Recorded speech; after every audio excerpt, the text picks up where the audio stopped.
This is Console Wars the card game. Featuring more famous video games than you can shake a stick at, Console Wars finally allows you to win a war you've been fighting and probably losing on the internet your entire life. Quit being a keyboard warrior with the warm embrace of anonymity to protect you. Now you and your friends can fight on the front lines, battling for incredible franchises, exclusivity, and eventual victory.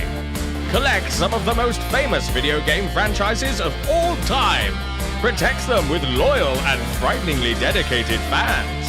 Brave the volatile video game industry and claim the ultimate victory in the console wars. Your favorite video game making mega corporation needs you. Enlist today. Head to consolewarsgame.com. Pick up a copy of Console Wars the card game, outshine your rivals, and prove that your platform reigns supreme. Out now. This is XboxEra. We're an independent, community-funded publication focused on providing the best coverage and discussion of your favourite platform, Xbox. With best-in-class forums, a kick-ass Discord server, and awesome merch, XboxEra.com is your destination for the best news, reviews, and features focused on what you care about. With shows like the Xbox Era podcast, headlines, and a whole heap of Patreon-exclusive content, we're proud to be an independent publication completely funded by you. If you value having an outlet truly focused on your preferred place to play, you can become one of the cool kids by supporting us directly via Patreon. Just head to patreon.com/XboxEra. You get cool swag and awesome perks, and we get to keep doing what we do. Become a part of the best Xbox community on the internet and help us grow even larger. Thank you for your support. Everything XboxEra does is only made possible by the growing army of incredible Patreon supporters. Our MVPs and executive producers are all incredible people, but even more so are our grand benefactors, Croat56, Assassin, and Kevin S. All of this under the watchful eye of our lovely and benevolent CEO, Torn Raptor.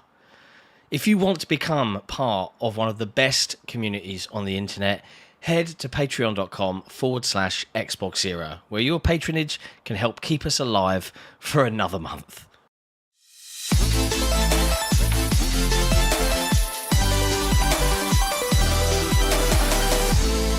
People want console war. Hello, friends, and welcome back to episode 288 of the XboxEra podcast. We took a week off, but we're back to discuss the latest in gaming from across the industry. Overall, we're focused on the Xbox platform. Yes, that. We're a fiercely independent, community-driven publication, and it's only made possible by you lovely lot. So big thank you to our patrons, but big shout-outs to all of our MVPs, our executive producers, but especially and particularly our grand benefactors, Croat56, Assassin, Kevin S, and our wonderful CEO, Torn Raptor. As per fucking usual, I'm joined by the lovely Special Nick. What's going on? And the calm and soothing presence of the knowledgeable Jesse Norris. People are probably noticing. I spent my morning. I redid some looks. Nick will be happy. We had no idea it was today. Oh no, I did. I just completely. I didn't realize it was literal. I knew it was coming. I just forgot that today is the 24th anniversary of the release of the Xbox. It's not a big thing. Maybe we should pimp the book. We will. That's the end of the We've got segment. a book for that. Yeah. It's funny actually. I was in town today. I actually had like what I would consider the first like good day off where I wasn't doing work in some form. Today, and we went out, we wandered around, and we went into Waterstones, which is a local bookshop, just to see, is it there? And they were like, oh no, we don't have it here, we can ship it here. I'm like would have been fun. Look, but before we go any further, we have to acknowledge the lovely Tiberius Monk, who dropped a super chat in at the very, very beginning of the show, just to show I put it in the support. showrunner. He's a cool chap. I'll read it out. Yep, I can't show it, unfortunately. It's not available in my little app. Hello, XboxEra. I'm here to show support with the first chat of the show. Excited for the Steam machine. What's your prediction on the price? Take Ooh, care. we'll get into that during the news. Yeah, we'll get into that. We'll talk about the Steam machine. We recognise, for folks listening on Spotify, but especially for the audience here, we took a week off last week. Why? Not because we couldn't have done a show, but because Nick and I we're lost without Jesse, right? That's the excuse we're going with. The show doesn't work if Jesse's not there running. It's true. It's right. It's right. Just glaze him a little bit more because he's so essential. We are worthless. They're like little babies. Mama, mama. When Jesse's not around. Mama. I literally had StreamYard all set and ready to go. Do not believe their lies. We're like headless chooks. We're like headless chooks. Oh dear, but it is lovely to see everyone again, and it is good to be back. We can finally see all of our entire backdrops again. I might leave it like this. I don't know. It really does look a hell of a lot better on mobile the other way. And that's why I love now that LED lamp that I invested in can be seen in the background and my chair difference, Nick, and everything. These are way bigger than before. I just used pretty much the entire canvas on it. So we are a lot bigger than we used to be. I'm fine with that. Mike White just joined the Xbox community. Welcome to the Cool Kids Club. Thank you for the support. Hi, Mike. I did notice. Hi to everyone in the chat. A lot of people in the chat. John's camera's a little bit bigger. I'm so sorry, Nick. Hold on. My camera's bigger? Yeah. Whose camera's? You're 6 pixels bigger. I'll fix it. I don't want Nick to yell at me. There you go. There. That 6 pixels counts for a lot in my book. There. Nick has bad OCD, though, so I have to have it lined up correctly. Okay. It's like the HBO logo all over again. Mm-hmm. I saw someone in the chat. No, I didn't go to Metallica last night. I went to Metallica last week. That's a part of the reason I decided to skip the show, because I'm like, you know what? And lucky I did. I've been sick all week.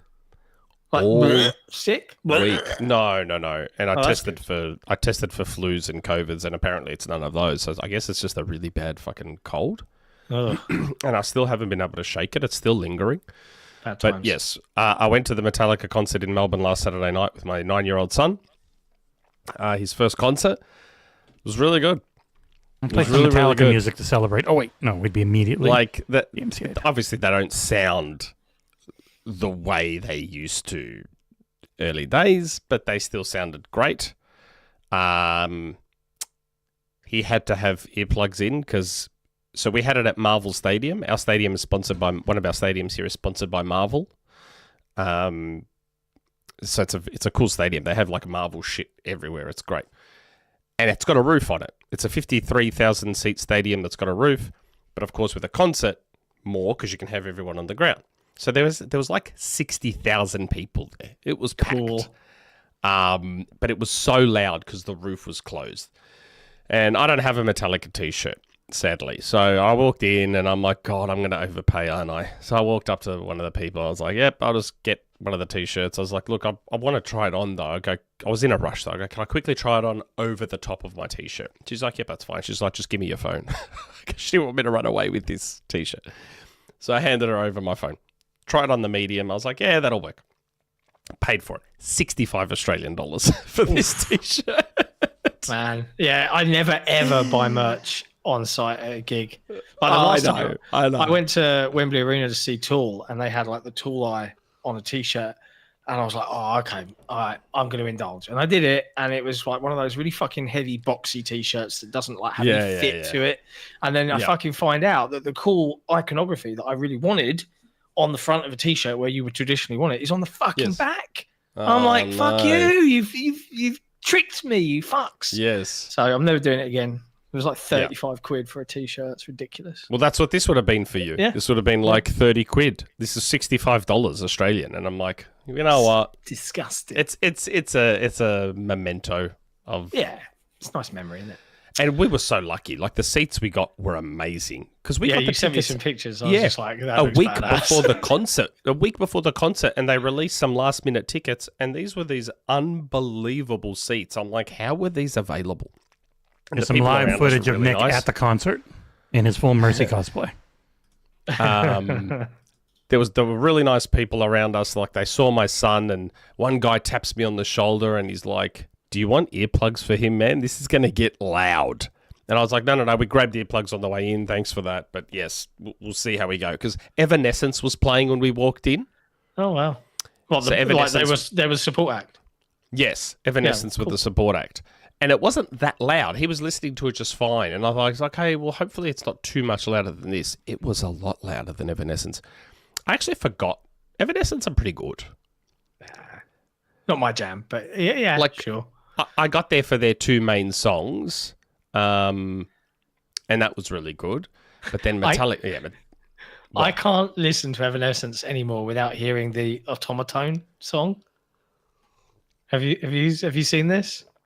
I mean, I don't think you shouldn't get hit for this, Jesse. If you search Evanescence Automaton, it's worth it because the chat will enjoy it. You can literally get hit for if it's using their lyrics or any of their song in any way, it can hit you.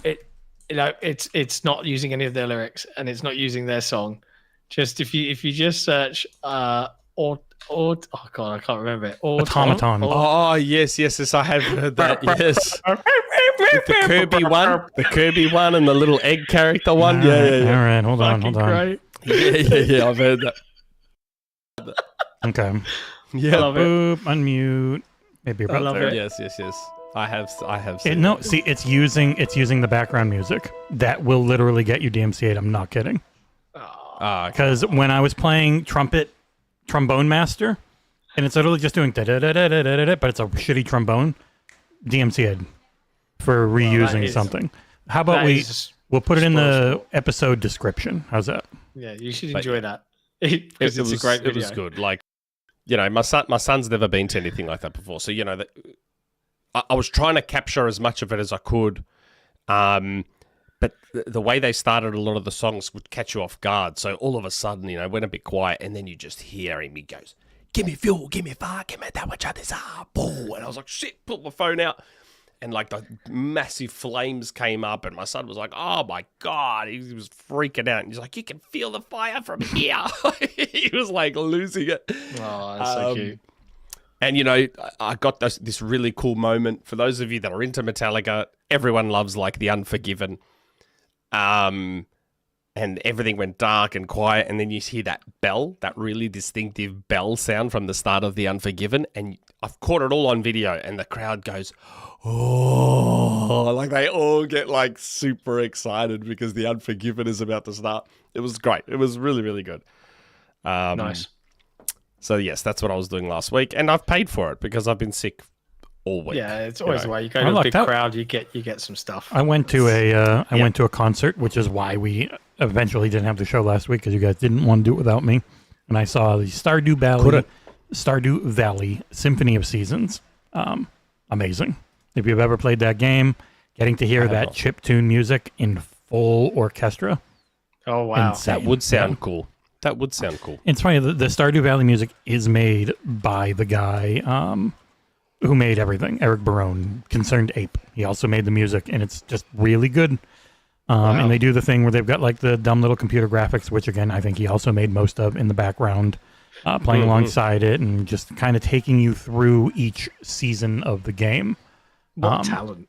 Yeah, it was not... code that whole thing. And... I know. And he's still working on the Haunted Chocolatier, which would be really nice to finally get out and play.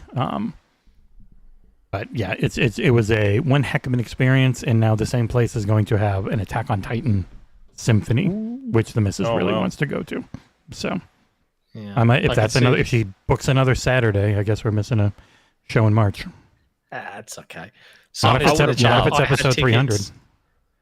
Oh, Sotinist in the chat. I had tickets for the PlayStation concert, but they cancelled. Oh, it's a Sunday. They cancelled most of them. Yeah, I don't know. I would have loved to have gone to the DJ set that Yuzo Koshiro did. He was doing a DJ set and he was playing a lot of Streets of Rage 2 music, like DJing with it. I was like, man, I would have lost my shit there. It would have been so good. But yeah. They had that whole PlayStation concert series that they've just canceled, and they just never said why. And it worked. Yeah. No one's really asked what's going on. Yeah, you're right. You're right, Trev. Probably because of the Series S. Not enough VRAM. We'll get into it. In the Series S to hold a concert. Nope. Before before we talk about all of the news and stuff, we do, as video game pundits, VG games. Yeah, let's actually talk about some of those. And I guess Nick, because your list is delightfully blank on the showrunner today. Have you had a chance to play much? No. I actually have. Yeah, because you put out a review this week. Unceremoniously dropped on a Friday. This is what I'm saying. Like, I've been super busy. Like, went to the Metallica concert, been sick all week, been flat out at work, been carrying the YouTube channel with content. I've been very. You put out 2 videos on a day where we put out 3. Not even on the one day you did 2 could you outdo us. I wish you'd reached out because we could have put that on the Saturday. We'd have had a whole day to itself today. That's okay. That's okay. Speaking of great music, so I as you guys saw in my review, I reviewed Double Dragon Revive. The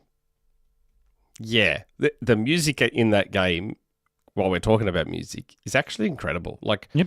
That moment at the start of the review where I went off script, I legitimately went off script. I was about to start reading my review, and then I was like recording, and I just stopped for a bit. I'm like, "Yep, this isn't part of it.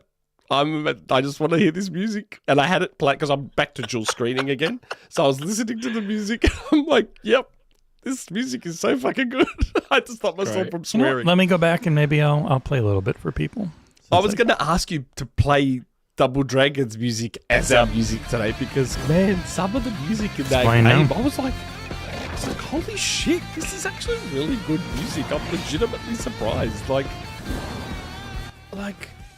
now, I mean, you're playing just the intro now. That's just like a rock thing. But like the actual stage music, especially the dancey stuff, I'm like, man, this shit is good. Like during my time playing it, there were moments where I just sat there and listened to the music because I'd killed all the enemies on the screen, and I'm like it's not up, it's not that far off Streets of Rage 2 sort of tier levels of dance music. Like, it's actually shockingly good.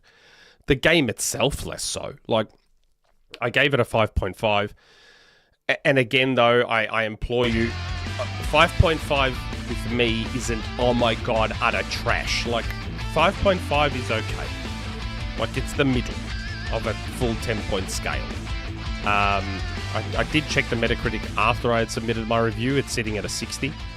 Yeah, they really didn't send it out to many people. No, kind of shocked at some of the reviews I saw that were like 8 out of 10s. I was like, okay, that's a really good score for a game that's not very good. I do have the music playing, by the way, now. Yeah, I can't hear it right now, but that's okay. If I routed it to you, you'd hear yourself.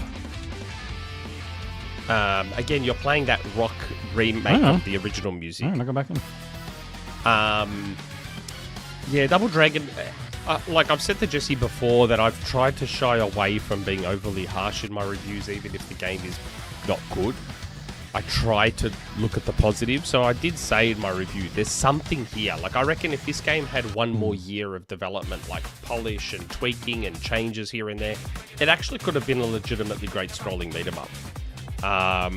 As it is, it's a bit too janky. There's like the difficulty spike at the end of the game. Like, I would have had this review done so fast. I get all the way to the end of the game. I cruise through because I just played it on easy because I just wanted to get through. You get to the final boss, and the final boss is the most difficult, impossible bastard. I'm like, how do you have a difficulty spike like this on easy? The game just goes from 0 to 100 in a single encounter. I'm just like, what? Why? And I had to walk away. I turned the game off and I had to walk away for a couple of days because I could not beat this guy. So I would have actually had the review done earlier if it wasn't for that.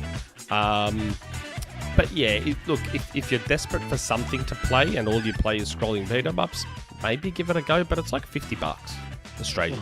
So it's not, it's wait not for a sale. cheap. It's not cheap for what it is. So yeah, it's a tough one. I'm not too sure why the game exists. We have Double Dragon Gaiden only in 2023, and that's a pretty good game. But yeah, That's Double Dragon Revive, which I'm not sure if it's going to do a great job reviving the franchise. Orcs. I'm not allowed to talk about... I don't think I'm allowed to talk about the game that Jesse sent me on Steam, am I? No. I don't think so. What you've sent me for review. Oh, the one that he annoyed you with the last time. Yeah. No, I can never... Oh, this is the embargo, Nick. Is it the embargo date? No. I've read the email, but I haven't read it like fully. So the game doesn't come out till next month. No, you cannot talk about it now. But there is a funny story, and I think it links into talking about Steam later, but there's a funny story about how I was absolutely infuriating Jesse. I could feel it through the screen. We were in... What were we doing? We were doing headlines. You and I were in a call when that was coming through, and you were losing your... No, we were playing Call of Duty. What? And he was talking to you through this particular thing, the funny story that you're talking about, and he was losing. About redeeming the code, yeah? Like, read the fucking email. Yeah. I could feel his anger through the screen. I was laughing my head off because I was genuinely lost because Steam is such a shit OS. It's really... It was so stupid. Okay, so when it comes to Steam, when you get a press build, you redeem your code, which was in the email Nick didn't bother to read, but I told him, hey, once you've redeemed it, you need this beta password, and then you go into the properties, go to betas, which normal people don't have, and then you put in the password, and that'll get you the review build. And he just kept trying to redeem the beta password. The beta password. And nothing was working, and I'm Googling all this stuff. Like, man, it's not happening. And then Jesse sent me screenshots. I'm like, I went to that screenshot. It's not working. But I could feel him getting so fucking angry. Yeah, he was angry at you. And I started laughing because I was genuinely lost, but I was laughing so much because I could tell how angry he was. Oh, it was funny. It was funny. Oh shit. Super chat from Tom Henderson. Sponsored by the Insider Gaming app. Yeah. Indeed, yeah. Insider Gaming launched a downloadable, installable, dedicated application that plugs into their website with membership privileges and exclusive shows. 4 of them, in fact. It's kind of like with having a Patreon without having a Patreon, right? It's all home to their it's like website. The premium that you get, no ads, and then premium plus, you get the shows, is what I saw in the tweet. But it's out now on Android if folks want to give it a shot. I did some testing for Tom to check it out. Exclusive to Android. I was going to say, you had that spiel ready to go. No, I'm just a natural at this stuff. But also, it's coming to iOS soon too, apparently. Yeah, a week or so for certification. And then you can give 30% of your money to Apple if you use it there. Yeah. Do you have to negotiate with Apple? No, it's just 30%. Oh shit, that's a bummer. Yep. Okay. Apple. What else have I been playing? Way worse than I've been playing Patreon, I've been playing something that I think all 3 of us have been playing, which is the latest installment of the fabled Call of Duty franchise. This is a long conversation, so buckle up, folks, because there's a lot to talk about here. Yeah, Black Ops 7. How were you already playing it? It's only been out a day. And my diamond-studded watch and all the other things that Microsoft paid us off with, Before have we been getting shit for our review? Oh, yeah. Oh, man. But it's mostly bot swarms, because the moment it's been very funny. There are some people that are just led there by the grifters, but a lot of it is the same lines, which are just a few variations of that being paid off in various ways, or dick riding, or whatever they want to say. And then when you turn the comments off, at exactly 30 minutes, the bots swap over to the Vegeta, as a monkey, crushing Goku and pointing down and saying, he turned off the replies. And then you stop that, in 30 minutes, it's right back to the regular. Like, it's very obvious when it's a bot swarm. Yeah. And we saw, like, when that review came out, what was it, the phrase? One entire nation? Like, 4 completely new different accounts. 5 what incarnations? No one says that, really? Right? Yeah. And it's like Twitter is a meme. What incarnation is a meme? Yeah, but come on, like they all started happening all at the same time.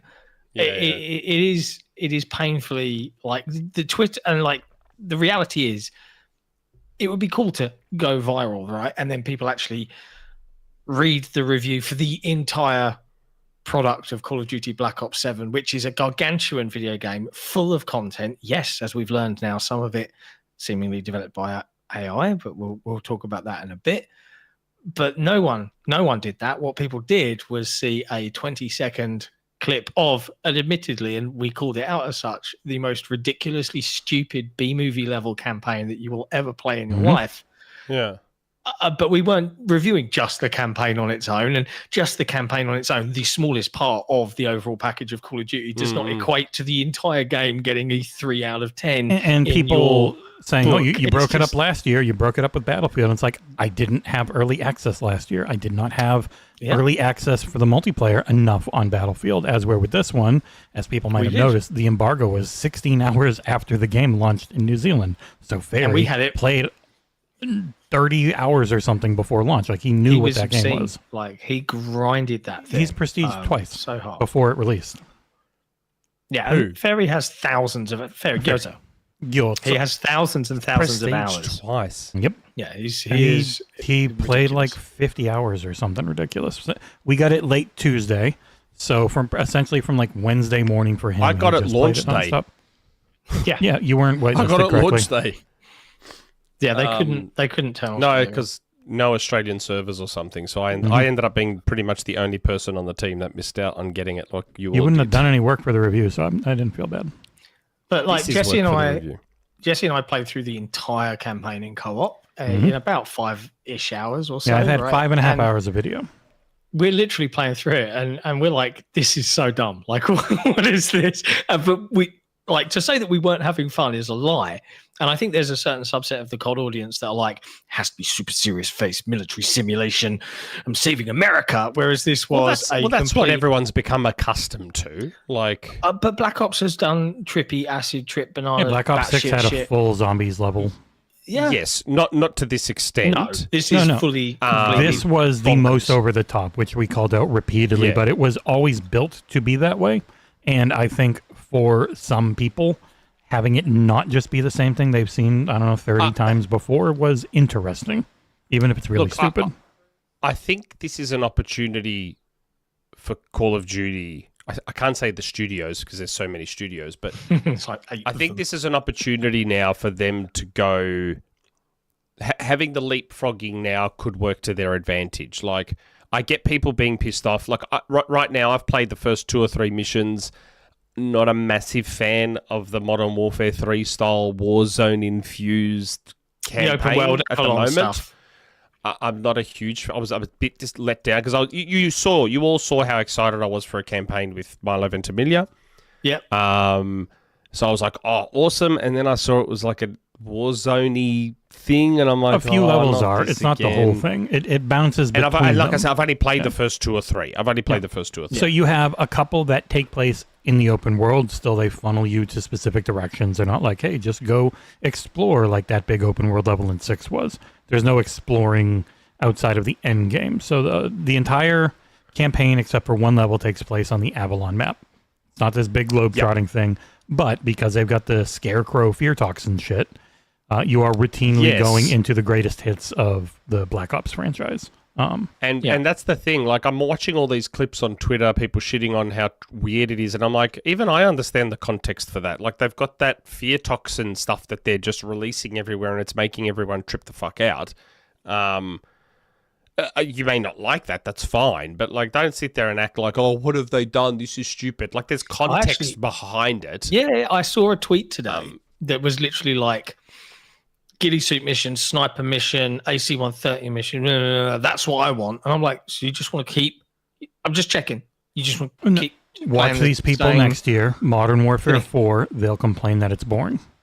Yeah, they'll go back to super serious mill. Yeah, it's just. It's not about. This is what I actually want. Yeah, because it's not going to be Black Ops. Oh. Yeah. But what I'm saying is Modern Warfare 3 was the first to do the whole Warzone infused stuff. So that one definitely felt like again. No, because that one felt rushed. Like that was like DLC. Yeah. Yes. That one was DLC. You can see a pattern, right? Like what was he had Modern Warfare? What was it wasn't 2019 ones. It was the second one from that team. Well, Modern Warfare 2019, that's what I want from a COD campaign. Me personally, that's what like that mission in COD 2019 where you've all got your night vision goggles on and you're clearing out that house. That to me is COD. To me, that is Call of Duty. That's the Call of Duty I want to play as far as campaigns go. That was just incredible. It looked realistic. Everything's quiet. You're sneaking through the house and then it's breach, bang, That's what I want to play in Call of Duty. It's very cinematic. Yes, that doesn't mean there's no place for this stuff. And this is what I was alluding to a second ago. They've got an opportunity now with the leapfrogging to go, okay, Treyarch's Black Ops series will be the Fast and the Furious COD. So if you track how Fast and the Furious has gone, Fast and the Furious is what COD is doing. So Fast and the Furious started as a racing movie. Then it became sort of heist movies. And then as Fast and the Furious went on, it just became superhero movies, right? Yeah. The Fast and the Furious movies now are just superhero movies. They go to space. They do all these crazy things. They don't die. They don't get bruises. They don't get scratches. They're all superheroes, right? That's what Call of Duty is doing now. It started as, military sim, all gillied up, blah, blah, blah, blah, blah. Then it went a little more extreme with Modern Warfare 2. And it's like, nuclear this, nuclear that. And then Black Ops came along, Mason, the numbers. It's tracking that same way Fast and the Furious. It does switch back. Like, and if you look at the way that this campaign was built, Black Ops 6 had this is a dedicated campaign, right? Whereas this one, they've got a year to fucking do it. It was made at the same time, and you've got so on this one we're gonna have this end game thing, which I think we should talk about in a sec, right? Because I think it's actually pretty cool. It's my favorite part of the campaign. Capitalizing on that kind of crowd of people that don't want PvP and want PvE, that utilizes Call of Duty's frankly world-class shooting and feel. But you've got throughout the campaign in Black Ops 7, you've got instances of reusing previous locations from previous games, including Black Ops 6, multiplayer levels, and it's stitched together in such a way of like, we've provided people with a 4 to 5 hour campaign experience, but the real meat and potatoes here is a full-fledged PvE with an extraction shooter flavor mode at the end. And we saw some footage. We weren't allowed to like record it or anything, but we've seen it where the level 4 like season 1 endgame stuff, there was a fucking zombie dinosaur like T-Rex, and people that already go fucking mad about how crazy Black Ops 7 is in terms of its crazy shit. A zombie T-Rex that I think at one point a character got on and rode. You got on the back and they were smacking it. And the Iron Giant, or a facsimile thereof. It's from Zombies in COD Ops 2, the giant Iron Giant in there. It looks bonkers, right? So they've clearly got a lot of content planned for this. But like the fact that I'm seeing people act like the game is the worst thing ever, and there's no conversation about the 16 multiplayer maps with the full multiplayer of all the game modes. There's no conversation about this massive end game thing that people can play. Right. There's no conversation about a full-fledged zombies mode that also has a full-fledged twin-stick arcade shooter as well. Each of these things could have been a which game the original on their Black own. Ops did. I actually love that twin-stick shooter thing that Black Ops had. You can even go first-person in it. Dead Ops Arcade.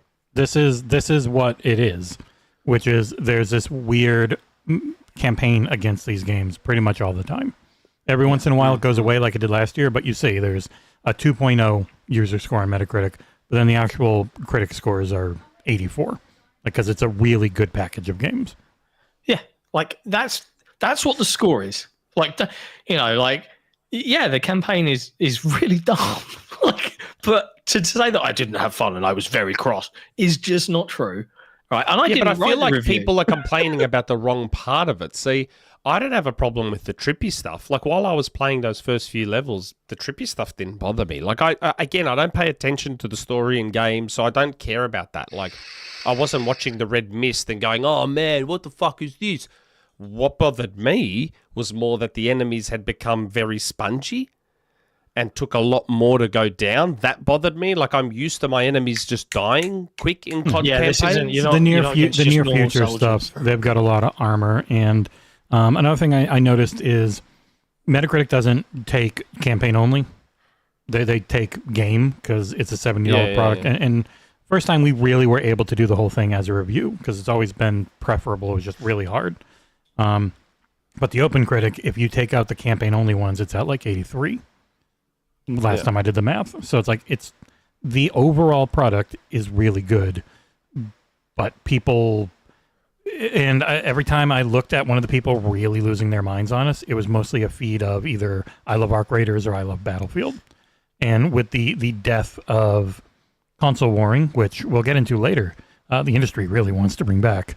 People are going to platform warring, and it's like my game is better than your game. And when the reality is, Arc Raiders is awesome, Battlefield 6 is awesome, and Call of Duty is really good this year. You can enjoy all three. And liking one doesn't make you better than someone who likes a different one. How just a child. That's the problem. That's the problem with social media, though. Like these days, what pisses me off about social media is that as soon as something is shown, revealed, whatever, it's either the greatest thing ever or the worst thing ever. There's no in between. There's no nuance. There's no they're both great. There's this thing is the best or this thing is the worst. Yeah, it's all extremes. It's all extremes. I saw someone. Go on. No, I was just going to say, I just thought the complaints were about the wrong things. Like I saw people just constantly focusing on the trippy stuff and not they didn't play other stuff. Like most of them did not play it. They're just looking at the clips they saw. I was just getting a bit frustrated during my playtime that enemies were taking such a long time to go down. Admittedly, it took me a lot to go down, where in previous campaigns you died a bit quicker too. Aside from that, it still feels obviously very good. I found it interesting, and I can't remember. Black Ops 6 probably did do this, but I didn't notice. So the ranking that I built up in campaign applied in multiplayer.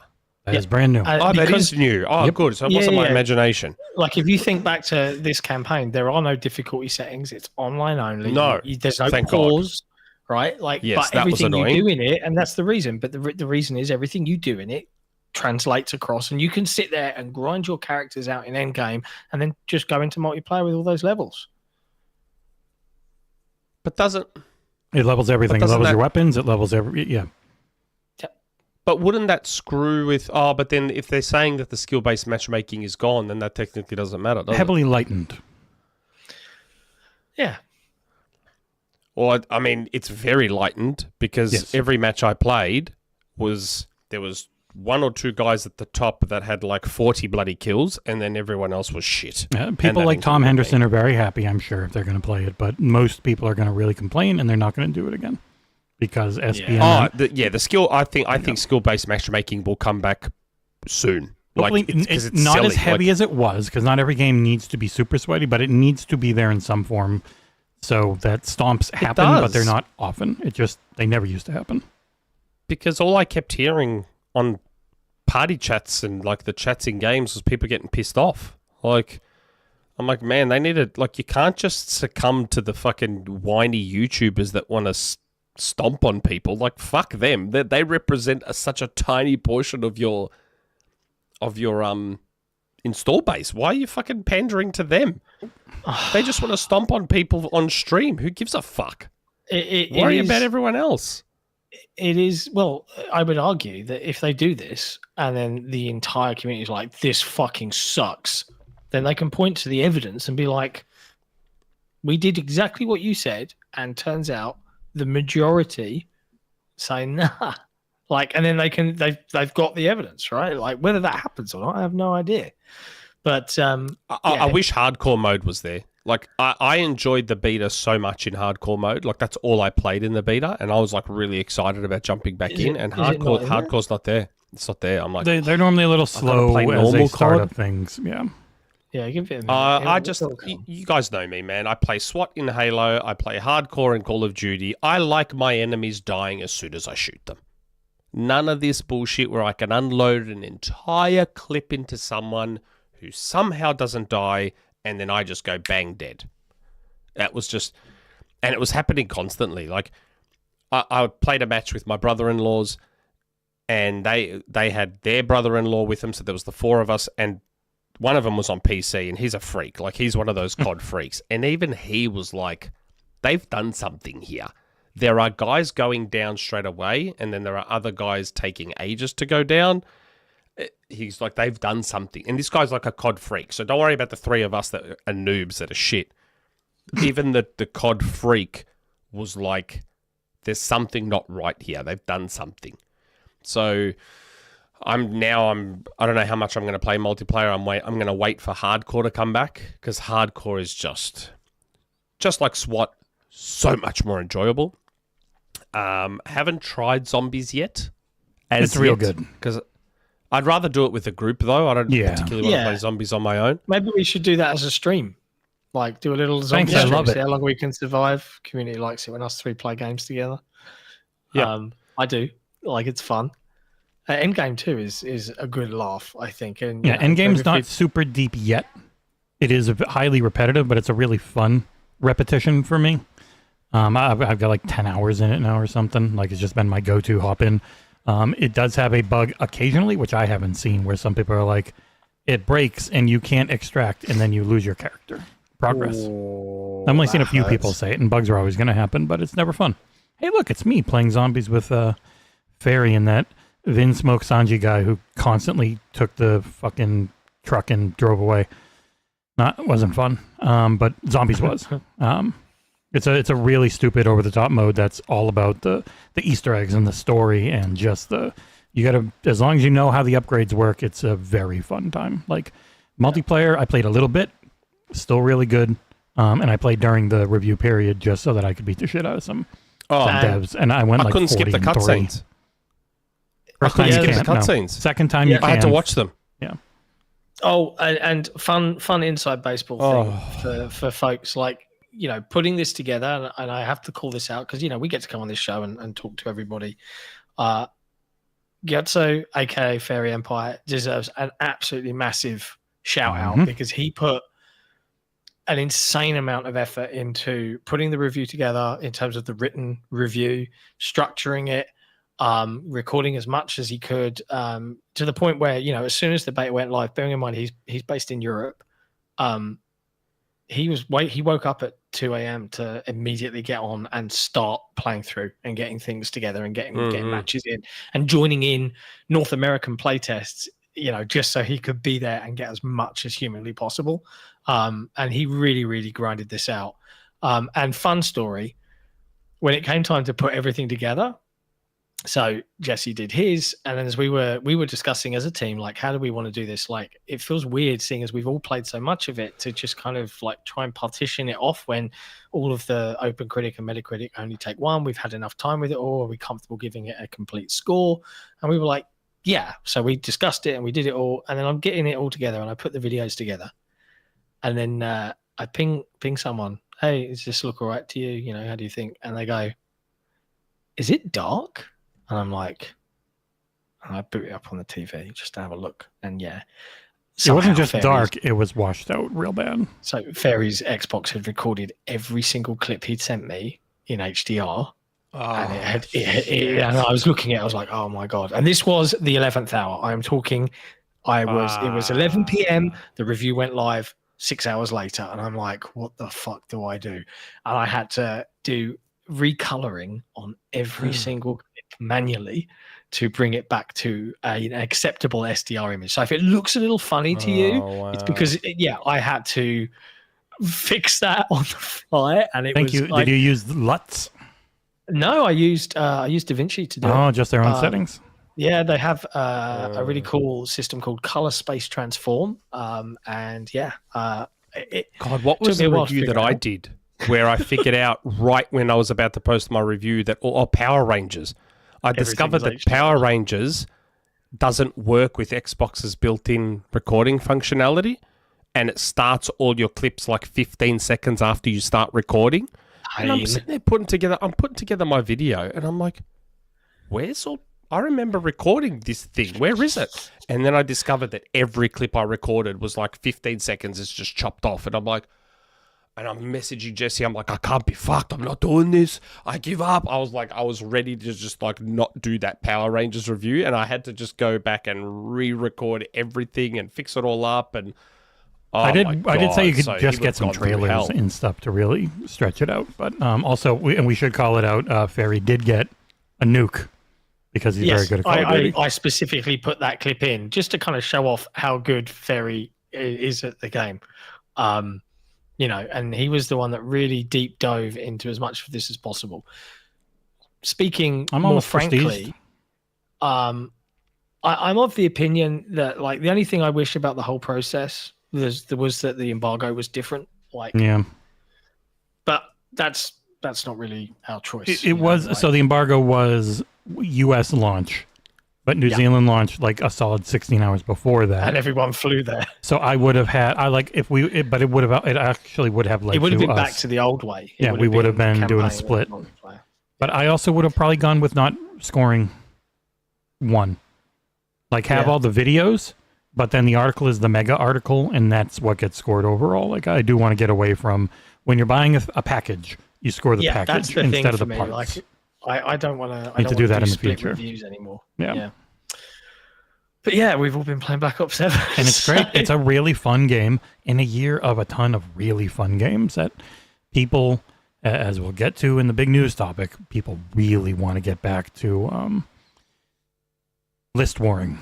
It powers the industry. The people who record, and I did call you out a little bit on it, John. I was like, I know where you're coming from. But you're going to be on the wrong side of this because within a few days you're going to be as annoyed as I am at everyone, and it's hit with this, and I think it's hit with our lead topic where it's just like people. Is there more games we've played?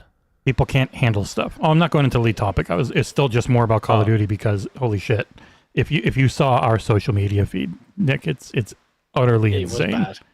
It was bad. People cannot handle good games, of which there are many, including more that John. But you got to remember now, like. Call of Duty is now full Microsoft now. So that's going to add another layer of shit on top of the steaming pile that's already there. So that doesn't help. Oh, and Navy Shadow, I see your suggestion. It would be cool, but Ferry has regular job. Yeah. So he was pushed to his limit for doing anything. The unfortunate reality of still being a primarily volunteer website is everyone's got day jobs. Yes, I noticed that in the chat.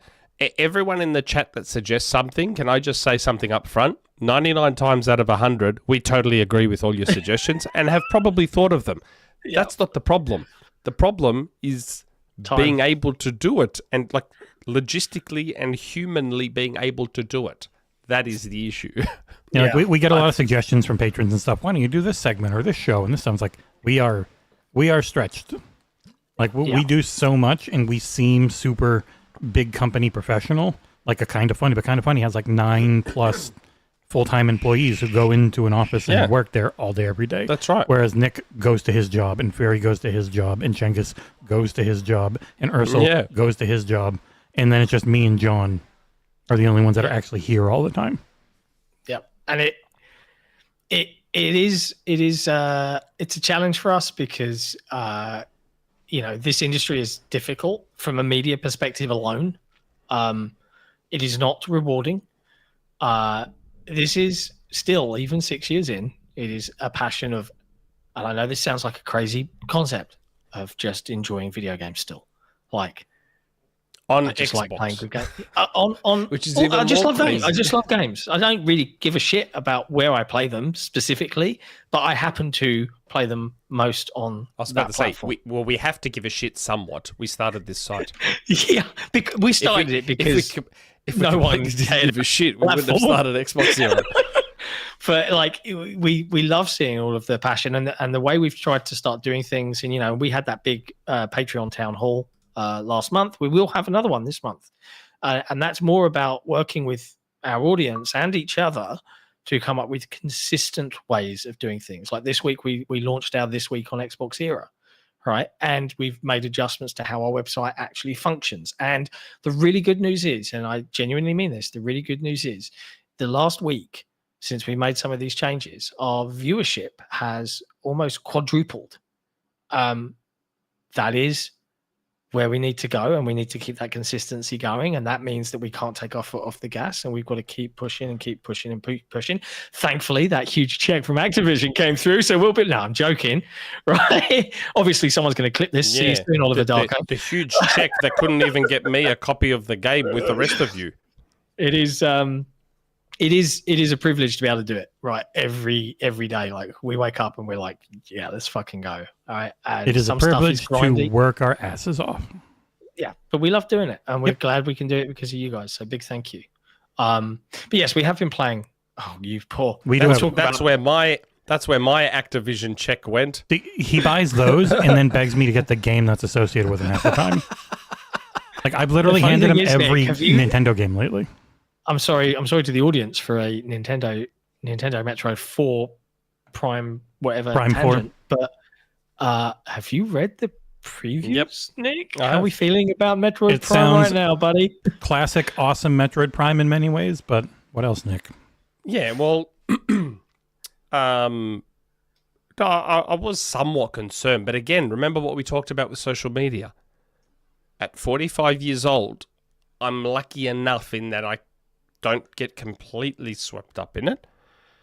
Yes, Metroid Prime is about isolation and feeling alone and whatever. I suspect that what's happened is, because you've got to remember, the Metroid Prime series has never been a huge seller. The Metroid series has never been a big seller in general. Yes. So while the hardcore sphere loves to go on about Metroid, like I do, I fucking adore Metroid.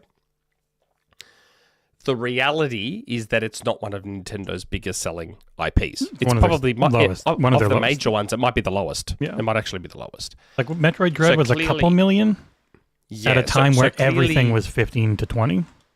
Yes. So even like Animal Crossing, Dominate, Pikmin fucking sells better than Metroid, I think. Mario Party is like 20 million.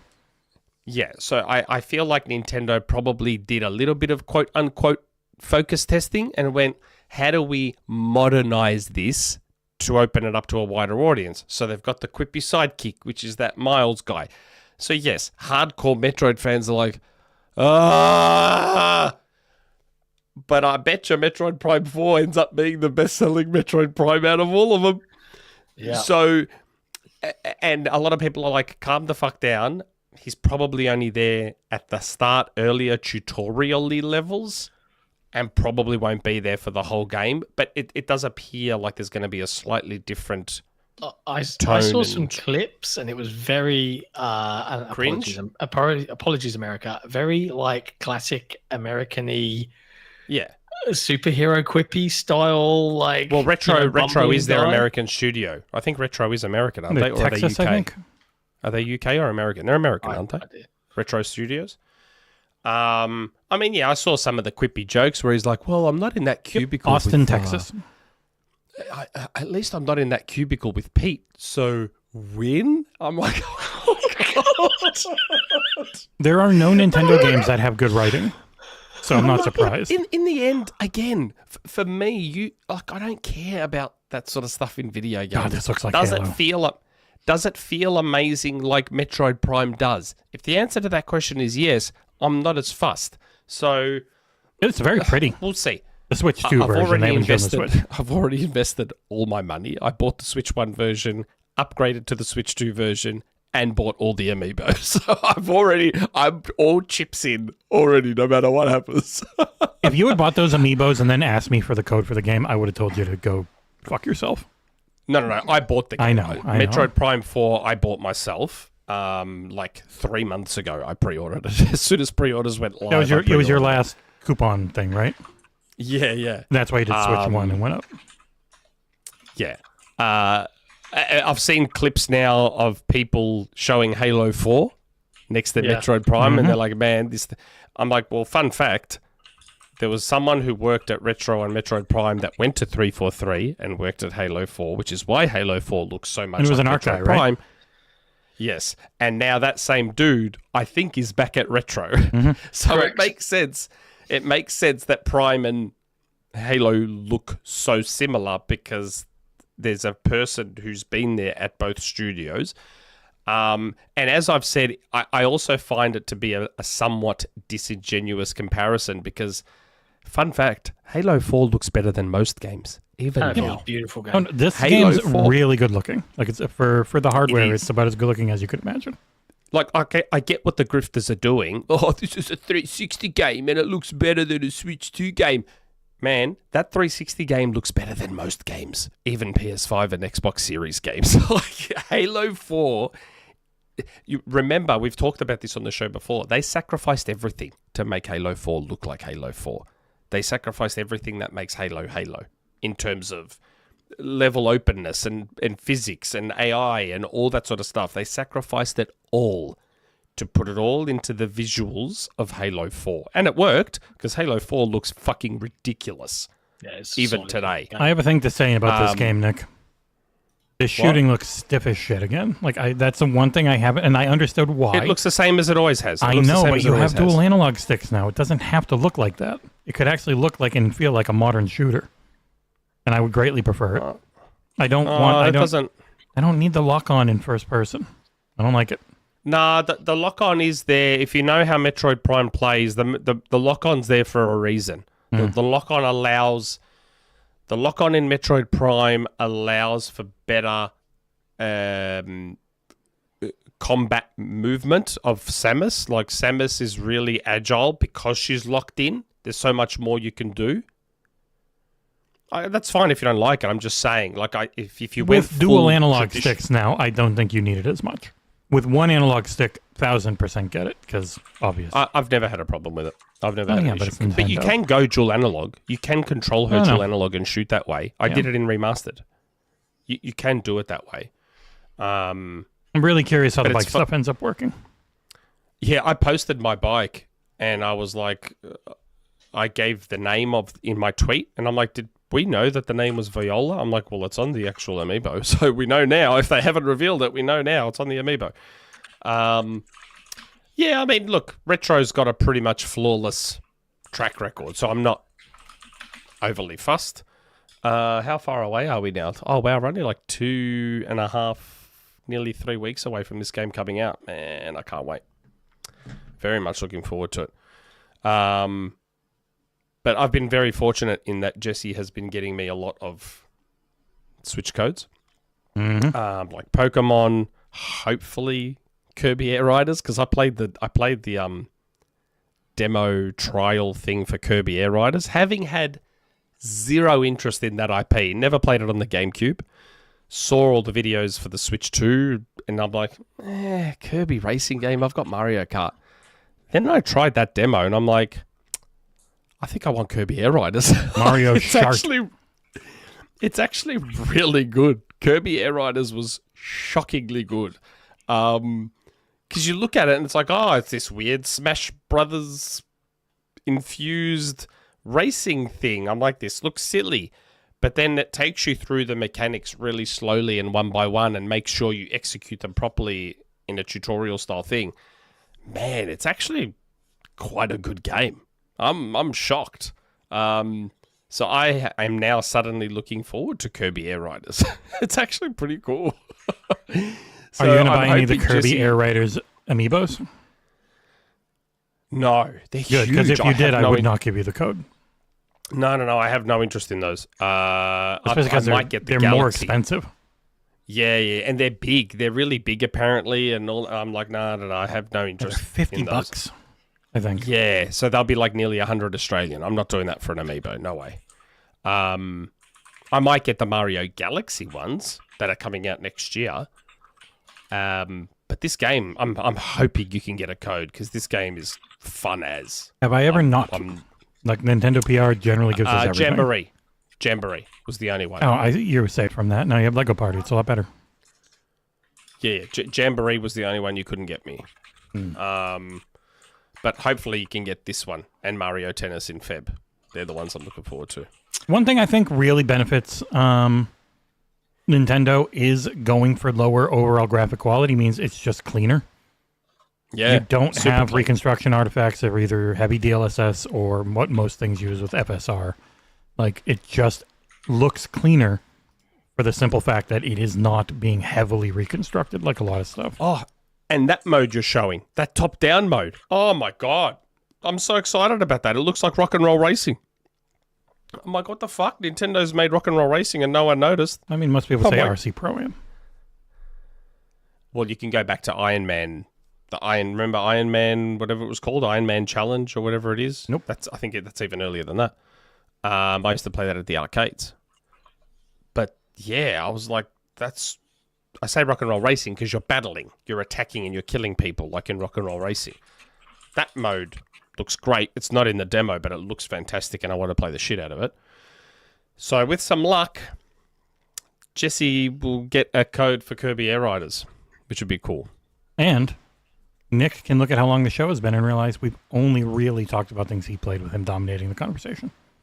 A lot of that was Black Ops. A lot of that was Black Ops. Yeah. No, it wasn't. You guys played more Black Ops than me. Yeah, but you talked more than Black us. Ops. No. I did before that.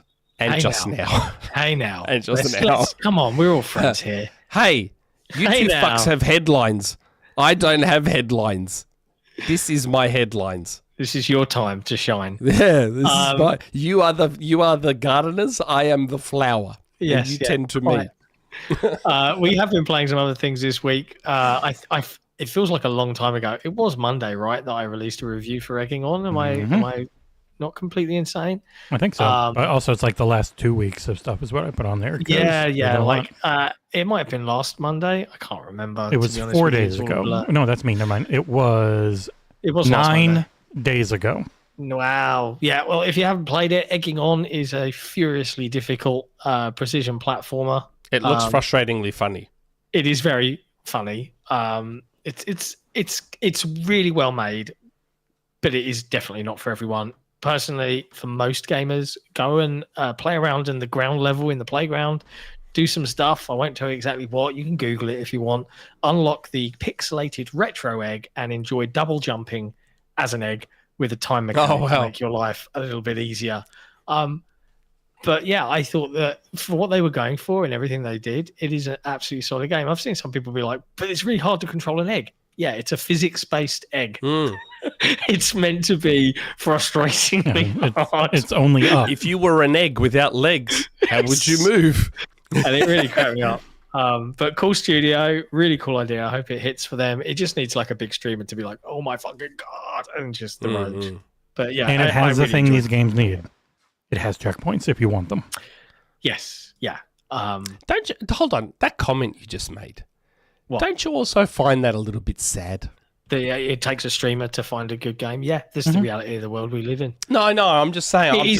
I'm just saying. Don't you just find that a little bit sad that like there can be this great game and it only became big because some streamer played it and everyone. In the past, it couldn't become big because the streamers didn't exist and they didn't have the money for marketing. So in the end, I guess so. It's a little bit different, but I think overall a little better than it used to be, where you now have more opportunities to go viral in a way where you couldn't really do that as a small game in the past. That's true. That's true. Because I think back in the old days, the only way you got noticed was maybe if you got a super high review score out of nowhere. Like, that's how I discovered God of War, through IGN's 9.8 review score. So imagine if that's the world we lived in, where you could only be discovered through review scores, you'd be screwed. And that's why people used to buy them. I don't know, just in the moment when John said that, I was like, oh. It is though. This specific genre is what I would, and I said it in my review. This falls in some lines in the same bucket as streamer bait, like Only Up. Yeah, where you just want to watch someone get so fucking far and then crash out when they fall. Yeah, the streamer rage bait genre is very big. That's what it is. But it's also a lovingly made, very imaginative platformer full of little secrets, Easter eggs, missions, achievements, collectibles, and something like 30 or 40 unlockable egg skins, and 6 of them. What timing for that? There's 60. And you had 63. Yeah, the little duck one's cute. And 6 of them are special skins that make things maybe easier or maybe there's harder. A Greek one. There's a Greek one. Rocket egg. The worst one that they put in, I can't believe they've done it, is a tungsten egg, where you are really? It's even harder to jump because you are fucking heavy, pure made tungsten. of tungsten. It's like you jerks. So there'll be someone out there that does it ridiculously because there's an achievement. There's someone who beat it in like a couple of minutes or something. An hour to get to the top without failing. Oh, is that what you're trying to do? You're trying to get to the top of the hutch or whatever? It's just go up, and the higher you go up, like, and you can fall and you'll crack if you fall too far, and it's like, if you're a little slidey egg, you can still move around, but you might slip between the planks of a bit of wood, and then you're going down further, and it's like, this guy beat it like in I would play 23 this. I reckon minutes. I would play this game. I'd love to see a Nick stream. Nick plays. I reckon I would play this. We don't have a spare code for this, do we? It's on Game Pass. It's on Game Pass, but I can get you. Oh, is it? Yeah. Oh, okay. No. If it's on Game Pass, I'll try it on Game Pass. Yeah, I'd love to see it, dude. Do a stream, please. Like I feel like I would play this just to fuck around. It is very amusing. Wow, billiard table. Yeah, that's right at the end. And full disclosure, I am not at the end. I'm still on my journey. But the developers, because we want you to be able to see everything, they did give me some super secret squirrel access. And currently on my version on Steam, I can fly around the map. I can go and check out what's over here and all of this jazz. Yeah, but I'm not going to share that code. But the process of redeeming that code was fucking shit. It's insanely easy if you aren't an idiot. Also for patrons, I tried the first 40-odd minutes of The Seance of Blake Manor, which is a detective mystery set in the 19th century, Irish Gothic mansion type thing, and you're a detective, and it gets all supernatural and spooky. I really want to play this. I played this with Kat. The second highest rated game of the year after 82. I really want to play this. I also really want to check out Dispatch, which looks really fucking cool. It's only on PlayStation and Steam, so I'll probably pick it up on Steam. And obviously, I assisted Kat in her review for Winter Burrow, which was, and Kat is not a gamer. She is learning the ways, right? She is exploring and finding her genres and her likes. I would think it's fair to say that the survival genre maybe isn't the one for her. She didn't have the best time playing Winter Burrow, but I helped her throughout the review process, and I think she was pretty fair with the game overall. I think it's beautifully made. Its artwork is gorgeous, but it isn't. After a while, it isn't a huge amount of fun, and the developers could have included a map to make life feel like you've got some goals, but because so much of the game is set in winter and looks the same everywhere with this cutesy art style, it's really fucking easy to get lost, to the point where you have to just start placing manual fireplaces to kind of guide you where you want. But it's not the best way to do it, lads. I feel like there might be some patches coming with a map for that in the future. Not that fun. Isn't that just old school game design though? It's European, to a degree, right? But it wasn't. We did not have a lot of fun. As we progressed further and further, it's like, oh, okay, I know what to do, but oh my god, did I go this way? I can't remember. Oh, I'm not. It was pain.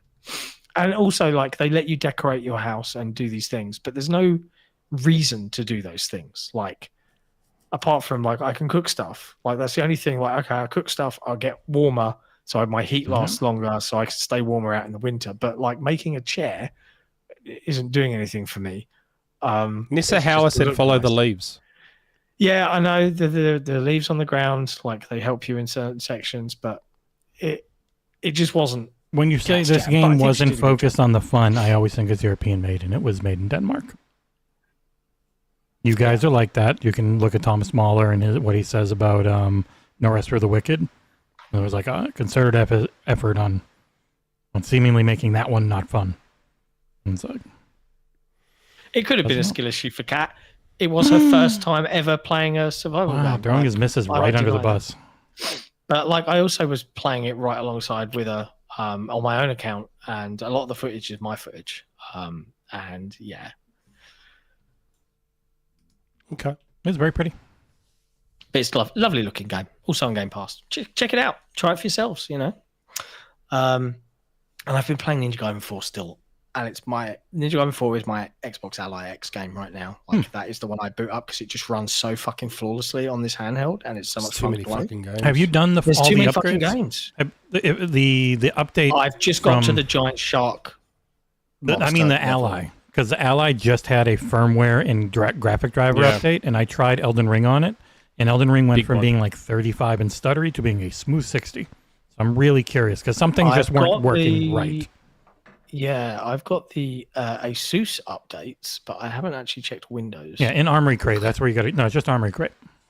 Oh, okay, cool. Yeah, I will. I'll double check. Right, Forgotten 4 Rules. It's a great game. It was dragged down pretty severely by recent reviews, like happens with most games from most publishers, but not all. Make sure to check out my hands-on with the ROG from the perspective of a Mac gamer. What is a Mac gamer? Can you even play games on there? You can. And I actually say in my video, if you watched it, Jesse, that I haven't. The situation on Mac is improving. Like the Mac App Store has Cyberpunk on it and Assassin's Creed Shadows on it and Dredge and a few other good games on there. So the situation's improving. I just didn't really want to pay $120 for Assassin's Creed Shadows on... No, for Cyberpunk and $100 for Assassin's Creed Shadows on Mac. Probably could have asked for codes. But yes, that's why I was like, hey, I really like having the Republic of Gamers Xbox Ally X to be able to play my 600 epic games. Nice. That I've been attaching for free, and my son discovered that he has almost 400 games. Do you know, I'm terrible. On his Epic account. I've never redeemed games that are free. Like I've got all the subscriptions, and I just don't. I'm an OCD freak. It's really stupid. So I go to a website called Ozbargain. It's one of the biggest bargain shopping websites in the world, and everyone puts anytime a game, like my Steam library is 270 or so games. I reckon 260 of them are games that I have attached for free via Ozbargain. Like this site's the best. If you just want to find random freebie games, Ozbargain is the best for that. Do you know what else I picked up this weekend?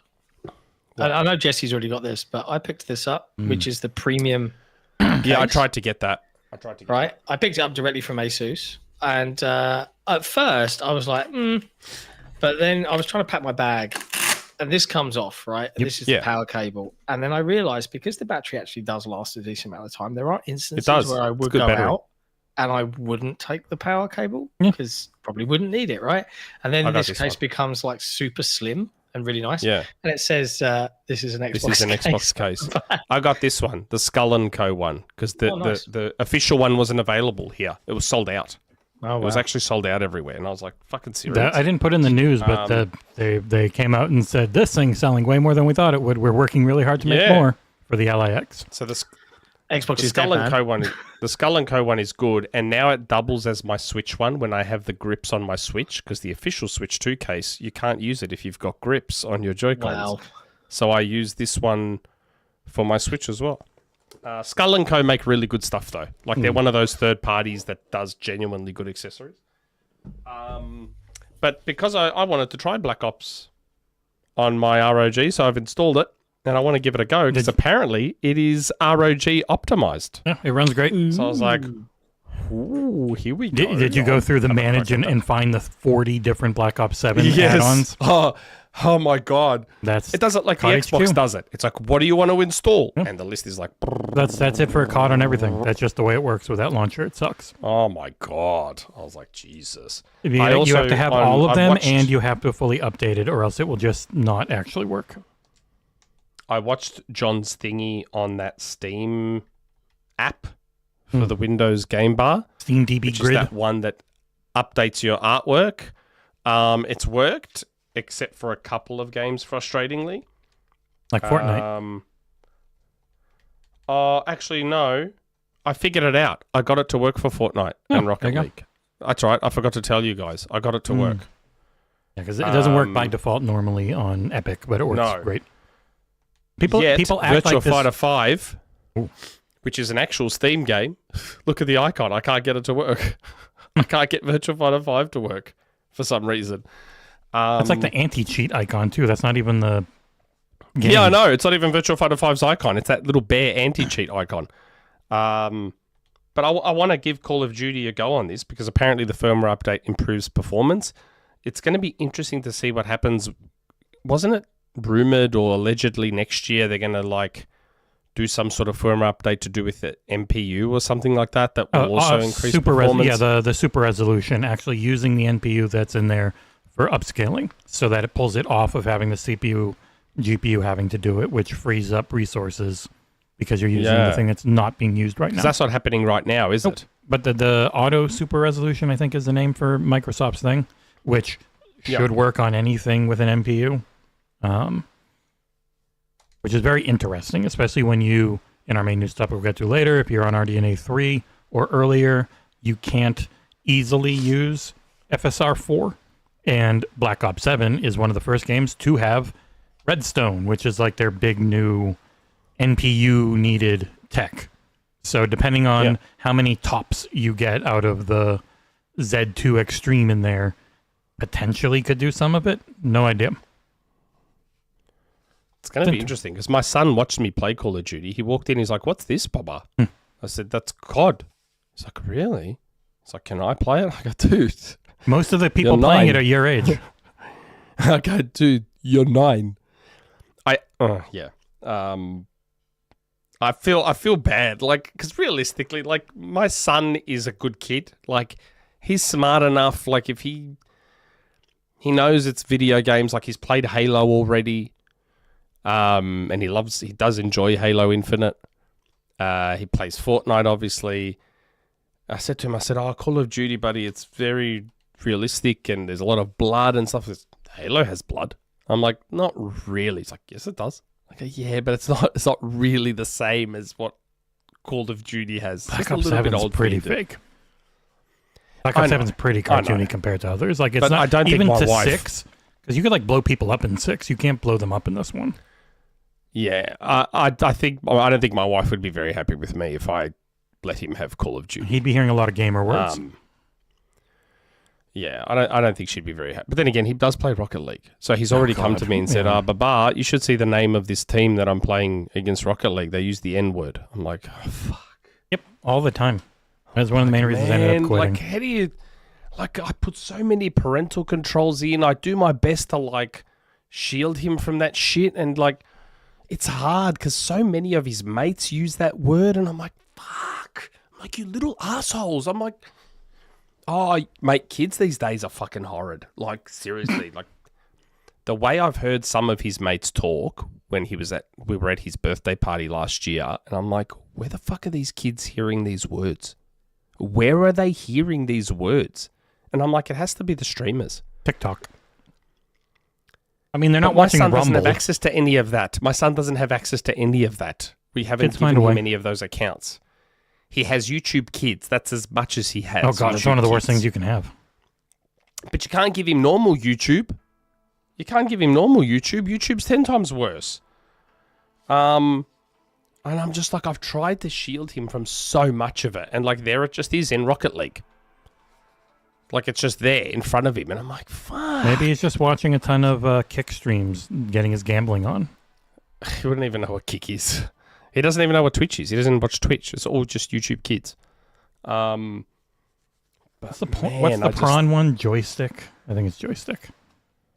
I'll let him on that one. The one that's just flat out porn. Yeah. That's just like nude people playing games. Yeah. But we say prawn on here. I don't know. I don't know. I'm tossing up whether I give him Black Ops 7 or not. Because I reckon he'd really enjoy it. He likes his shooters. I got extra codes. But I reckon my wife would lose it at me if he had Black Ops. She was hesitant about Fortnite. She's like, but it's shooting. I'm like, yeah, but it's cartoons. Like, it's shooting, but it's like, it's cartoons. Like, there's no violence, there's no gore, there's no... If anything, there's more sexual stuff in it because you look at Chun-Li. She came back in the store, by the way. You were so excited. You had to let everyone know. Oh, man, I had to let everyone know that Chun-Li was back in the store. I was quickly adjusting some stuff, so now I'm going to get this show back on track. It's time to talk about the video gaming news. I never even talked about what I played, but that's fine. Oh shit! I know. Shit. Nick No, has you have not got shut one more up. thing that you need to talk about. Yeah. Yeah, Nick just carries on. Go on, Jesse. Talk about there's, that one last game. There's two, which one is just going to be me agreeing with John that Arc Raiders is great. It is. I know it's all the rage to get upset about the AI stuff, and Jesse I get didn't it. think I would play it, did you? It's fucking great. Half the things I give I you, said, don't can play. I have? I said, can I have the code for Arc Raiders? And the first thing Jesse fucking said was, "Are you even gonna play it?" Yes. And I was like, "Yes." And I played with John that day. The context is I've given you so many codes that you never touch. You just have them to collect them. So yes, I'm going to ask that question every time. But yeah, I Arc played Raiders it is a bit awesome. Unfortunately, when you have the Nexon CEO who has gone full AI, because as far as I can tell, the South Korean government has gone full. If you are an AI first company, we're going to give you a lot of money. And he's like, shit, yeah, I like money. I'm full. We love AI here. If you want to friggin' get fired or quit because you know your job's going to be gone to AI, feel free. So having him and Tim Sweeney defend you, really bad way for your game to get defended publicly. Because Tim Sweeney just always comes off like an idiot and an asshole. I tell you what, you know all the drama, because we didn't talk about this, all the drama that Eurogamer caused by giving Arc Raiders a 2 out of 5 because of their use of, and I hate saying this, everyone just labels generative AI slop on Arc Raiders. People are overdoing it now. People are overdoing it. It's not generative AI. It's text to speech, which is a technology that's existed for fucking ages. And the reason they've done 40 it, years. and like, I don't understand why people can't like from a developer standpoint, do I want to design a level and then every time as a live service game that I've designed a level, have to ring the voice actors and keep paying them to re-record voice lines of over on that alley, up on that pole, you know, like, and also like it's not just that; it's also like the full line generally. Because if you want it to sound halfway decent, natural. There's a bombardier up on that alley. There's a bombardier by that Right? farmhouse. There's Like thousands and thousands of lines. So from a developer standpoint, right, the people that are making the game, they're like, well, we can hire voice actors and pay them if they will agree to us, let us do this, and we'll use technology to help make that development process faster. Is that the right way to do it? They've probably made loads of money. They could afford to pay all the voice actors. They've chosen not to. They've chosen to use a tool just like everybody else uses tools. I genuinely, I don't have a problem with it. I think it's a pretty smart way to develop a game. The 2 out of 5 wasn't followed up because there is shitty generative AI slop in Call of Duty Black Ops 7, and it was never mentioned. It was never part of the score. 3 out of 5, and it wasn't mentioned at all in the review. Now, I get it, different reviewers, but like if you're going to have a policy as a website, like, is it your policy as a website to call this stuff out, or are you just going to ignore it? And I think that's led them into a very difficult position that they probably, but equally, they bet they didn't know that there was generative slop until some of the community got so far along that they started unlocking all these fucking calling cards and prestige icons, and now it's been called out. Like, we didn't know, admittedly. But it was also in last year's, so it wouldn't have really changed much for me. I expect them to have this dumb shit. Yeah. Like, it's just unfortunate, but they do all the time. And we got the... but you shouldn't be like... I don't know. It's a slippery slope. Like giving it a 2 stars out of 5. Oh, the game's great, but they use AI, so 2 out of 5. Shit. I'm like, come on, man, don't do that. That's fine. Like air your complaints. You don't like that they used it. That's fine. That's okay. That's totally okay. But don't. When you're an outlet as big as Eurogamer, don't use your review as a baton to like, well, you know what it is. If they really don't like it and they really don't care, they shouldn't cover the game at all. They should only cover the AI stuff. Don't cover the game, because then you're just being a part of the SEO train. Because Arc Raiders is incredibly good SEO, just like Hogwarts Legacy was incredibly good SEO. And then that 1 out of 10 came out where it wasn't about the game at all. It was just about how horrid a human being J.K. Rowling is. It's like, fully agree.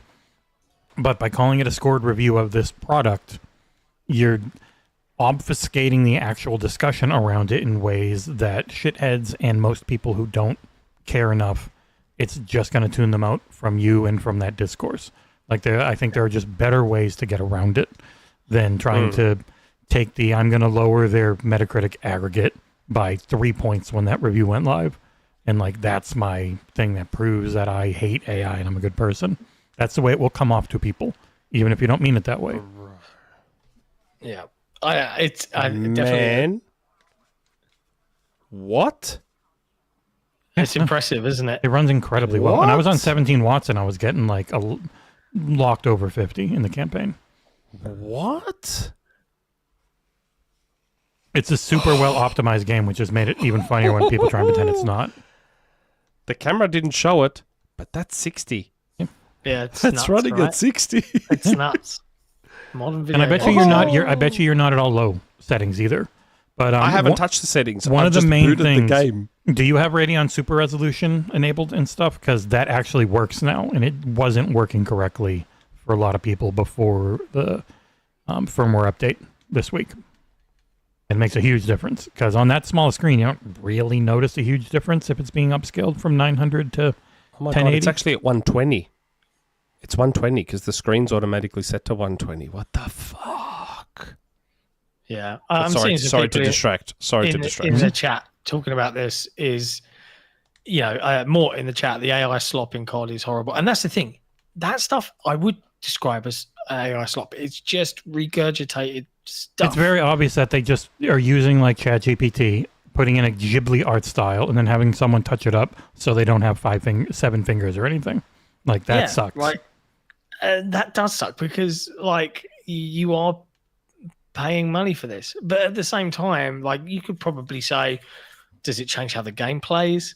No, but if you're meant to be rewarding these things to players for achievements, do they really want something rewarded to them that's spat out by a machine that has learned everything it's doing from another artist? It's such a it's a bit of a mind fuck. And like, as we go forward into this AI revolution, as Satya Nadella likes to call it, like I'm really hoping the bubble bursts, but I have this horrible feeling this shit's just never going to go away. Well, the bubble will burst, but it will burst well after all of us can afford to try and ignore it. Like their bubble will last longer than our ability to hold out and exist does. It happens every time. Yeah. And they will become too big where then it becomes a thing where they have to be bailed out.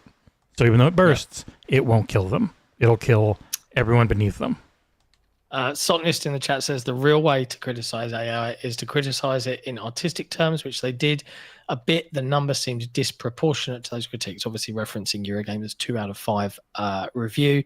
And a little bit of life advice, I should say, in the chat here from Infinity Nerd 93. Don't Google. Nick, are you listening? Do not Google Zootopia Pokemon and Zootopia. Don't worry, I've searched those before. You people are weird. Right. I think, and you've only got one other thing you want to talk about, right? The last one was a game that John and I worked on together, which was called Pigeon Simulator, which is 1,000,000,000% a game entirely made for streamers. Like it is very basic AI slop. This is friend slop. Yeah, it is a very basic little friend slop game where it's you and up to 3 other people going in, doing Phasmophobia, repo-y stuff, though less. It's super polished, but less inventive than those. Like it is the most basic one of those. If you got a friend group, you can go in, you can have a fun weekend. On the whole, I don't think it's particularly good. It is very much in the style of a Phasmophobia, Repo, RV there yet. Like you're going in, you're trying to do very specific, or more mission-based than RV there yet. You're doing these missions, you fail a mission, you're all the way back to the beginning every time. No meta leveling at all. It is a rogue-like. Every run is fresh. You carry nothing over.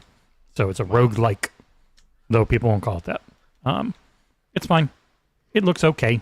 It's almost that like generic Nintendo thing where it's instead of having great artists like Nintendo does, obviously, it's just a very small group of people who made something that's very clean looking and inoffensive in a lot of ways. Controls okay. The majority of your gameplay is hovering around as pigeons who can't fly, because that would make the game too easy. So you can hover. Eventually you can like quadruple hover with your quadruple jumps, but you can never fully fly. And you shit on everything. And when you're not shitting on it, you are attaching a grappling hook to it and dragging it to a thing to extract it. So that's it. That is the entire gameplay loop of Pigeon Simulator. There are per run upgrades to buy. The dumbest thing that I don't like is that those upgrades are only for you. Yeah. So you end up sharing points, which is not good. They need to. Yeah, fix because that. you're spending the group's money, but they're on upgrades just for you. And I know was like, that is a thing for the genre, but I don't like it. Yeah, it reduced the fun somewhat, which was Taylor Parker asks, "What is the platform war? How does it work in console? You give me an example, please." Battlefield versus Call of Duty. It's instead of it being the entire thing you play them on, it's just those games that are platforms unto themselves. Fortnite versus whatever, like the game is the platform, so the game becomes A, and the other game becomes B, and you got people on each side that feel great about it. It's sports, it's religion, it's politics. Everything is just, I'm on this side, I feel good being with all these other people like me, and you're over there, so you suck, so let's argue. And that's most of the internet. That's most of human history. Most of life, unfortunately. All right, there you go. There's everything we've been playing for an hour and a half. Last 9-10 days. I'm sure there's stuff we missed. There probably is, but it's enough. I played 30. I guess I could give the update. We did the Extra Life charity stream and absolutely smashed our goal to the point where I took down buying the beans that John has now bought himself. So yes. So and Nick, I will be if you need me to. I would like you to pick some of these up. Are they even in Australia? You can get them on Amazon, bro. I'm sure you can. I think because as we get into the new year, we're not going to worry about it right now, but we would obviously like to attend Gamescom. We would like to attend Summer Games Fest again. We keep leaving crowdfunding a little bit late. It's starting first thing next stuff year. Booked. Yeah. So we're going to start a little earlier, but we are going to be running the Bean Boozle challenge permanently into next year, so that we can constantly kind of keep those donations rolling in. People wondering, Bean Boozle, like 2/3 of the box are disgusting beans, like burnt rubber, vomit, wet dog. They're really bad. 1/3 of them are okay, not great beans. And for $50 US, you can rotatingly, or I guess if you spend more, force one of us to eat one. And that'll be we'll just have a supply. And that'll be through our corporate PayPal. Make it easy. Yeah. But it's like, rather than just donating, you get, like, we're still going to do the subathons, and we're going to do giveaways and all of that jazz. We'll do probably a winter subathon and then a spring subathon to crowdfund a little bit. But we will also, at any opportune moment you feel like, be available to eat a disgusting bean live on air. I never remember what that friggin' PayPal link is. I thought I put it in the description here. I can't remember. Because, I mean, you and I have them. Someone literally could just donate $50 to it and make us eat a bean if they wanted. Yes, they could. I'm glad we don't right now. Because I've been looking at that box like rather ominously. Like, I'm going to put this link in chat. Oh, don't do that. What are they called? Bean Boozled from Jelly Belly. This was 10 quid. Oh, yeah, I can get them. Yeah. Get yourself a pack, Nick, and then we'll face that punishment together. Is the company going to pay for it? Yeah, I'll ping you the money. I bought mine. The company will pay for it. I bought mine personally. I'll pay for yours as well, Jesse. It's fine. It's okay. I'll get them. They're here on Amazon. I've got Amazon Prime, so it's free same-day delivery. I can get them today. There you go. Enjoy. Amazon's so good. Amazon's so good. As far as I know, can just buy these and they'll be here today. PayPal should show up here in the alert box. Otherwise, only John would know if someone does it. But it should show up. Oh, there's an even smaller packet. That's only $13. Yeah, I don't need to buy the big box, do I? It's not that big, man. It's like, if you look inside. Yeah, but why do I need that many? Because it's going to last all year. For a significant period of time. Yeah. Why don't I just get the small pack that's like $13? What do you care if you're not paying? Yeah, I'll pay for it. Do you still get the spinny thing? Do you still get the spinny thing? That's what I think. I don't think you get the spinny thing if you don't get the big box. Yeah, I don't think you do get the spinny thing. But yeah. Anyway, let's talk. Oh my God. I'm running the benchmark. So I've set everything to low. And I'm running the benchmark. Do you want to know how many frames this is running at? 120, I would guess. No. 99 frames. It's floating in the 90s. Wow. That is impressive. And it doesn't look like arse. Like, it looks good. No. The beauty of it's running in the 90s. What the fuck? It's great, isn't it? How? Are you in turbo mode, I'm guessing? Let me check. No, I'm in Windows mode. Oh. You could probably squeeze a few Wait, more if frames. I put it into turbo, I'm going to put it into turbo now. Oh my God, it just went up to 120 frames and shit itself. There you go. Tom said, I don't think the pop-ups or PayPal work, John. You got to go take a look. It just, I put it in turbo mode off, and Tom. the frames went from 90 and it just went 100, 110, 120. Oh, and then it just Jesus fucking Christ. He's donated $100. Tom, Let's grab him, dude, Nick, John. Dude, Tom, you are rich. Can you please pay for me to go to LA next year? You are rich. All right, and I have We a had spinner. a good time. We had a good time together in Germany. Let's catch up again.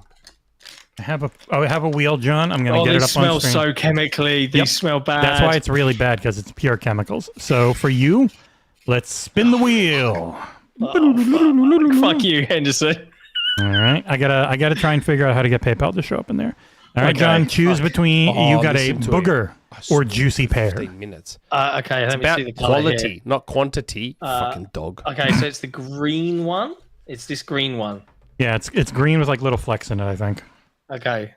Yep, green with There it little is. brown flecks. Oh, fuck me. I hate eating bad food.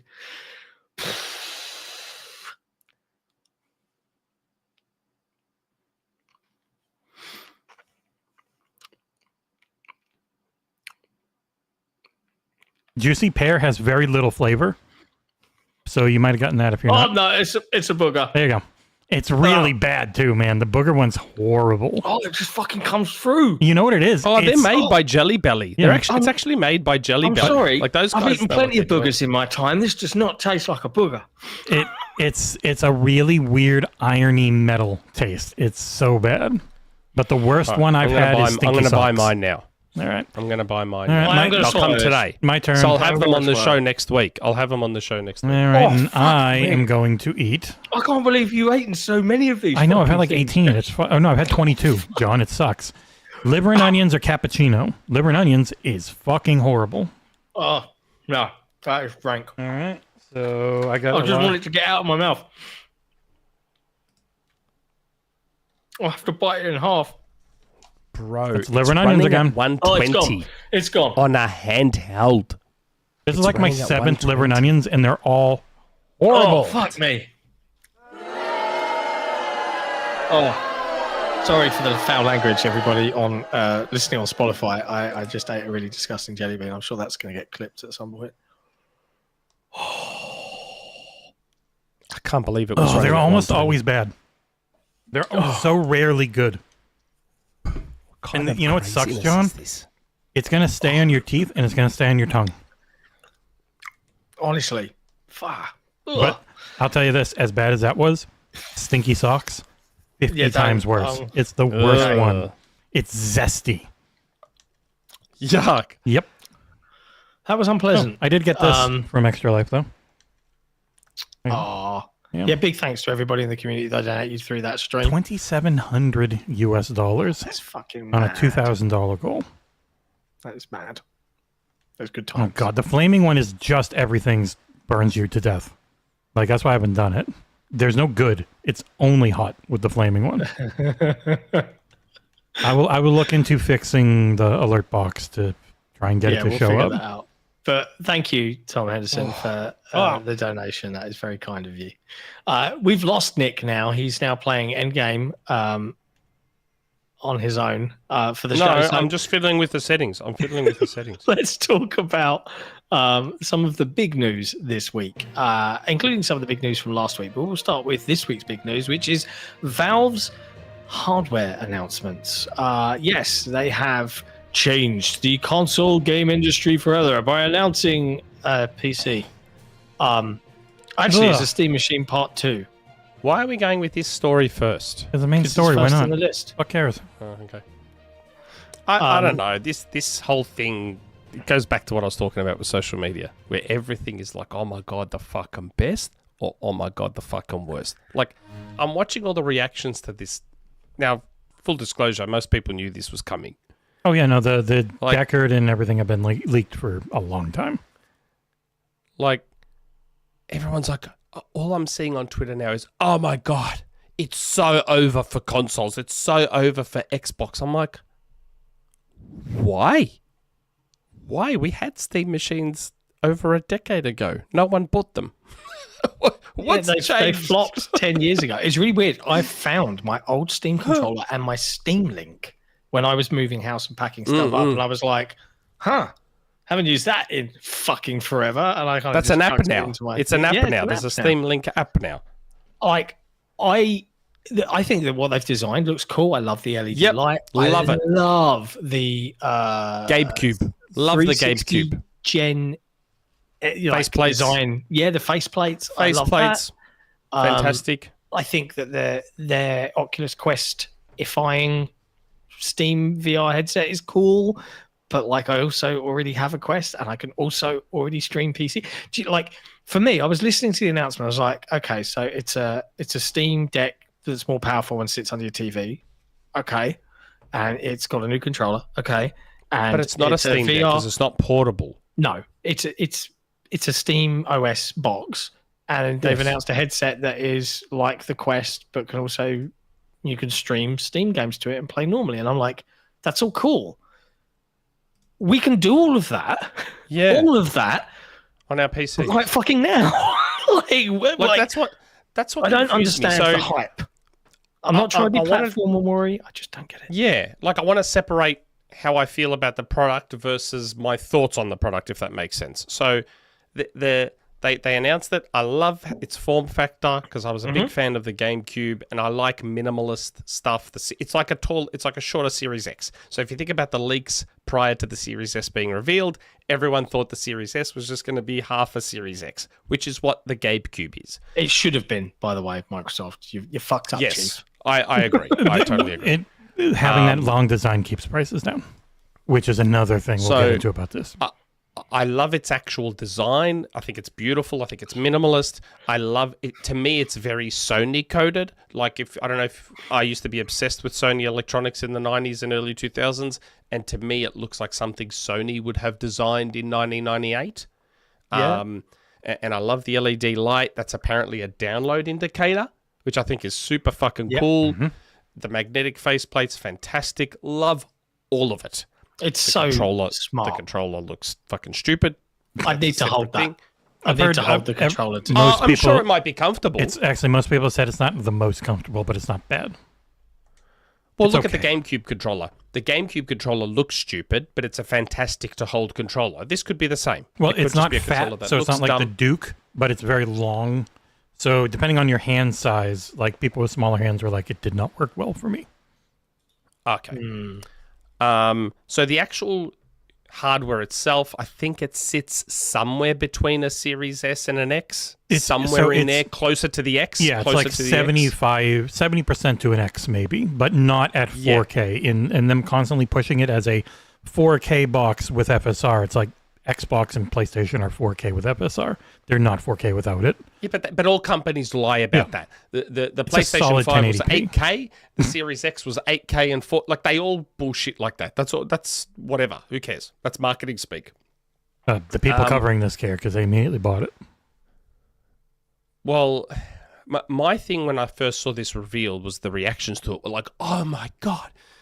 Like, I'm like, is the age of everyone on Twitter really young? Like, we had these boxes back in 2012 and no one gave a flying fuck about them. It is very different because the boxes in 2012 ran SteamOS, but it was Linux native games only.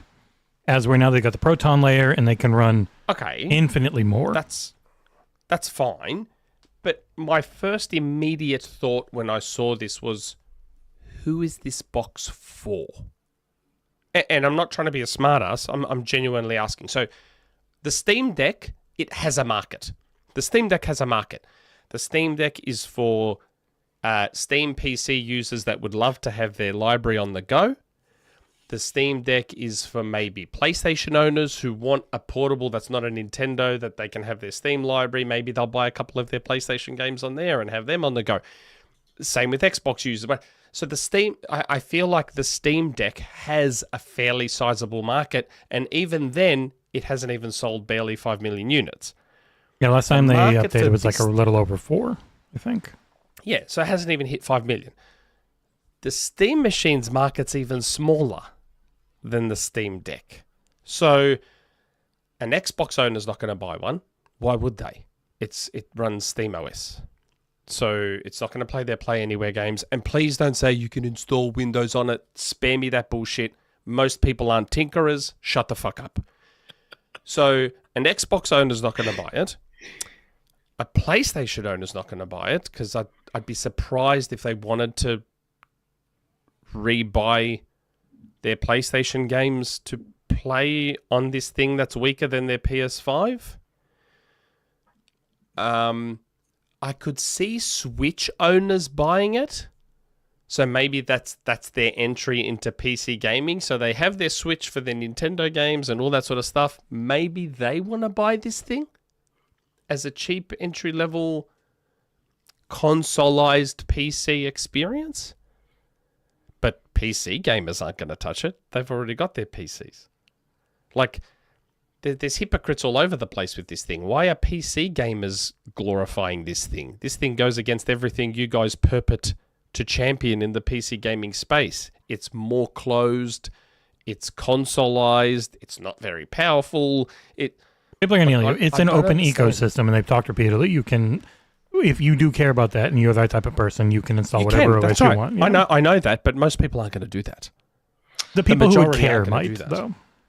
I think the problem. But what's the size of that market? That's not big. But that's the question, right? But the problem with the attitude towards talking about things like this, and apologies if this is a hot take or not, is that it goes back actually, Nick, to those extremes you were talking about earlier on in the show. Like everything's either got to be the best or thing, but it's equally people talk about like it's got to destroy and win the market in this way. Oh my god, Xbox is going to fail completely. And the reality Microsoft should be shitting bricks. Right, the reality is that Steam, Valve, are probably super happy. Like someone in the chat says it will sell no more than 10 million. Oh, Steam be probably so be fucking happy with that. 10? Oh my god, Valve would shit their pants if it sold 10. Let me make that point, right? It's not even going to sell 5, I don't think. None of these companies, like, they would all be delighted if they were 150 million sellers, right? But there is a world here, like, and I think Xbox have actually made peace with this, and like, this is just my opinion, right? Xbox are like, we're never going to fucking win this stupid console war bullshit, right? So we're going to do our own shit. We're going to go and fucking combine PC gaming and Xbox and make a new way in, and fuck it, we'll sell our games to everyone. And they're doing that, right? And the reaction has been, for an industry and a customer base that has been fucking trained within an inch of their life to argue over this shit and evangelize their platform, right? That is just fact. It's how you've been marketed to since you started playing video games. The reality is Microsoft are like, we could make, and I'm spitballing here, new Xbox next gen. We can make them, they can be, let's say it's $800. I don't know. I'm just spitballing. $800, $1,000, doesn't really matter. I'm seeing some prices floating around. Everyone's like, if this thing is $400, I'm like, guys. Well, that's what I saw at Digital Foundry. Thing was $400. Rich on Digital Foundry was like, what if it is like $399? Cool. But if it's like $499, it's going to be in trouble. And I'm like, man, if it's less than $799, I would be surprised. But Microsoft are probably of the opinion, and I bet you Steam are as well, Valve are, I should say. If we sell 10 million, 20 million, if they could sell 10, if they could sell 10, which I don't even think they'll hit 5 with this thing personally, if they can sell 10, they would be shouting from the roof, like they would be over the moon. 10 million customers is a lot. Yeah, they are buying directly from you and your platform and your revenue, and it's all yours. That is another thing. They're not at retail. They haven't been with the Steam Deck. Like, I don't know that they would be with this one. They talk very specifically to a lot of people who they invited to go and see it, and the constant refrain, like they told Gamers Nexus, they're not looking to compete with consoles. They told, like Linus from Linus Tech Tips gave an anecdote on their podcast yesterday, and he was like, when he brought up, I wish you guys were really trying to push against the console market with the price on this, and they were like, what do you mean? He was like, like $500, and he said, and then the entire like mood in the room changed for the worse. Like the air went out of the room because it's not gonna be. They have only pushed this. The main audience, and they talked about it a lot. It's people who tether their Steam Deck and put them on a TV, and they wanted to give them a better option for that. Like that's not that many people, and it's it's a play for their ecosystem, especially with their new headset, where this is a thing that can directly connect to their headset. And I saw a lot of people being like, wow, wireless VR. And like, man, the Quest 2 and 3 are perfect in wireless. This is awesome that it's another option. This looks like a better headset overall. I definitely would love to have one. And I did reach out to see if we could get like review units and whatnot, because I would love a reason to play through Half-Life Alyx another few times. Best game ever made. But this hardware is already out of date. Like, it's a solid, not great CPU, and it's a mediocre to okay GPU. And the CPU is running at 30 watt, whereas like an actual desktop CPU might be pushing, the newer ones might be pushing 100, 300, depending on how crazy you go. And the GPU is pushing about 130 at the most. So combined, it's using a little more power than a Series S on the similar, maybe a little bit newer tech. But it's RDNA 3, which means it won't have the stuff you need from RDNA 4 to use FSR 4. So seeing people saying, oh, FSR 4 is going to do all the work. And it's like, it doesn't, you could get it to work there, but it's going to be really compute heavy to actually use FSR 4 on this thing. It doesn't have the NPU stuff that generally is required for that to work well. Like it's not, I think they even call this like it's an entry-level PC, which is fine. They have not pushed it as anything else. Valve hasn't pushed this as a console killer. They haven't pushed this as they haven't pushed it as a console. It's a Linux mini PC, and when you miniaturize PC parts, the price goes up. Like, go look at a NUC or all the various mini PCs you build. And when you buy smaller PC parts, it costs more money to make them because they're not standard where everyone's using this and making this all the time. And so the price goes up because there's less of them made, and actually miniaturizing this tech is expensive, and it gets really hot if you go high on the specs with it. Like, there's nothing about this that's going after consoles. It has a very specific market, and people love list warring and are desperate for an Xbox killer, a PlayStation competitor, and Valve is not trying to market this that way. But it hasn't stopped the industry from, exactly as I kind of predicted, seizing upon this and there's a lot of, I have two minds of this. Should Microsoft be paying attention to what Steam are doing? Absolutely yes. Because, and I said this several shows ago, I'm of the opinion that the unshittification of Windows with AI and agentic OS and bloat, right? Doing all of that for someone who, I only want to use my desktop PC to play video games and that's it, is the worst, right? And if Microsoft could come up with a version of Windows like they have Windows Enterprise and Windows Professional and Windows Home Edition, Windows Game Edition, right? And it strips out all the bullshit. It's still operating system, and you can flip across to Windows mode, but primarily its purpose is to run the fucking games I buy. And if they can do that and give the market and the option, I think that's a smart thing for them to do. And I hope that they are paying attention to what Valve are doing. At the same time, acting like that they are completely going to destroy Microsoft and beat them to the punch. What, they beat them to the punch 10 fucking years ago when they tried to do this? Like, Linux accounts for 3% of Steam's market. That's what SteamOS is. It's Linux. It counts for 3% of the entirety of all the customers on Steam. 3 fucking %. And why are we acting correct like me if it's I'm the end wrong, of the fucking world? but isn't it worse for Steam if you decide to install Windows on this thing? I mean, if you're going to still buy games off Steam, they don't care. But yeah. Doesn't that technically hinder them somewhat? The fact that you can install other stuff is also why Microsoft's not going to subsidize next round, most likely as heavily. The moment you're not the rumors are true, the moment you're not locked into that store, you can't subsidize because you're not guaranteed all of those sales. But if the rumors are true about the next Xbox, if all the rumors are true, then I don't know why Xbox would be worried about anything. Their box Jesse will be made more a rather powerful. Fabulous cuck analogy for this. Actually, do you want to explain the cuck analogy from? Well, I also had a Blue Sky post that broke containment when it got retweeted by a bunch of big people like Matt Piscatella, and it is essentially Microsoft and Valve are enormously happy with each other business partners. They're not looking to war at all. No. If you are a customer and you're in the bed, and Valve is in the bed, and Microsoft's in the cuck chair, watching you two go at it, they're happy. And if you're a customer in the bed, and Microsoft's in the bed with you, and Valve's in the chair, in the cuck chair, they are happy too. They make so much money off of each other. They're not looking to argue and fight. Like Phil Spencer immediately came out and said, we're the biggest publisher on Steam. He wouldn't say that if he was upset.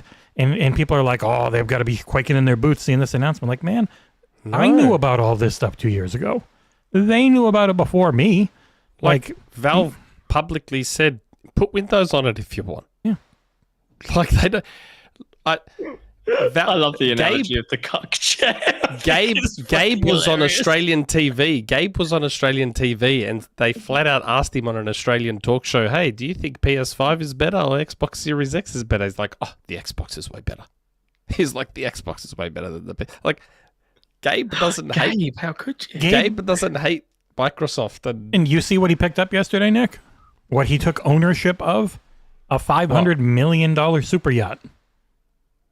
Doesn't give a shit about anything anymore. He has only really lived and worked on his yacht for years. Now he has a brand new $500 million one that's got like 14 gaming PCs and just tons of crazy shit. Yeah, like he's in his super villain origin era. Yeah, I don't know. I've found the reaction to this device weird. I've just found it very weird. And I got to cut in real quick. Congratulations, SZ Universe, who won a code for Hogwarts Legacy on Xbox, thanks to a donated gift by Jay Foley for American users. Thanks, Jay Foley. That's really nice. We've also got a Shashin member for 26 months, executive producer as well. Wow. Yeah. Hey guys, taking a break from Dark Souls. Just wanted to say Valve may not market it as a console, but they can't predict how the market is reacting. Of course they can't. True. I'm not blaming Valve for anything. Like I don't, like I said, the product itself, I like it. These products look really cool. We're just stuck reacting to how stupid people get whenever something new and fun is announced. They can't focus on how cool this shit is. It has to become, okay, the only way I know how to cover video games is to try and make everything Microsoft a fight. dead. Yeah. It's just funny. That's the first reaction.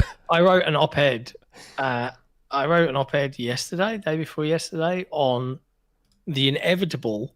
And I'm sorry, Insider Gaming, you did it first, and I just had to tack it to your tweet. I mean no offense, but it's inevitable because this is the industry of let's look at the Steam numbers for Blops. Our creators is beating it, and our Twitch streamers, and it's like I wrote this whole article about the reaction of the way media frame things and why.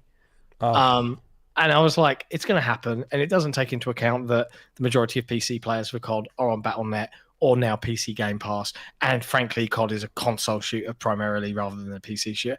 You guys won't care about any of that. You'll look at the Steam numbers and you'll make a story that says it's performing worse. And yeah, it's performing worse than Black Ops 6 last year. Yeah, but who gives a fuck? It has to be, there's a winner and there's a loser, and that is this industry, and we have to argue and we have to get angry, and we can't just say, it's not just that. It's not for me. Do you know what I mean? You know, the reaction when the rumors started swirling about Microsoft's next console and, retailers aren't going to stock the next console. Microsoft's going to have to sell it themselves. They're fucked. Where do you think the Steam machine's being sold? Who do you think is selling the Steam machine? Not retailers. Who sold the Steam Deck? It's going to be sold through Steam. So if it was a death blow for Microsoft, why is this okay for Steam? Like, it's not going to be at retail, which means it's not going to be sold to casuals. And that's what I come back to. Who is this for? Like, the market for this thing is Steam so customers. It's tiny. for people that like Steam Deck and want more Steam Deck type experiences. That's it. That's who it's for. Like John said about Microsoft taking notice. Hot take. You know who should be taking notice of this box and cutting their lunch immediately? Epic. If I'm Epic right now, I'm like, hold on a second. Why don't we make Epic big picture mode using Unreal Engine? Partner up with Microsoft and have our OS as a layer over the top of Windows that just boots over the top of Windows. And we'll make a little box that can run Fortnite and Rocket League at 1080, 120. because most of the kids growing up right now don't have my son doesn't have a Steam library. He doesn't even know what the fuck Steam is, but he's got an Epic library of 400 games. So my son, like all his mates right now, want a PC because all the streamers have PCs. So that's why he's getting an ROG. That's why he's getting an ROG Ally, because he wants a PC. But he doesn't have a Steam library. He doesn't even know what the fuck Steam is. They've all got Epic accounts because they all play Fortnite.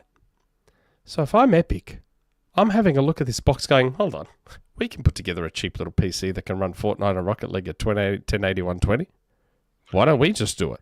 I don't think they need to. Epic big picture mode. I'm not saying they need to. Well, because as we've seen, they've got a 0% cut already on Windows. Like that is a thing. Like those storefronts, they take no cut. But Microsoft and Epic are very chummy. That's what I'm saying. Like it's already there. I bet you if anyone was going to be a part of like the Microsoft, and supposedly there's an Xbox side and an Xbox PC side. And I bet you that the Epic Store and everything works in the Xbox PC side just absolutely perfectly, and it's like fully integrated and everything. It does. It works fine. But I mean, even better in the next one. Epic doing something like this also helps Microsoft because they would be Windows 11 devices. Yes, they would be running this Epic big picture mode over the top for all the little kiddies that just want to play Fortnite on a PC, but it's still ultimately a Windows 11 device. And for those that want to tinker, there'd be a backdoor in the Epic OS that just lets them boot into Windows 11 and away they go. And all of a sudden there'd be this swathe of kids that are like, oh yeah, it's a PC and it plays Fortnite. And like the Steam machine can't play Fortnite. And it's unless you bought Rocket League prior to 2020, it's not playing Rocket League. Can it even run COD? No. You're muted, John. No, it can't run COD, Battlefield, Valorant. It can't run League. Yeah, so and people are like, oh, maybe they'll fix that. And it's like, to fix that, they have to lock the OS down. Like they have to lock the OS down in a way that Linux generally is completely against. Like I'm not mocking anybody that wants a Steam machine, and nor do I think it's a stupid thing or a bad design. I actually think the device is one of the coolest looking miniature PCs. That's what I said earlier. It's great. Seen. It's a great and little it will unit. heavily depend on the price. And if you're in the chat right now and you're like, I really want to get one of these, honestly, I think you probably have a really fucking great time because this is the thing. Steam has so many fantastic indie titles that launch only on Steam, and this will it could be fantastic for indie developers and smaller games, and to really like let them flourish in a way that the big industries right now, the big players just don't, because the market is so saturated and people are so used to free to play stuff. This could be a really safe haven for those developers. But the whiplash that's really thrown me more than anything else is up until this week, I've been hearing that and anybody that own ones, the Asus ROG Xbox Ally X and Xbox Ally aren't fucking consoles. They're fucking PCs. Yeah, don't you call them anything else? And now we've seen Valve announce a thing that they have specifically said is a PC. And everyone's fucking calling it a console. It's a console. Like, well, which is it, fucking lads? Come on, pick an option. That's what I mean. That's what my tweet was about, how this fucking machine is exposing hypocrites like on all sides. It's exposing hypocrites everywhere, in the console space, in the PC space. It's just like, guys, fuck. Like, just try and calm down, take a breath, and just look at this as rational adults. Like, I tell you right now, Valve aren't even looking at it the way you're all looking at it. Valve, it's my Steam everyone's Deck. like, oh, $399, $499. Mate, if the price on this thing was going to be $499 or less, they would have already announced the price. They would have already announced that. The reason they haven't announced the price is that it's not going to be that cheap. It's going to be higher than that because it's a PC. I mean, first and foremost, like, that is this what thing is just running my Steam as this same way a Steam Deck would. Like that's the whole thing. They're platforms that want to be everywhere, but people are constantly treating them like they're going to be some closed off thing that isn't. And it's like, no, Valve's really happy if you use your Ally X to buy and play Steam games. Microsoft would be really happy if you went and bought a bunch of their games on Steam. which a lot of people do. I said that a few weeks ago when the rumors of the new Xbox were appearing. I go, Steam would want this console to succeed so that you can buy Steam games on an Xbox. Yep. Like Steam would have no problem with you only buying Steam games on the next gen Xbox. Gabe would be like, sweet, bye. And I think it was Didact or someone who said, like, Epic has teased more stuff with Microsoft already. Like, they have all this stuff with Fortnite coming, the Fortnite crew, which I think is whacking off to the other story we'll get to after this.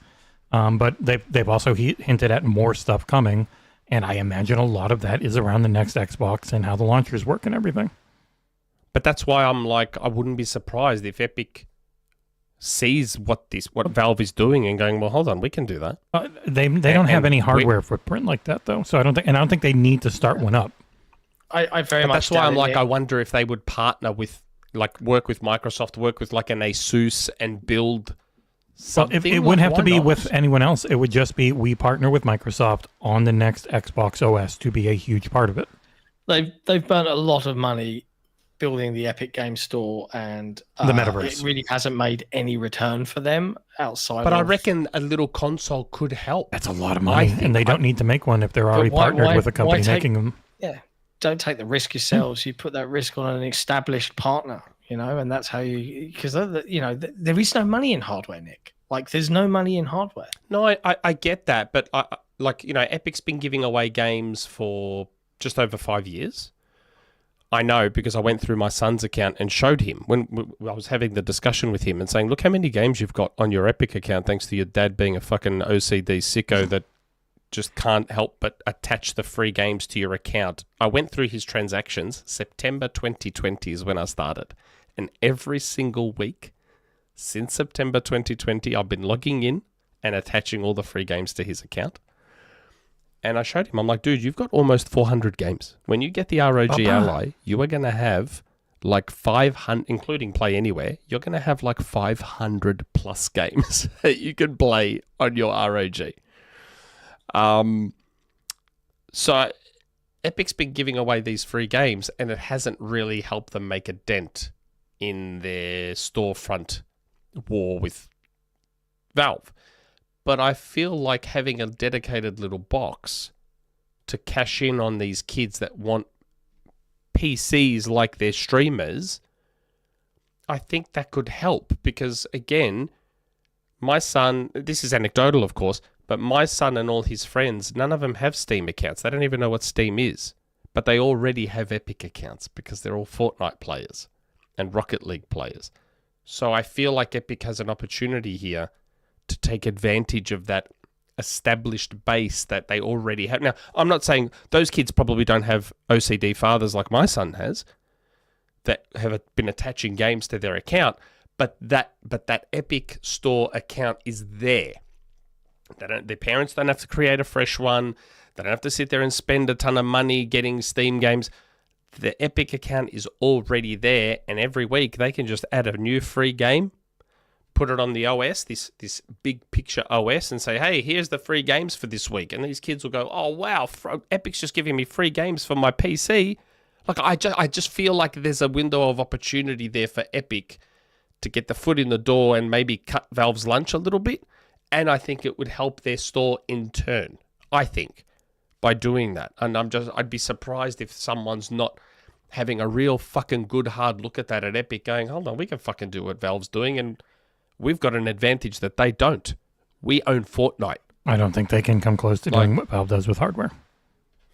They have no experience in it. You need experience in hardware. I'm saying partner. That's what I'm saying, partner with someone. The partner is Microsoft, and there's going to be a bunch of OEMs that you work with. They just need the operating system side of it. They don't need to make hardware. I don't know. I can't shake this feeling that they've got an opportunity to do what Valve is doing right now and succeed better at it, thanks to having Fortnite behind them. I don't know. I can't shake that feeling. I don't know. I do we see missed people a bunch saying, of Superchats, by I know, the way. but like I see in chat, Valve watched Microsoft making plans for next-gen PC console hybrid and said, hold my beer. Microsoft can try and steal our PC players or our dead bodies. And it's like, it's They're not not a hybrid. stealing anything. It's just a PC for their own existing customers. PC. Yeah. It's just a PC. It's a straight up PC. The just hybrid. Trying to cutesify. Yeah. Hybrid is you got your Xbox side with your Xbox games.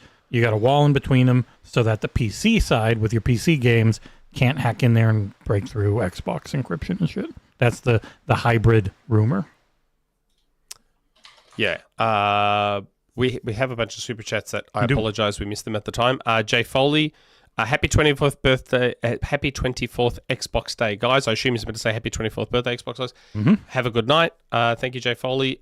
Trev G, Rev Razor, howdy legends. No doubt the new unplugged review section is going to be a beast, though. This was back when we were talking about our reviews and all that sort of stuff. Mm-hmm. Analog AI, day one, buying, installing Windows and Spider-Man 2. Yeah. I've got Miles Morales on this thing.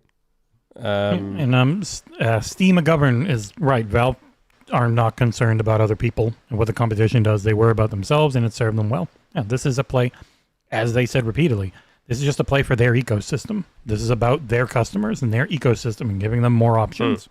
They're not looking to console war and steal people. Speaking of console wars, what we were talking about earlier and the way the media reacts and the instant response is Microsoft is dead, this, that, the other. Yesterday, for the first time ever, I got first-hand experience on the impact that the way the media reports on Xbox can have on the more casual market. I didn't know it was happening until yesterday. So I went to my cousin's son's party. He was turning 9 or 10. So all the cousins were there. We were all there. Big Greek family. We were all there. And we're all having a chat about this shit. This is obviously very anecdotal. And I was telling them how I got the ROG Ally, and they're like, oh, wow. We started talking about consoles, this, that, the other.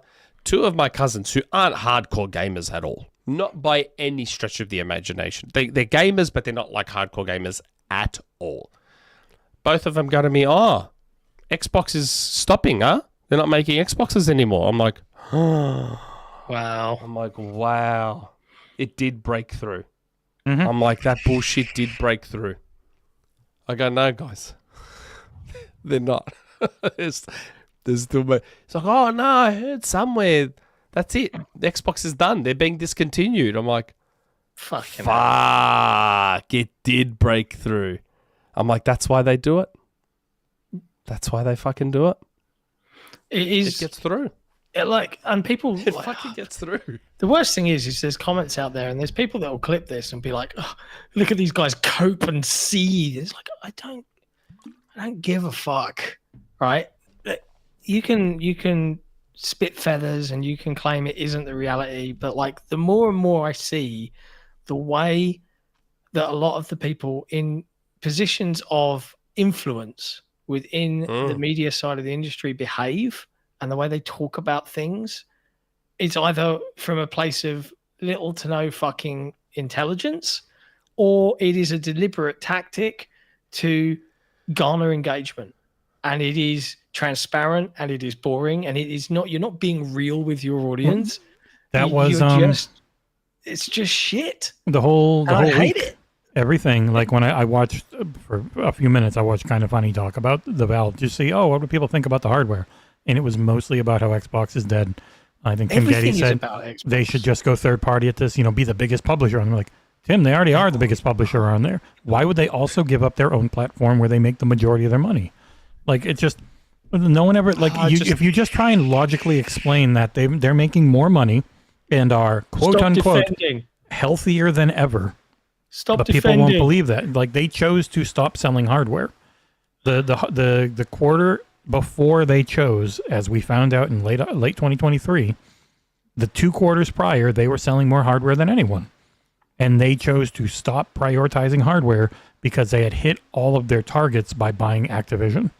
So and at that point, it becomes, okay, we don't need to grow.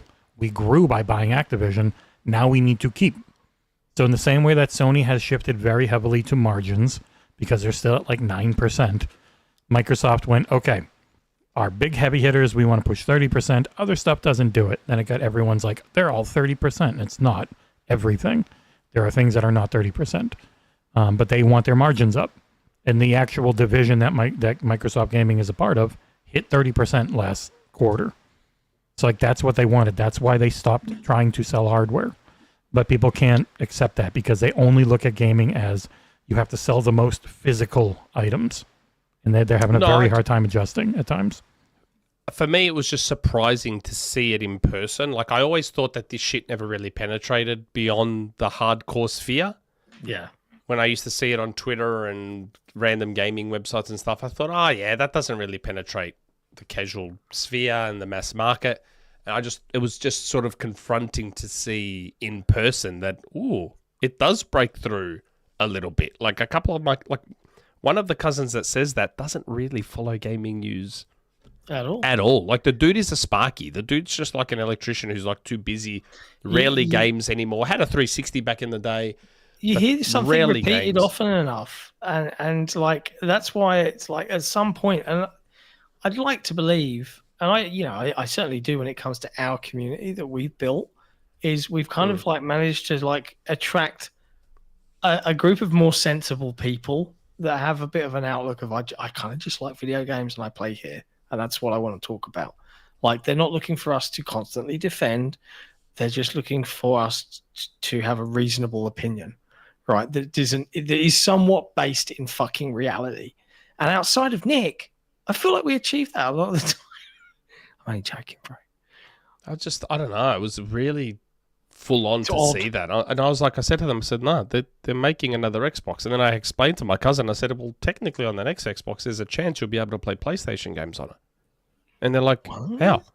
I'm like, well, it's supposed to run, apparently it's supposed to run Steam, Epic, everything. So if you buy Horizon Zero Dawn on Steam, you're playing it on the next Xbox, apparently. Like, I've got Miles Morales, and like they watched my video, and Miles Morales was on there. And they're like, what? You got Miles on that? I'm like, yeah. Apparently, if you believe everything. So it's just funny. I never realized the way that actually had penetrated that sort of stuff. But then we're also seeing online, speaking of PlayStation, a lot of PlayStation fans are like, Sony needs to start pulling their games. That was the response to the Steam machine. Sony needs to start pulling their games from Steam. I'm like, guys. What was it, Jez on the podcast with Rand, I think, was just talking about, or a podcast, I'm not sure which one. Well, that's an interesting rumor, isn't it? But it wasn't a rumor. He mostly just said, like, it was just a thing you heard. But also, instead of getting into it as a full topic, I guess we can just say, like, Sony just announced 2 new first-party IP becoming mobile-first games with Ratchet and Clank and Horizon, and Horizon is on PC. Well, let's set that aside for a second. But, like, let's set that aside for a second. That is a topic. They're more going in that way than less in reality.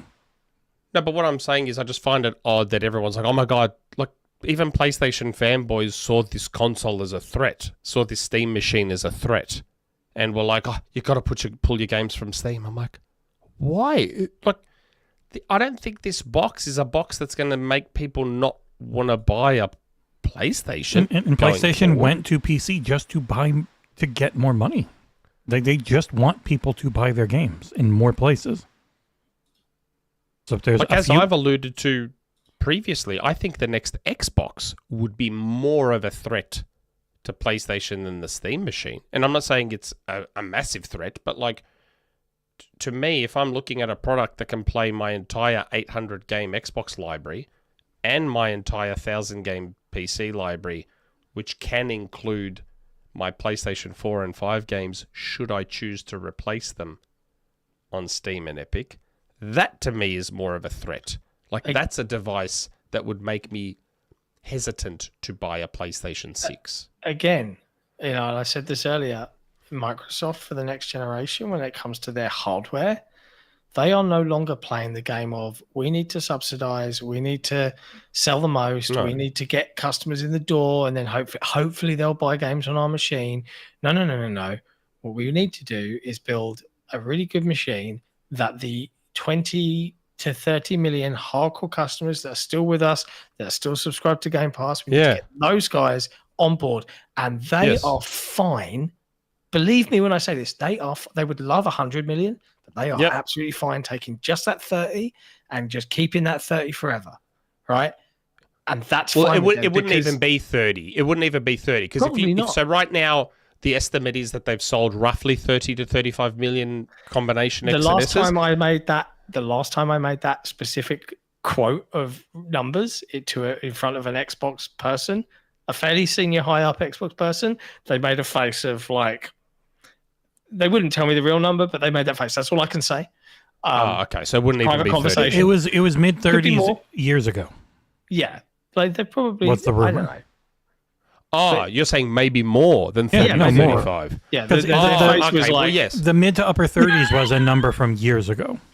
Yes, I know. And that's what I mean. The same thing happened with Xbox One. Remember how Xbox One was 30 million for like the entire generation, and then it turned out it was actually like 55 to 60? And this generation, it keeps going down. By in a few more years, it'll sold negative every 12. year it goes down. I see 28, and then I see 25, and I'm like, man, what are they losing consoles somehow? What do you mean? So, yes, I was just trying to be conservative and say 30 to 35. Now, if the Series S represents the bulk of those, they would probably have 10 to 15, at best 20 million Series X owners. They're the ones that are going to go to this alleged new box. So my assumption is that, like you just said, John, they'll want to focus on those customers because they're the ones that will just be like, nah, fuck this. I'll pay $1,000 for this box because look at what the fuck it does. It does everything. Like, I'll buy it. It's not just one. It's different boxes along every price point. And maybe a handheld as well. Yeah. It's completely changing how the console world would be. Like, again, based on rumors, we don't know yet. So if all the rumors are true, then yes, I want this box at any price, day one. I don't give a shit. If the rumors are true. And as I said in previous episodes, if Microsoft can actually execute on their ambition, which is making an OS that's fucking not fidgety and buggy and funny, and because as we all know, those of us that have used the ROG Ally, the OS can get a bit funny. Like, there are times where I'll be using it, and was it yesterday or the day before? I was messaging Jesse. I'm like, the Xbox button just stopped working. It just stopped working for a full 5-10 minutes. I could not push the Xbox button, so I had to push. This one gets me, and I bet I can make this happen every time because it bugs me every time. Right? I will press the Xbox button. All right, click. Yep. All right, great. Now I'm going to press the right bumper to go along once. Yep. I pressed it. It didn't move, and then I pressed it, and then it will move. That sort of stuff. Every fucking time. Yes. That is the sort of stuff I'm talking about. So they've got a lot of work to do there. Because I had the Xbox button completely stop functioning at all. I had to press the Armory Crate button and then go across to all the Xbox options. So the way I fixed it was to go into Armory Crate, go into the I had to jump around in Armory Crate to bring back the Xbox button. Just shit like that. That's what's going to not gain you any casual or mass market traction. Those sorts of things. So if this next Xbox has its own OS that can still integrate the PC stores, I think, at least for the hardcore market that owns the Series X, they're onto a fucking winner. And they need to focus on those people and get them all across, all 10, 15, 20 million of them. And that's where I don't understand the whole, Steam machine's going to kill Xbox thing. It's like, the Steam machine, I think, could only dream of hitting 10, 15, 20 million.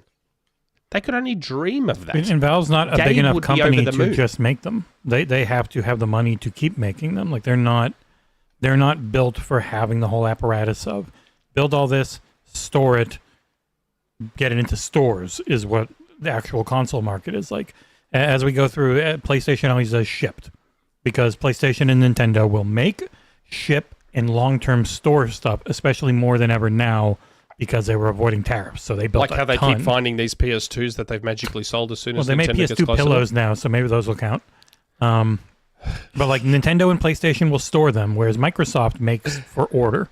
which is why, okay, my Walmart hasn't had the digital edition and it's only had the regular. Okay, now it hasn't had the regular, it's only had the digital because they'll make them and restock. Like for Valve to even try and do that, it would probably have to be a similar thing to Microsoft. And they don't have that whole apparatus built for shipping and going to retail. They only have it for their own warehouse storage and shipping themselves. And you get so many more costs and have to build up so many more relationships to have that entire logistics network to be what the consoles are now. And they're not built for that yet, if they ever want to be. But back to Jez's, what he heard, rumor, whatever, with PlayStation. He's like, oh, apparently Sony's pulling back with their big AAA tentpoles and this, that, the other. I'm like, that... I wonder if that... Because, again, I'm not one to not believe Jez, because I know how Jez works, and I'm in a similar space to Jez, so I'm not going to denigrate anything about what Jez may have heard. It just seems like an odd thing, and I wonder if wires are getting crossed somewhere, not with Jez, but with whoever his source is, because seemingly on the surface, Sony is going all in on PC. They just revealed a PC monitor that charges you DualSense. They bought Nixus. They bought Nixus for PC ports, and Valkyrie Studios, who also do PC stuff. They've announced PC speakers to pair with your PS5 and your PC. So I wonder, is Jez's information not related to Sony pulling back on PC, but Sony gearing up towards their own launcher? I feel like it's more their own launcher as opposed to, oh, no, we're going to pull back on this PC initiative.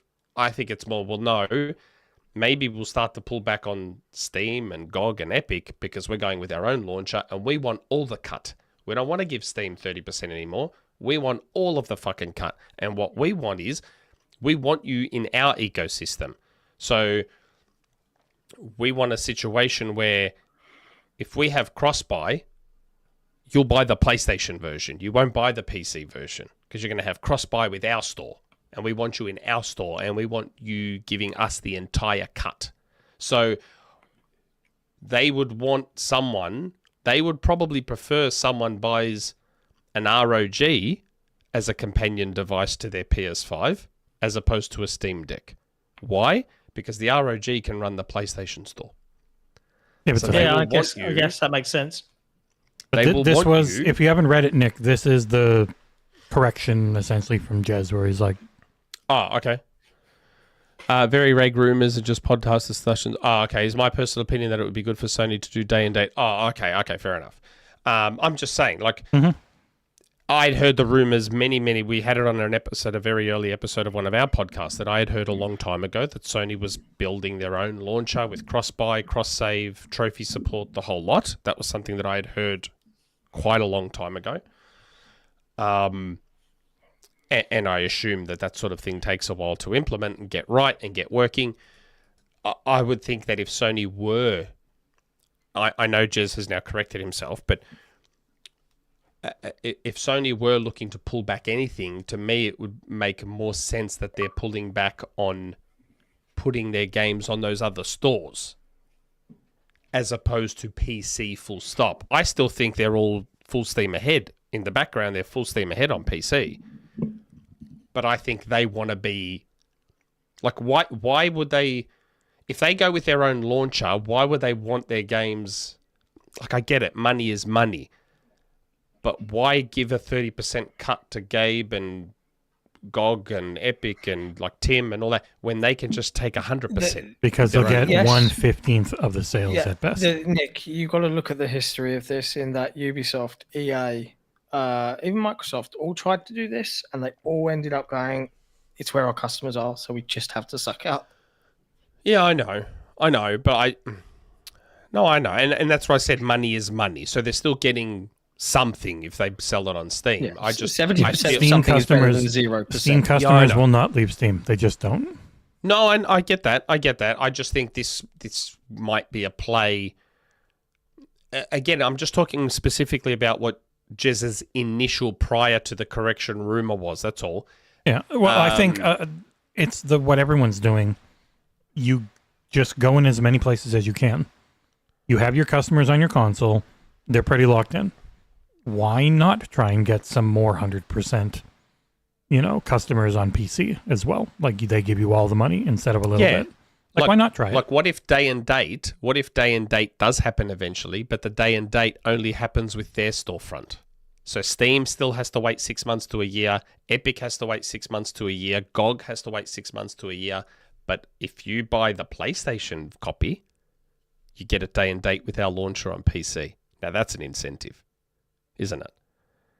So all of a sudden you're like, well, fuck the Steam Deck. I'll get an ROG. I'll install the PlayStation launcher on there, and I'll just buy the PlayStation copy because it's got cross-save. So I've got my PS5. I've got my handheld PC.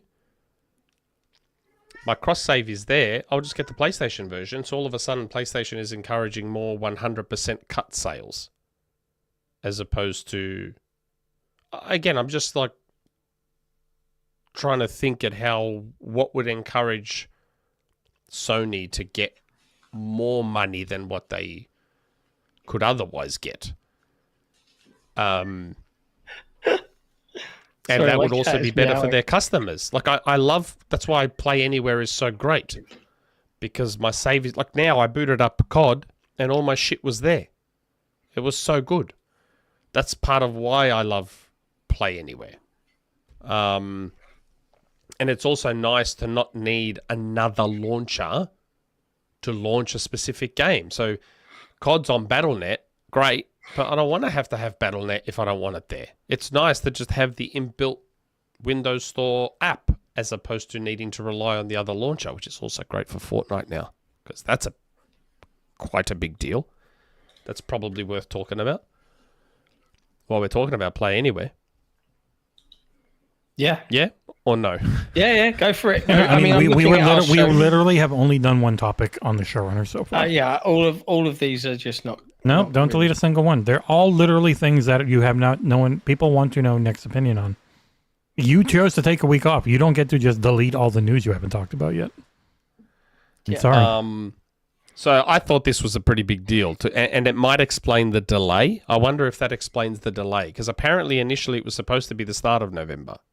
Fortnite coming. I thought they only ever said it was a couple weeks in. Did they? Yeah. Why was everyone saying it was meant to come at the start? So obviously Fortnite Crew arrives in Game Pass this week, but to coincide with that, I think is a relatively big deal and a show of the strength in the relationship between Epic and Microsoft at the moment, because right now you can't get Fortnite anywhere outside of their store. It's only on the Epic store. That's it. So for the first time, you'll be able to get Fortnite outside of Epic Store, which is in the Windows Store. It's going to become a Play Anywhere title. I'm like, holy shit. Yeah, that's a pretty big deal. Like, you'll be able to see this in a few seconds, but starting November 18th, Fortnite Crew, a $12 monthly value, will be included in Ultimate. That's from their announcement post. God, I can't wait. So from the beginning it was that, but everyone just always took it as the November 4th date because that's the date that recurring billing jumped up to $30, the new pricing. So, but it was always November 18th. So yeah, I was really taken aback by this. I was like, so great. So that's one less game I have to worry about booting up the Epic launcher for, because it's just going to be an app within the Windows Store and an app within the Xbox UI, which I think is great. I do have to wonder now, do we think that Fortnite will also then become ROG optimized, handheld optimized as a part of this? I'm pretty sure it already runs really well on it. Oh, it does. It runs okay. It runs fine. But I have hopes that they're working on optimizing it for the ROG, which I think because it never would have been optimized for Steam Deck because it can't run there natively. So you would think so. Like, that has been a big thing. A lot of the games are going through and they're trying to have them so they have the recommended settings when you go in. And thankfully with things like COD, it does not pull the settings in. That's one thing that drives me crazy on Steam Deck is I would change the settings in Steam Deck and it would change it for me on my Steam on PC. And so I'd have to go back in and redo all the settings for my actual PC. It has not done that with Call of Duty and stuff, so that would be nice. I held back during that Steam discussion. I really held back from just shitting all over Steam because it's just the most deal with Steam in the way I OS do. and UI. The pre-release software thing, and people are like, I hate the whole, and I don't have it in there. I should. I completely forgot. Microsoft is essentially removing a lot of the NDAs around their publishing stuff. It's all just out there in the public now. You can see exactly how their certification process works and how they go through and publish games. It's really goddamn cool because we never knew, and they're just making it all open like it is on Steam. Yeah.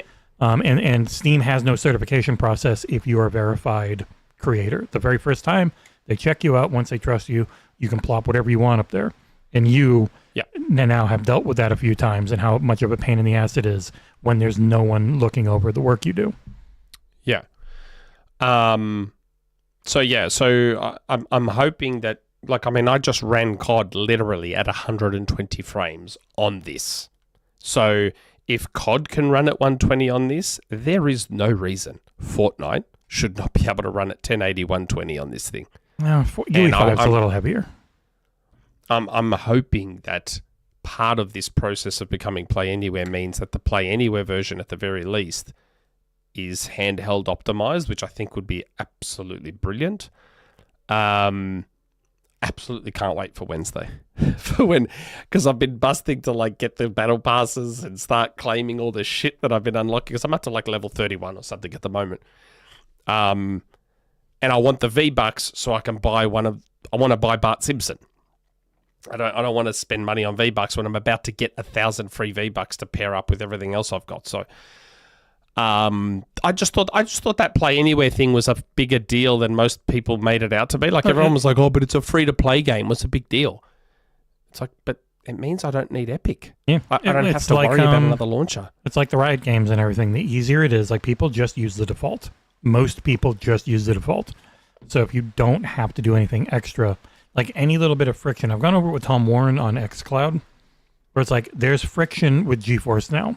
It's very small, but it's there. You're still playing PC versions of things, and you need to own them, as opposed to xCloud really is the casual play where it's you give us $30, you got 500 games to play, and if you own them, you can play them too, for certain ones. But the more friction, the instant people are out. Yeah, that's what I mean. The more Play Anywhere games you get, the better this device becomes, because there's less crap getting in the way of just you pressing play on your game. I will immediately uninstall the Epic version and put the Play Anywhere version on there straight away. Won't even have to think about it. Because it just makes life that much easier with the ROG. I'll always prioritize the Play Anywhere version because again, save file doesn't matter because it's Epic that takes care of all that stuff. But it's much easier to just run the app straight out of the Windows Store than worry about at the Epic launcher. Because now when you want to start FORTNITE, there's this lag to it. Yep, Epic launcher is starting. Yep, now FORTNITE is starting. Yep, it takes all of that out of it. I hope they do. I hope they bloody do it with Rocket League. They probably won't, but I hope they do it with Rocket League. I hope they do it with as many games as possible. It just wasn't Rocket League inside. I thought Rocket League was inside Fortnite. Or is it not? No. Oh, that was Rocket Racing. I think they're working towards putting Rocket League in Fortnite because it makes sense to do it that way. It would be weird for Steam, though. The people who still have it on Steam. What's Riska talking about? You're a minority, Nick. They appeal to the minority player, or if you like the kids. What? No, I do. I think he's calling you an Epstein. What? Appeal to the minority. How are you with Bubba? What? I never thought I was going to hear that rumor. They appeal to the president. minority with what? If anything, as we've talked about on other episodes, clearly I used to think I represented the minority. Turns out I represent the majority, which is why they've put our little Fortnite niche Crew in Game Pass. When you hear people talk about Metroid, the things our niche talks about are not popular compared to what people actually care about.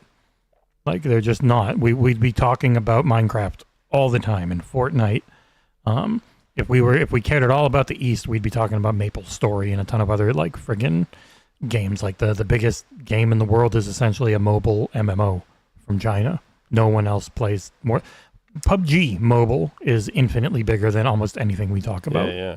It's but all have you silly. seen that graphic? Have you seen that graphic going around of the best selling games of all time?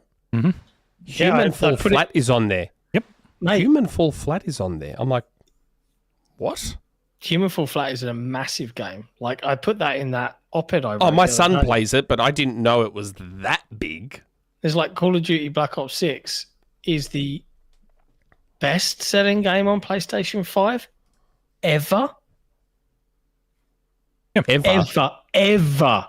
It is the top-selling game on PlayStation 5 in the entirety of the PlayStation 5 lifespan. And they're almost in the all US. COD games that are up there. Jesus. Right? The funny people thing about that graphic is it's a little bit disingenuous. Like, it's got Wii Sports in there. I'm like, why I are think you we're putting... talking about a different graphic.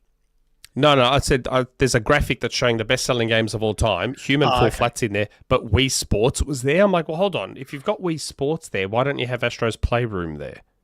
Like, Astro's Playroom has sold 84 point whatever copies, if that's the case, because every PS5 sold is a copy of Astro's Playroom. If that's the case, why isn't Hexic HD there? Because every Xbox 360 is a copy of Hexic HD. Could you buy it without? Sold. Could you buy either one without, or as their own thing? I don't know. We seem to have broken containment a little bit. I'm seeing some new names. Man's Quizit Ford 9987. Fortnite Crew in Game Pass Ultimate is a scam. It's a scam. Fortnite Crew itself is just $12. I was like, all right. Well, I mean, in Australia it's 18, and Game Pass Ultimate has gone up to 35, so it's more than half. So I'd say it's not a scam at all, because at least in Australia, based on Australian pricing, and in Australia, it's actually made Game Pass's price increase in Australia hasn't hurt as badly when you factor in Fortnite Crew, because like I said, Fortnite Crew is $18 a month here. So it's not cheap here. So I'm like, well, shit, if half of that price increase is just Fortnite Crew cancels out more than half, that's actually not too bad when you think about it. But again, that's based on Australia. I know in America it's not the same representation, but in Australia it's not too bad. And as a service, Fortnite Crew is just additive, really, and Game Pass has had its best year ever by far. Not even close. Yeah. And they're pretending the next year's 75 day one. And guess what? Games like Void Train and Pigeon Simulator and all those doesn't actually count as day one games because they're already out and you could already buy them. Those count as port. Like they've got a day one port and a day one release. And they were talking about day one releases, and new ports don't count towards that 75. That's crazy. I mean, and Fortnite Crew also includes the Rocket League Battle Pass, which makes it, for me, even... That's what I mean. It's just become... Game Pass has just become my tier. Like, it's Game Pass Ultimate is just... It's literally made for me. It's Rocket League and Fortnite and brand new games day one. Like, okay, Happy days. That's great. In an effort to keep some sort of structure... Super chat. To the show. Let's deal with some super chats. Yeah, there's only the one. Ben Angelo. Xbox has started to pull back / not sell physical games in New Zealand. EB Games and JB Hi-Fi only have tiny shelves dedicated to Xbox now. Yeah, that's everywhere here in Australia too. Yep. So the Xbox section in EB, I had to walk around the store to find it because it's not on the main walls. It's now on one of the middle island shelving things, so it's like almost hidden, the Xbox section. It's there, it's just far smaller and now on an island thing. JB's section is still similar to how it's always been, just slightly smaller. But to be fair, the JBs I've been into, even the PlayStation section is smaller, and same with EB. The only section that has kept its girth is the Nintendo section. Wahoo! That's the only one that's kept its size and kept its thickness. Baby's arm. But even the PlayStation section here has shrunk a little bit. Obviously not anywhere near to the level of Xbox. But yeah, again, that's Xbox looking at this generation and going, just stop. The tariffs are shit. Everything's shit. Yep. No one's giving. No one wants to buy our hardware. Just fucking stop. Because there's no point keep making it and it just sits there. So just pull back and we'll try again in 2020. But even PlayStation, though, so much of their sales now are digital. Like PlayStation is approaching that critical mass of being like far more digital than physical as well, which probably explains why even the PlayStation section has shrunk a little bit in terms of the games. I think they were when they're Nintendo's over, people. They're well over 70, What? approaching 80 for PlayStation, and Yeah. Nintendo's almost 50-50, if I remember. No, Nintendo still has a lot of digital, but Nintendo's volume is so much higher that the physical is still well worth maintaining. So, yeah, Nintendo, I think, is also approaching 60, 70 digital or whatever, but when you're selling 80 million copies of Mario Kart, you're still selling a lot of physical copies. So Even in if the you fiscal are- year ending March 20, they were 53.2% digital. So that's what I'm saying. They're Really? still pretty close to 50-50, yeah. Oh, I thought Oh, no, they're way more than that. physical because Oh, they okay. don't discount shit ever. Yeah, I know. Yeah, I So know. it's like at that point, buy physical, sell it again later. Yeah, probably. So that would explain why I have seen, again, anecdotally, a slight shrink in even the PlayStation sections here, because PlayStation's like much higher digital, much higher. But yeah, risk it. It hurt anyone who doesn't play Fortnite. Yep, but the problem is, mate, I think you underestimate how many people play Fortnite. It I was think it you was really underestimate how many people play Fortnite. 3% of PlayStation's revenue for the entire year of fiscal 2024 was physical video games. Yeah. So it's very Go small and look at percentage now. PlayStation's most played games, dude, and see what's top 3. It's Fortnite's in there, and I think it might be on Xbox at like top 5 at the very least. Like Fortnite is big enough for Nintendo to have done a limited edition Switch console. That's a Fortnite one. To give you an idea, And it, to go back, digital sales are 20% of PlayStation revenue, and physical sales are 3%. So yeah. about seven times bigger. But yeah, like if you look at Nintendo's limited edition consoles, they generally don't do third-party limited edition consoles. They do first-party ones. The only times I think they did third-party was Monster Hunter, which is fucking huge on Nintendo, and Fortnite. That should give you an idea. They didn't even do a Minecraft one, and Nintendo fucking loves Minecraft. Nintendo wants to own Minecraft, and they didn't even do Minecraft limited edition stuff, but they did Fortnite. So You can make that a really should good give you- Minecraft Gabecube built for it. Random- Yeah, like I get that you don't give a fuck about Fortnite, dude, but understand that so many people. John, play you're not going to Fortnite, sleep like, anytime soon. fucking Random massive. tangent. Our Call of Duty Black Ops 7 complete review of all of the different modes garnered 3,300 views on our website. It's not a lot in the grand scheme of things. Okay. Yet the people that reacted to our tweet is at 258,700. It's like I'm I've said, like- we don't need to be on Twitter. Like, if 258,700 people actually fucking read the thing, one, we would be delighted. We'd be rich. We would actually have the We would be best thinking, year can we ever. hire Nick now? Yeah, we would. Yeah, it would literally change the game. It just cracked me up. I was just looking. I was just like, fucking hell. That's what I said. Twitter's Twitter fucking is completely pointless. useless. Blue Sky is pretty useless, but it's nice. People are fine. It's automated. Doesn't hurt. Twitter, you have to do manually, and all you do is get shit on, and you don't get clicks out of it. Yep. No one clicks anything. It's so funny to me. Okay. I'm dreading the timestamps today. I've tried keeping up The with next you. thing. Let's talk about the other big thing that we weren't here for the day before we cancelled the podcast. And we Yeah, decided not and to. everyone was like, "Oh, you're going to do a show to talk about this," and me and John are like, "Well, we kind of expected this." And I'm just Yeah, there's saying- not a ton to say about Grand Theft Auto 6 being delayed. Yeah, Grand Theft Auto 6 was delayed. It's like, duh? Were you really expecting it in May of 2026? Like, when they announced May, I posted a clip on Twitter. The first thing I said was like, no, it's going to be fall. I was like, it's not coming out in May. Why do you all... Oh, when Rockstar puts a date, man. When Rockstar puts a date, yeah, they've put dates before and still delayed. Yeah, the norm for Rockstar is actually to put a date, delay. They normally have two, just like Naughty Put another Dog. date, maybe delay one more time. That's been the Rockstar and the Naughty Dog story. Is generally the third date you get. Yeah, and again, I think there's a better chance of fall 2026 because that's what I had said pretty much. I even found a clip of me from 2023 saying 2026.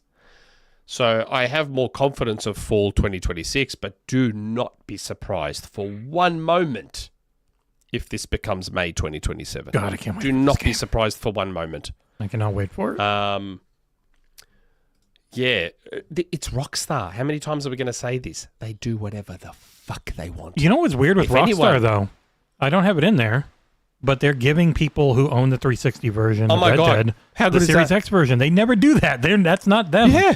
And they're just amazing. Oh, yeah, they didn't put it on an Xbox One because they already had the 4K 30 360 version, but now you are getting the upgraded Red Dead Redemption. I've asked for a review code, but I haven't heard anything back yet. You know how get one. happy I am that I bought Red Dead Redemption on 360 for sale for $5, and I bought Undead Nightmares because it was on sale for a few bucks. I'm like, I'm never going to play Red Dead. For $8 all the time. But I just bought it. And I'm like, oh my God, I'm getting the upgrade for free because I bought that total package for less than $10 years ago on 3. Mate, Xbox backwards compatibility fucking wins again. It is the greatest, and it is the reason you will never see me leave this ecosystem because their backwards compatibility shit is the fucking best. Fuck all of you that don't like it. Stick it with a fucking because I'm so sick of people being like, oh, old games. Who gives a fuck about old games? Mate, when Black Ops went backwards compatible, that shit topped MPD. So don't tell me who gives a shit about old games. And that's a lot of reason why people ask about old games. Why do you even need an Xbox? And it's like, if you're in the ecosystem, it's a really good ecosystem. That's why you're in it. It's the best ecosystem, in my opinion. Here was everyone. They announced that Condemned's been delisted. Everyone was like, oh no. Guess what? If you own it on 360, it ain't delisted. It's just there. I can install it on my Series X right fucking now. I saw, and there's these gaming accounts on Twitter, right? And deep down, they're just PlayStation fanboys that disguise themselves as true gamers. And I saw this dude tweeting, oh, Metal Gear Solid Revengeance.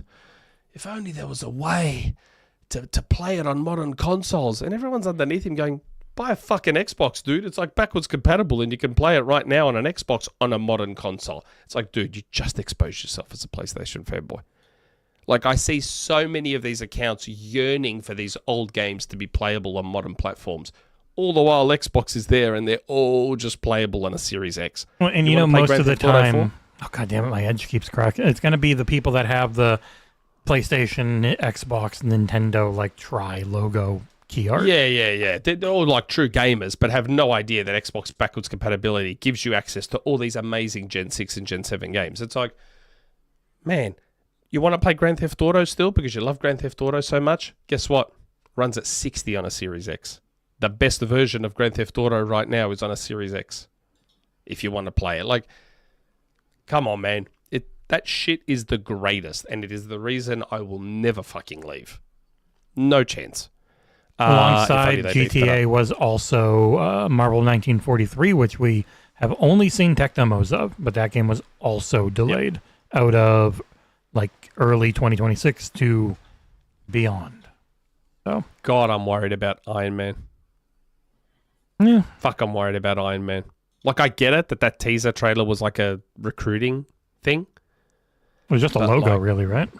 Yeah, and the wallpaper.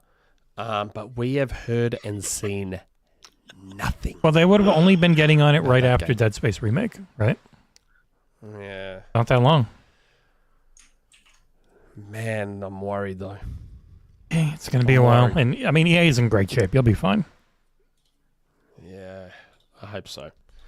But yeah, man, Red Dead's free for us in a free upgrade. Weeks. And yeah, it was early December, and hopefully Red Dead Redemption 2 comes, and it's a good port, because if they get rid of the input lag in 2, and it runs at a lock 60, it will be our next 10 out of 10 review, because it is one of the best games ever made. And John can attest, it plays unbelievably well on PC. Yeah, it's true. I bought the PC version. It is sublime. And that's the thing, Nick. It plays like it would be a 7 for me on Xbox and PS4. It plays like shit on there. The input lag is atrocious. It's gone. Oh, on GTA PC. 4 is horrid. Even on the Series X running at a locked perfect 60, it still feels like molasses covered shark shit. Like it is so. Oh man, Grand Theft Auto 4 is such a pain in the ass to play. I'm just like, bro. It's not. I bet you if you got it on Steam on your Ally, it's fine if you mod it just a little bit. Because you can get some 4K mods, you can get some, or like there's some amazing mods for Grand Theft Auto. Have you seen the path tracing mod? Mm-hmm. Oh, you see it for Max Payne 2? That's one of the best looking things I've ever seen. Holy shit, the path tracing on Max Payne 2 is insane.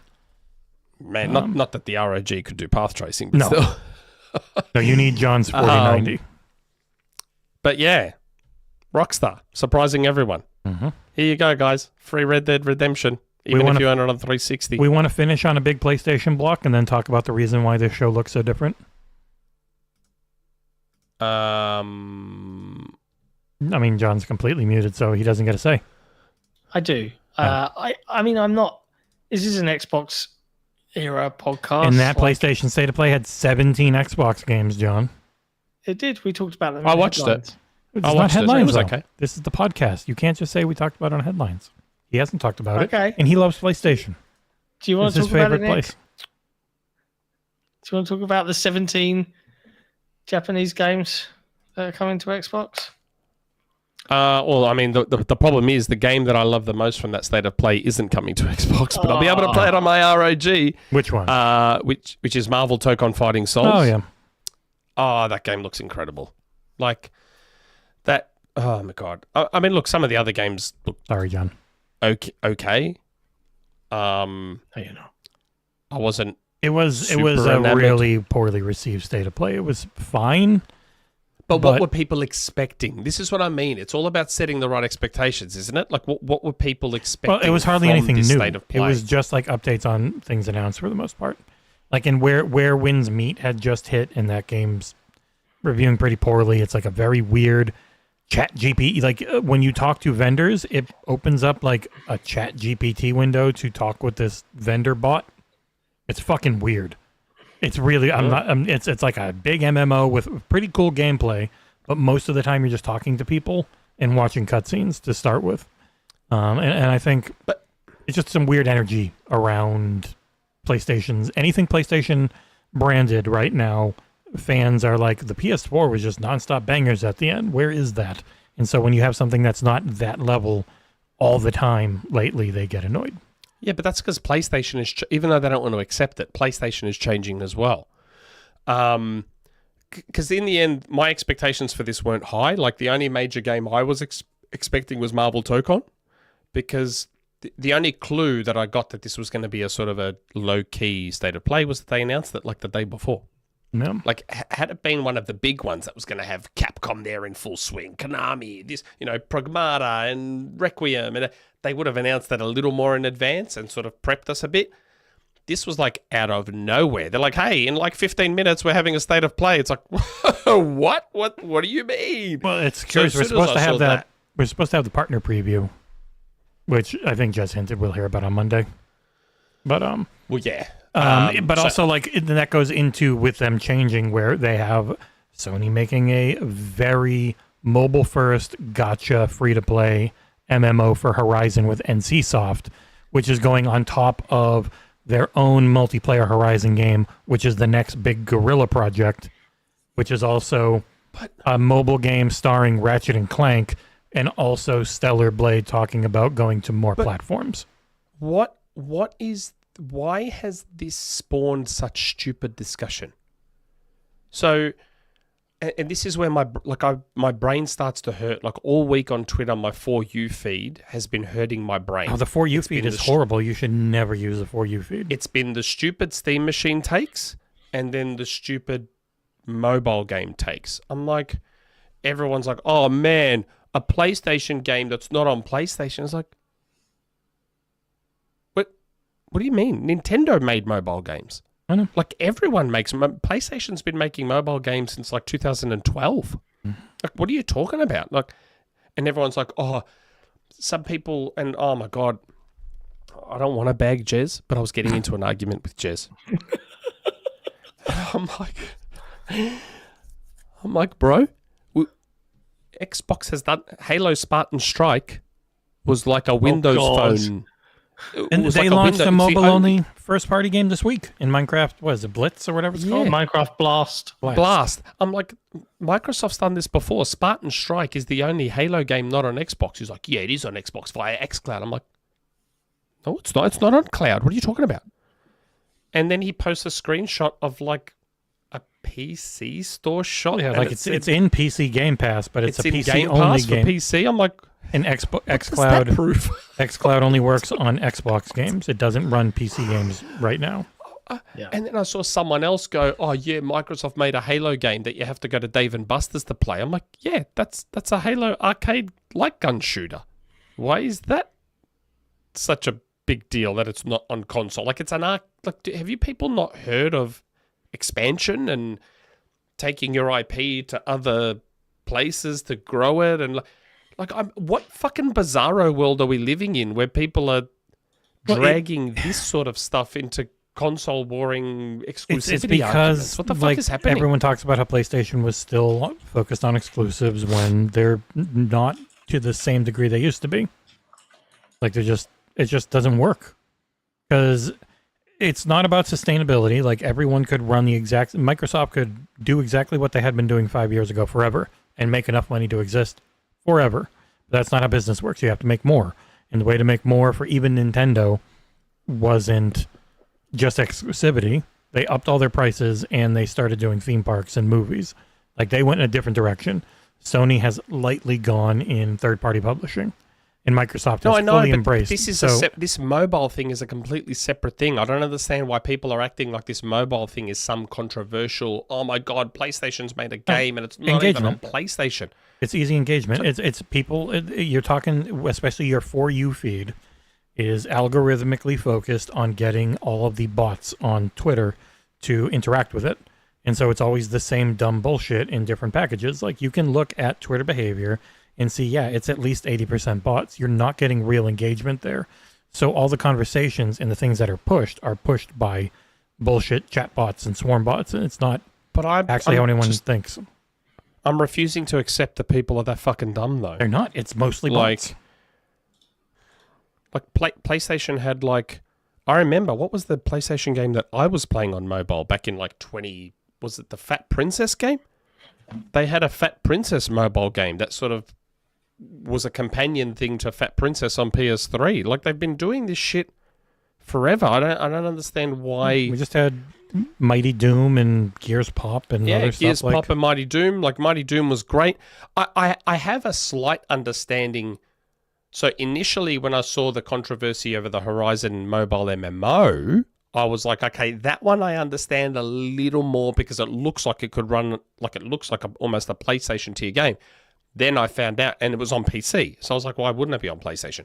But then I found out that it's not really on PC. No, yeah. You have to use the purple launcher, which just launches the mobile version. Yeah, it's essentially emulated through NCSoft. Yes. And NCSoft is a churn them out, nonstop MMO gotcha slop fest. Like it is surprising they went with NCSoft over Tencent for me. But that's why you also see why Light Mototrim, whatever it's called, they're like, we literally already had this garbage ready.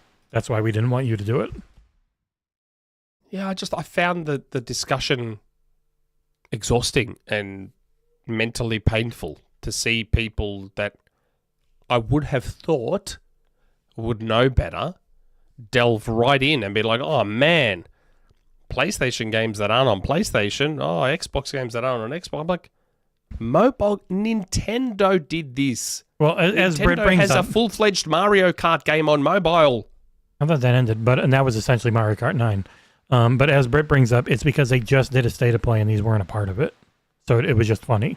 It's a thing to talk about. Because Sony knows. Yeah. Sony knows that if they put those in the state of play, people would have fucking shit all over. Well, yet they still ended on a monitor that you can't use to its fullest on a PlayStation. Why can't you use it to its fullest? It's a 240 hertz monitor, and PS5 only goes to 120. So to get 240 hertz out of it, you have to be on PC. PC. Yeah. But they said that it's a PC and console monitor. I know. They said that. I didn't say anything different. I think that monitor's fantastic. If it was 24 inches, I would have bought it. If it was 24 inches, 27's too big. How much for this money? room. How much is it money-wise?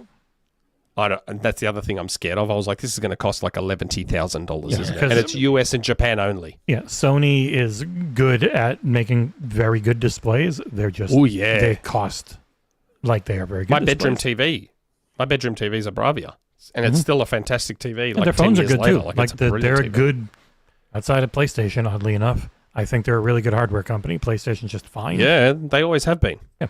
They always have been. Look, I'm interested to see when it does get announced that price, which I'm terrified.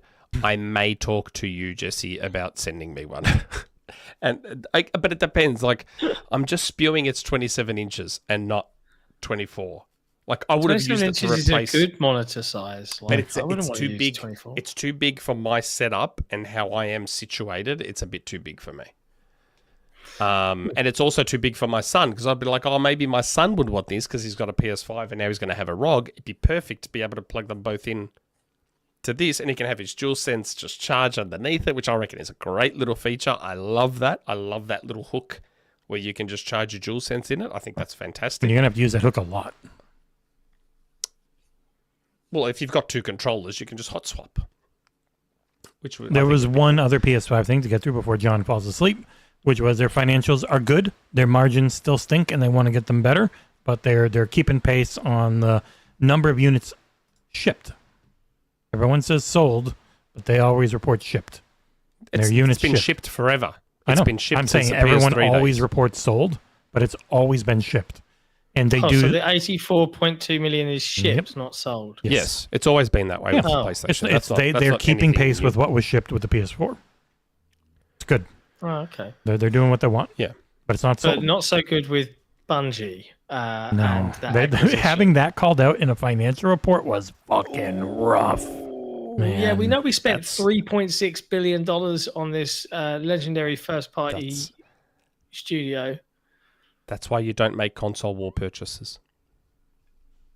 That's why you don't make console war purchases.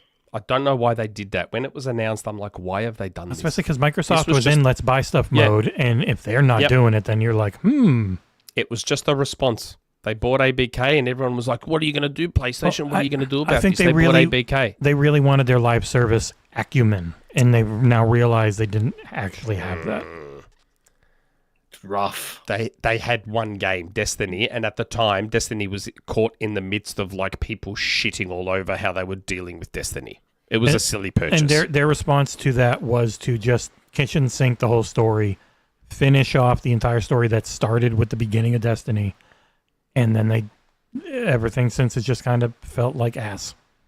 And it didn't feel great. Like, I gave the final shape a 7 because I didn't get pulled into the nostalgia bait. Like, that entire expansion, everyone fucking loved it for 1 week. And then they loved it one more week when a little bit more content came out. That kind of finished the story. And that was dead. And I knew that was going to happen because it happens every time with them. And they not only that, they let Bungie go over their portfolio of games as a service games and like cancel the one games as a service game that I reckon stood a chance of success, which was Last of Us. I still say, again, I'm going to put my tinfoil hat on like I did back then. I don't give a shit if people call it a tinfoil hat because it is. I still reckon Bungie cancelled that one because they knew it was going to compete with them. Wow. I don't give a fuck what anyone says. I would not put it past Bungie to do that. They said the truth, which is if you're going to do this to the scope you want, it will end up requiring a studio to run it. Because that was the thing. That's every games as a service game. I know, and that was their expertise they gave them. They literally said, by the way, if you're going to keep this going the way you want, it's going to be the main thing you do. And like, oh, we're shifting over to Intergalactic, the Heretic Prophet. And it's like, okay, well, you're that like everything you do is just going to be really delayed in a smaller team because you need to either build up to support this correctly. It's the only way it will work. And they're like, oh shit. The worst thing for me, buy a studio to support it. When it comes to Bungie, I just don't. Am I alone in thinking that like it doesn't matter if it doesn't matter if even if it's an okay game or a competent game or even really a good game? I don't think Marathon is going to succeed. I don't think the audience I don't think it's going to be a smash. I don't think it will keep them alive. Like, genuinely, we could be looking at, and this is a studio that is like super formative to like the reason I love video games so much. It's super formative to most Xbox fans. But this is the frightening reality is that they've put all their chickens in the basket when it comes to Marathon. Eggs in the basket. Yeah, that's the one. No, they took the chickens who have the eggs inside them. They counted their chickens and put all the eggs in the basket. All of that. Yeah. But if it flops, and this is a paid-for game, this is not a free-to-play title. I think that's very, very, very, very bad. The outlook's not great. Again, apparently they've changed a lot to improve it and stuff. But it's still... It's like, this is better. You have to be amazing. I know, especially... not only that, you have to be amazing, especially when the first impression hurts so much. Like, we live in a world now where those first impressions matter so much, and the stench can linger for the longest time. Just look at Xbox as an entire brand. Just look at the Xbox as an entire brand. But then they compounded it with with artistry theft for their game. Yeah. So it was already getting its head kicked in. And you look at something... You look at something like No Man's Sky, which is the extremely rare exception to that rule, and look how long it's taken for No Man's Sky to turn it around. It's taken, close to 10 years? And a small team that didn't need microtransactions to constantly pay for everything. Like Bungie was a very big studio, and they're very half the size now. Like, it's not been great. And that's one of the things that always kills me is like, you constantly see, Xbox is canceling every game and firing everyone's like, man, Sony has canceled more and fired quite a bit as well. Like, it's not great anywhere. The only company not doing that is Nintendo, and that's because Nintendo has a very different setup where they work with third parties to do a lot of the work on their games. And Sega raised their salaries again for the fourth year in a row for all of their stuff. From very, very low salaries to slightly less low. Sega's all right. Apparently, Capcom's doing really well. From what I read, yeah. Apparently, they're not the best. No, but yeah, it's very much it's good PR and nice to do. But yeah, they're like Nintendo is considered one of the best companies to work at in Japan, as far as I remember. Like Microsoft used to be before Satya. Yes, Sutness. That's what I mean. Like Hello Games, I just checked now. No Man's Sky came out in August 2016, so it took them almost a decade to turn that launch stench around. And I would argue they grind away. Have it turned around like 2-3 years ago, but they just won't stop making the game better. And adding no, I know. And they do have microtransactions in place now, so like it helps pay for constantly working on it. But I'm talking about that first impression going away not the stench hanging around. It hung around for a long time on No Man's Sky. Well, because it was when PlayStation was just starting to get good exclusives. They had Bloodborne. They had more things in the work they were finally showing, because everyone always thinks, PS4 generation, nonstop amazing. First few years were shit, but it was the default third-party play, so it was fine for them. But they're pretty neck and neck, and Xbox actually had good launch games and stuff. But then No Man's Sky comes out, super pumped up, all this stuff, and then it was just not what was promised. No. And now it is. And Didact made a point that I was just about to make. Hello Games persisted, and they've done the grinding, and they've come out the other side.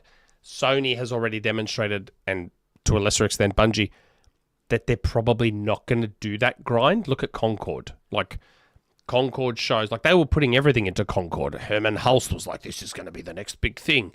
And oh my God, Concord. And look at all this. Concord, this special edition controllers. It was so hyped, Concord. Animated episode in secret level. They gave up on that shit in like 2 weeks. They were not willing to persist and put in the work. And so that's the part that doesn't bode well for Marathon. Like, if Marathon doesn't storm out of the blocks, which is unlikely, not impossible, but unlikely. Well, and the beginning of next year is really really heavy on game releases. It's not going to have its own time to it. SJ in the chat just really, said a fair comment. Marathon being delayed was good. Had it come out in September and Arc Raiders followed it in October, it would have died. Destroyed it. But now that Ark's come out first and it's introduced a lot of people that are new to the extraction genre, it might now benefit. Like people might be more willing to give it a go.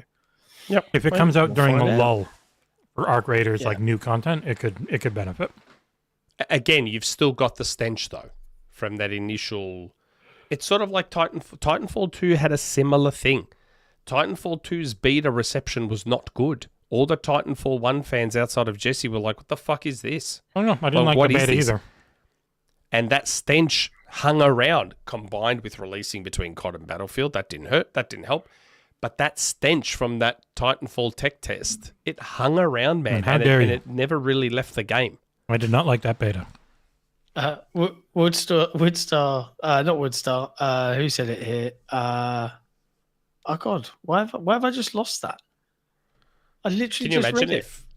We don't know when Marathon's been delayed to. We don't know when Marathon's been delayed to, but can you imagine if it was like the original plan was to delay it till 4 next year? Yeah.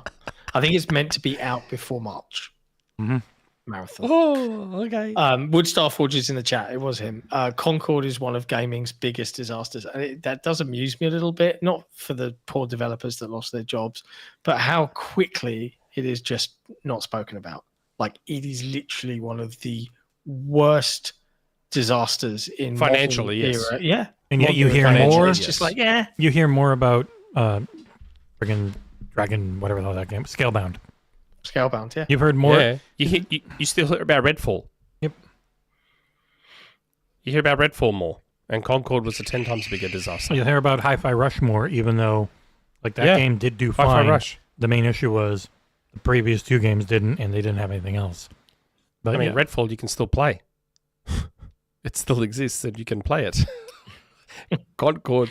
And did you see speaking of Concord, so some fans did a very Xbox style XKai, XB Connect style thing where they set up their own servers for the game so you could still play Concord online. And Sony's like, nah, fuck you. Don't you fucking dare. It's the American... Why? It's the American... you have to protect your IP copyright stuff. If you don't fight it once... Microsoft never did that with Halo. Microsoft never did it with Halo. Fucking Microsoft Halo wasn't delisted and unsold and all that. Microsoft let the guys that made the Vampire Survivors type Spartan Survivors release on Steam as long as it was free. Yeah. How cool is that? Well, no, it's not the guys that did Vampire Survivors. It's no. It's the Vampire Survivors is what I meant. Yes. Survivors clone type like Microsoft to this day, people still play Halo 2 on XB Connect and Halo 1 on XB Connect and XKai and shit like that. And Microsoft doesn't give a fuck. So here's Sony, like their fans are like, hey, we still want to play Concord, so we've figured out a way to do it. And Sony's like, nah, fuck you. What? Well, it was for the YouTube video showing it. It's always probably about some sort of like legal IP protection. Come on, man. You've shut the game down. What difference does it make to you? What difference does it make? Concord 2's in the works, mate. It's coming. Yeah. Exclusive PlayStation. And see, PC. To me, this is the stuff that I wish people would focus on rather than the bullshit they do. Like, focus on that. The fact that Sony's like telling their fans to go get fucked. Oh, you're finding this cool, clever way to keep playing this game that we killed off. Oh, God, that's cool. Instead, it's like, no, don't you dare. Come on, man. Yeah. Don't be silly, please. Now, that was a lot. Considering we are a long way into the show right now. Well, we didn't do a show last week. That's true. But there's one more topic that we just wanted to briefly touch on. It is Xbox's birthday today. Yeah. 24 years old today. Yep. And fantastically, and I don't know if Jesse can throw it up on screen, the main article's on the XboxEra.com website now. I've just adjusted it. Who do you think you are? I am. I had it ready to go. Of course you did. And it crashed. The book that we, with you, kickstarted and worked on with this community is available now at retail, which is kind of nuts that it's all kind of aligned for this week because it's literally, I think it like mine arrived to me, and it's funny. Let me pull them out so I can show you. Not that, the book. I'm really sick of Edge crashing on me. They sent me like 6 of these fucking things, right, in a box. Oh, wow. So I will say, I know that our original publisher did a really great job with the bespoke hand put together versions. This is actually a really nice copy of this book. So you can see Predrag's really lovely artwork right there. Yep. And the back cover. But inside is all of the original content from the book. And it's really, really nice. It's nice quality paper. All the artwork is beautiful. We should have tried to get Seamus Blackley on today's episode. Oh, it would have been fun. I think Ryan McCaffrey's got someone from that era because he's waxing lyrical about an episode of Unlocked coming out later this week. Okay. Probably. So he might have Seamus or Ed. He might have someone from that crew. I am going to give some of these away. I don't know about shipping to the US, but they're available here.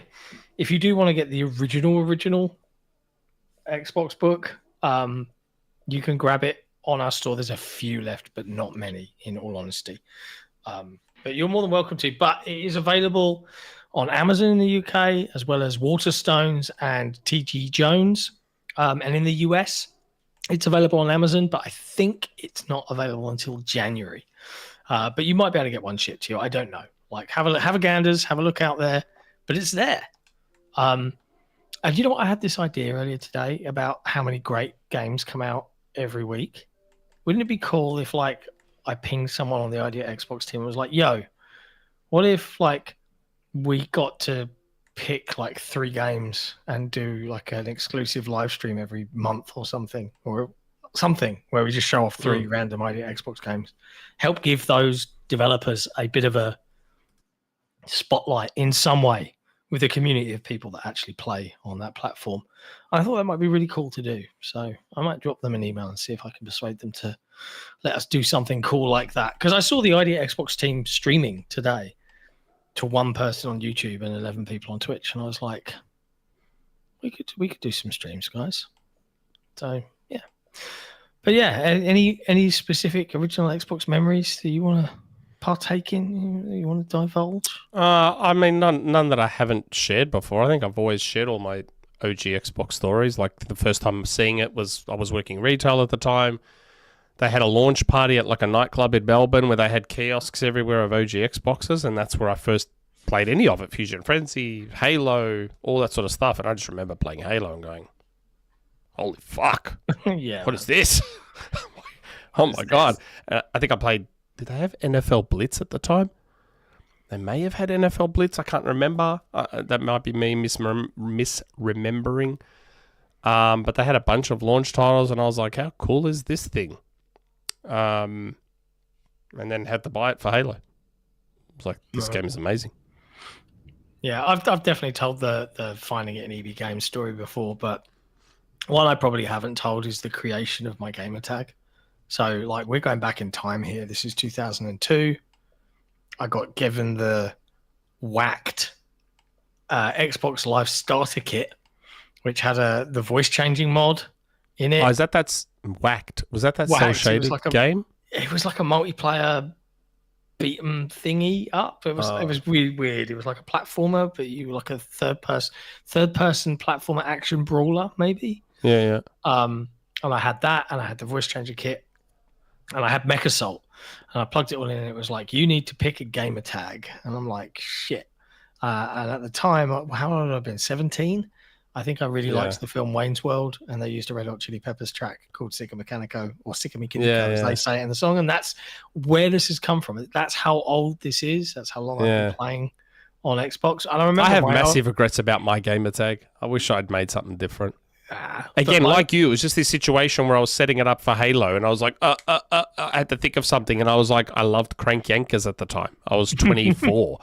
And I loved Crank Yankers, and I was like, oh, you know, how funny is that character? And I was like, so I just went off.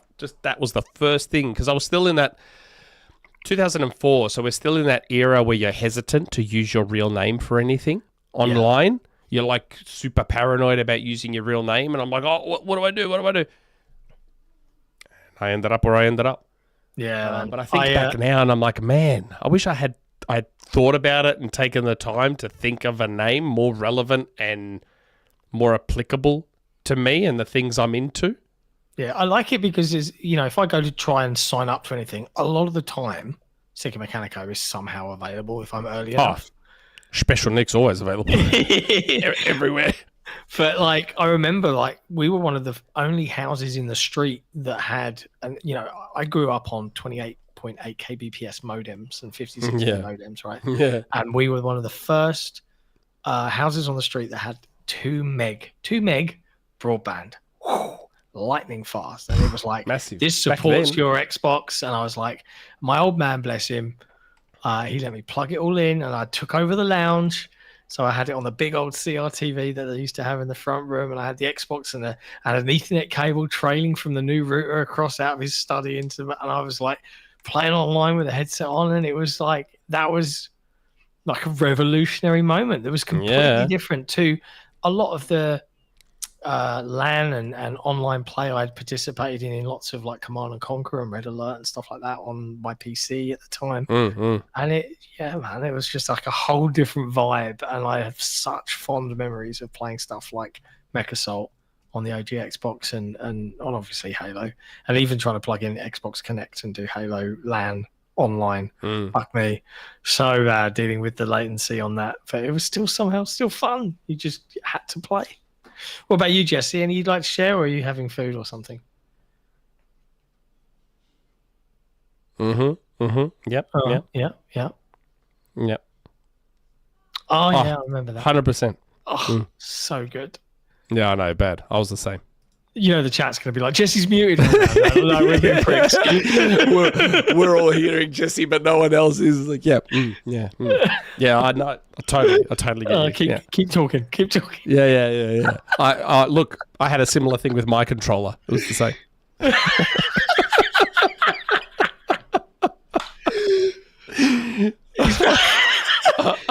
Any memories you want to share, Jess? No, I just sat down. I have no idea what you're laughing about. The main thing I remember with the original Xbox generation was we had a coworker. We were working at Maytag. We had a coworker. He was annoying, but he wanted to have a Halo like LAN party. We went to his house. It smelled so bad, and yet Halo was so fun that we enjoyed it, even though, my God, did that guy's house stink. That's what I always remember about with Xbox. Good. Holy crap. It's pouring rain outside. It's like pouring rain and thunderstorms here. Holy shit. In a way, that guy's house was never pouring with water when he took a shower. Deodorant. Yeah. Oh, dear. And so it was a Maytag warehouse where we got the parts for service people and for shipping to customers. We all worked there. And he stunk. Wow. He stunk horribly. Bad times. His girlfriend stunk. That was the weird thing. It's difficult to tell people they stink, isn't it? Well, especially when it was him and his girlfriend. They both stunk. Which means they couldn't tell each other. My son is approaching teenagerishness, and man, his aversion to just having a freaking shower on a regular basis is driving me literally insane, to the point where he'll get in. I'll be like, bro, take a shower. And then he'll be like, I'll do it in a little while. And I'm just like, I say, if you haven't showered by 7, everything's going locked down. And then 7 comes and goes. And if I'll put my head in. If he's not moved, I'm just like, lock your phone, Xbox time removed, PC Ethernet cut off. And he's like, Dad, nothing's working. I was like, have you showered? And that is literally every fucking day right now. It's like, yeah, well, I had a shower yesterday. Yes, mate. Every day. You just got to get into this routine, bro. Just come on, suck it up. Take your fingers, put them under there for a few seconds, and go, oh, there's a smell now all of a sudden. And they just realize that smell is bad for everyone else. He's just got to get to that point where he starts like taking an interest in relationships, if you know what I mean. And then, he'll find out. Like, if he's, a dancing orange man and he's got his bubba, you got to worry about that cleanliness. Holy shit. Yeah, we can really hear that, bro. Can you hear that? Yeah. I've got a skylight up here now, and when it fucking rains, it's like... To answer Punty... I'm saying, can you hear mine? We can hear your rain, yeah. Jesus. To answer Punty050, did you ever find out why his house stunk? I didn't have to find out. I just looked around, and everything stunk. It wasn't very clean. His clothes did not seem washed very often, and showers were probably averted. Now, Yeah, happy birthday, Xbox. Now we're going to get to a fun part of the show. It's not really a game show. It's just after that tangent about body odor. Yep. Some people who probably really need to shower their brains. I would stick around for this one because there are some wacky comments. The last one is gonna. This week's Don't Read the Comments section. Let's go.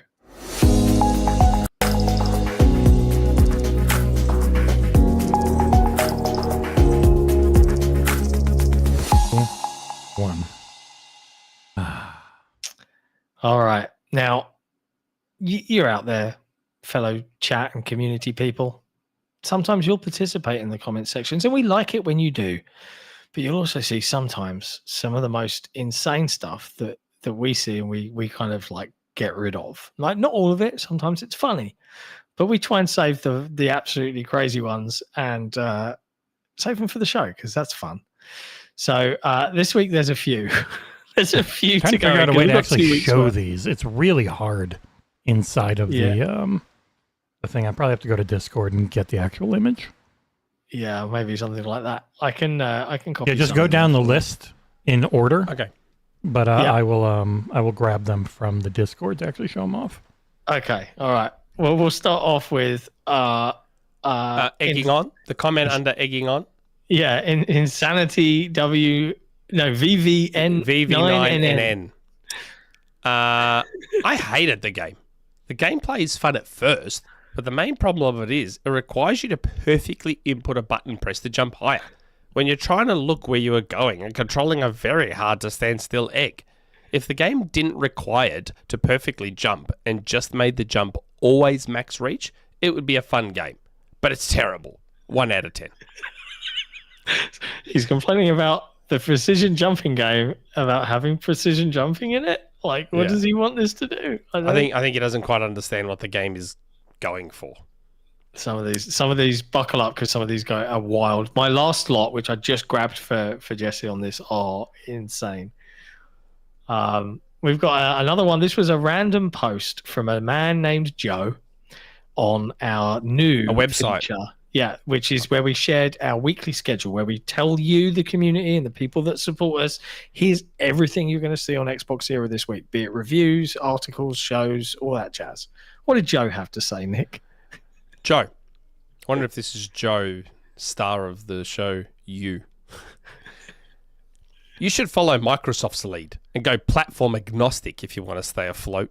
I ignore your content because of the obvious bias. Get with the times. If the bias is there, it wouldn't go away with a name change. You're on a website called XboxEra. What are you talking about, bro? He's saying if we weren't called XboxEra, our bias would magically disappear for him. But he also ignored the context. He ignores our content. While he was on our website reading a very random just about us post. That describes our content that's coming. This is what we're doing this week. He's obviously interested enough. He ignores our content. Yeah.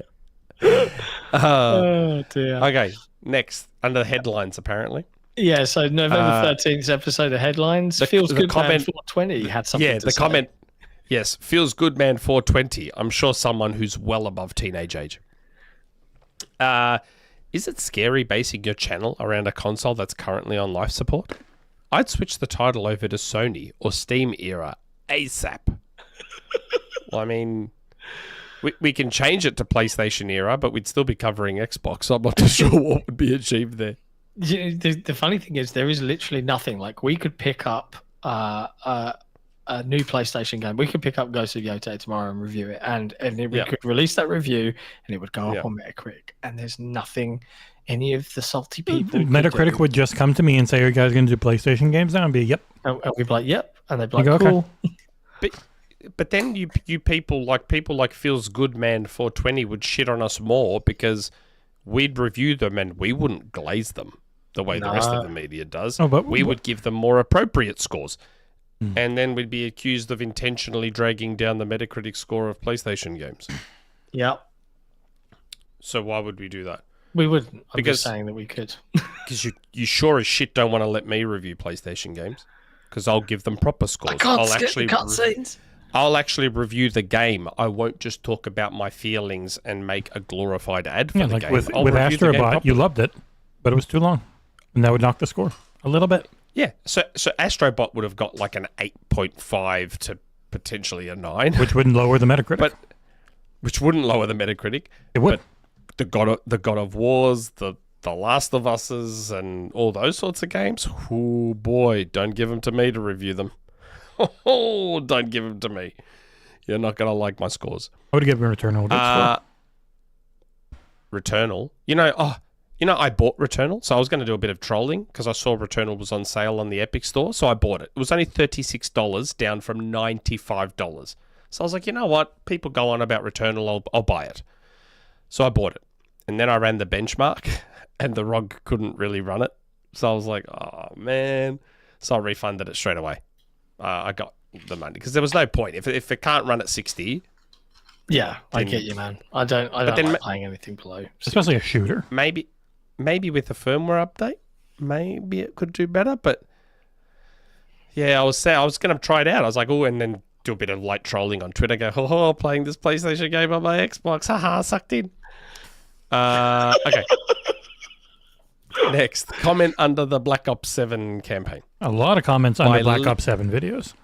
This is interesting. This is a comment under Black Ops 7 campaign, and then you'll see why it's interesting because he's taken some time out to share some thoughts again under a different video. Mm-hmm. Okay, so link to member. Seems like the channel's been paid for a promo. And then under that, Patrick Gonzalez 2382 says, that can't be. You're lying. Y-O-U-R. My lying what?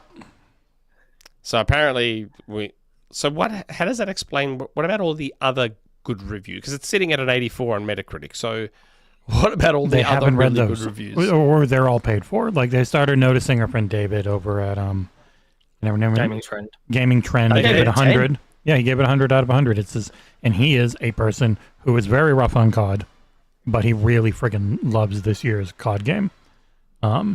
And he was like, this is the best multiplayer in zombies and overall package I've had. These two linked members apparently made the same comment under the multiplayer video too. Seems like it's paid for a promo. There's been so many bots. There's a lot of angry Battlefield fans, a lot of angry Arc Raiders fans for some reason. Like they all think they're competing for time. Very Satya Nadella of them, but yeah, it's just angry fucking people, man. It's so dumb. You know what the funny thing is about those comments that you've been paid? I'm like, man, I wish that was true. Yeah, where's my fucking I actually wish that was true. Like, I wish we got money to just like fucking like because in the end, if I was getting paid an amount of money to just talk positive about everything, and it was an amount of money that warranted me quitting my day job, okay, man, I don't give a fuck. The funny thing about that is that is what most YouTube influencers do when they're playing a game and it's like hashtag ad. They are literally being paid money to advertise to you. It's not real. Like, no, we don't get paid for reviewing, be it positive or otherwise. We just tell you our thoughts. That's it. But hey, if any of these companies want to pay me a lot of money to only talk positively about their stuff, it would not be under the XboxEra banner. It would be under the special Nick show. Okay. I will talk positive about... Hey, even now, when I play bad games, I try to talk positively if I can. You want to pay me to? Let's do it. Give me a call. He wasn't up there twice. It got copied twice for some reason, that guy. Oh, okay. Oh, okay. I thought it was there twice. Okay. Next one is from Berlin City 25. Trash. Absolutely bad. Performance, 0. Sound, 0. Gameplay, trash. 3 out of 10. Save your money. And then Matthew Stark 235 underneath him said, just admit your buns. Most fun I've had. And then Video Game Therapy 6465 had a bit of a laugh at that comment about the buns. And no one knows you're always wrong. And yeah, I just thought it was. I thought it was funny that everything was 0 out of 10, but that the overall score was 3. Yeah, it's a weird aggregate. I'm not sure what the math. 0 out of 10 sound. 0 out of 10 graphics. 0 out of 10 gameplay. 3 out of 10 though, not bad. I didn't even notice that. Yeah, I think the rest 3 out of 10, these, not too bad. except for the very last one, the rest of these are. You have to send me those pictures, John. I cannot pull them out of the Google thing. I've tried. It will not let me pull them out as an image. Dude must have got Copilot to add the scores together for him. Next one. Which is also Call of Duty Black Ops 7 multiplayer. Okay. Ross Alexander Beaumont 1280. Worst COD yet, and I've been playing since Modern Warfare on PS3. Graphics are terrible, maps are terrible, weapons seem stale, end of an era. And then Lexani V9T says, this looks so bad, lol. Guess I'm going to skip another COD part. There's so much bot behavior around this game. It's so weird. There's a lot of the vibes I'm getting out of this is very much The Simpsons Moe's drink with Homer in the crowd going, you just lost yourself for customer. What was that? What was that, Homer? Amongst the crowd of people trying to buy Moe's drink. You just lost yourself a customer. The Simpsons. In Fortnite right now. Check out our Patreon #ad. Yeah, check out our Patreon exclusive Thanks I Hate It, where the three of us play Simpsons Fortnite. It's very fun. Yeah, it was fun. We ended the stream on a victory royale. Yeah, it was a real one as well. Well earned. It was against actual people. Yep, it's good times. Leonard Witaki 1 says, one of the worst paid off reviews of the year. Hard to disagree. Let me just cash my check. Yeah, that was most of, like, the vast majority of Twitter was just how much were you paid in various ways. Most of the time repeated the exact same ways by old and new accounts because Twitter is mostly bots. Leonard, if you want a completely unbiased, unpaid review, check out my Virtua Fighter 5 Revo World Stage review on XboxEra.com. I mean, ignore the fact that I'm a massive Sega fanboy that's loved Virtua Fighter for years and gave it a 9 out of 10. But still, go check out my review. At Troy Annals 4642 says, Shillmania. Wow. Shillmania. Now, I if you don't mind, Nick, I want to read out the last two because they are specific. This one is absolutely mind blowing. These last two. To Cat's Winter Burrow review, a game about a small mouse surviving the winter and rebuilding his burrow. Stephen Gallagher 2209 says it is an exercise in woke leftist propaganda. What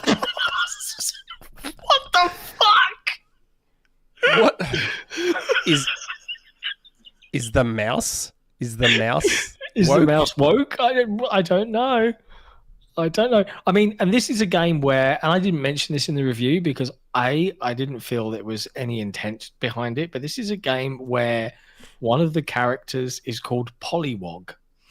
Now, I would probably have not chosen that selection of words for a name of a character. It's not intended, right?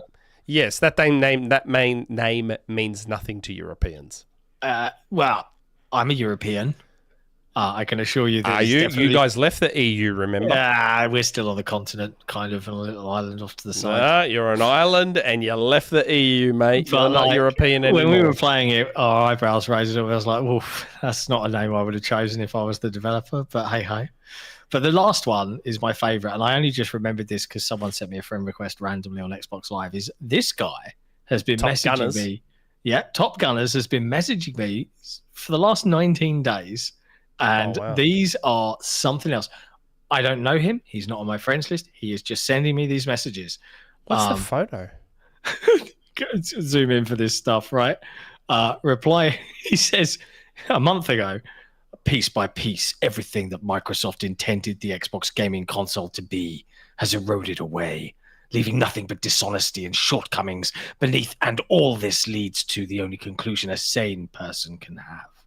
The Xbox brand is a failure. And then he's put a little emoji clown image of Phil Spencer holding up an Xbox logo done in AI with "We Surrender."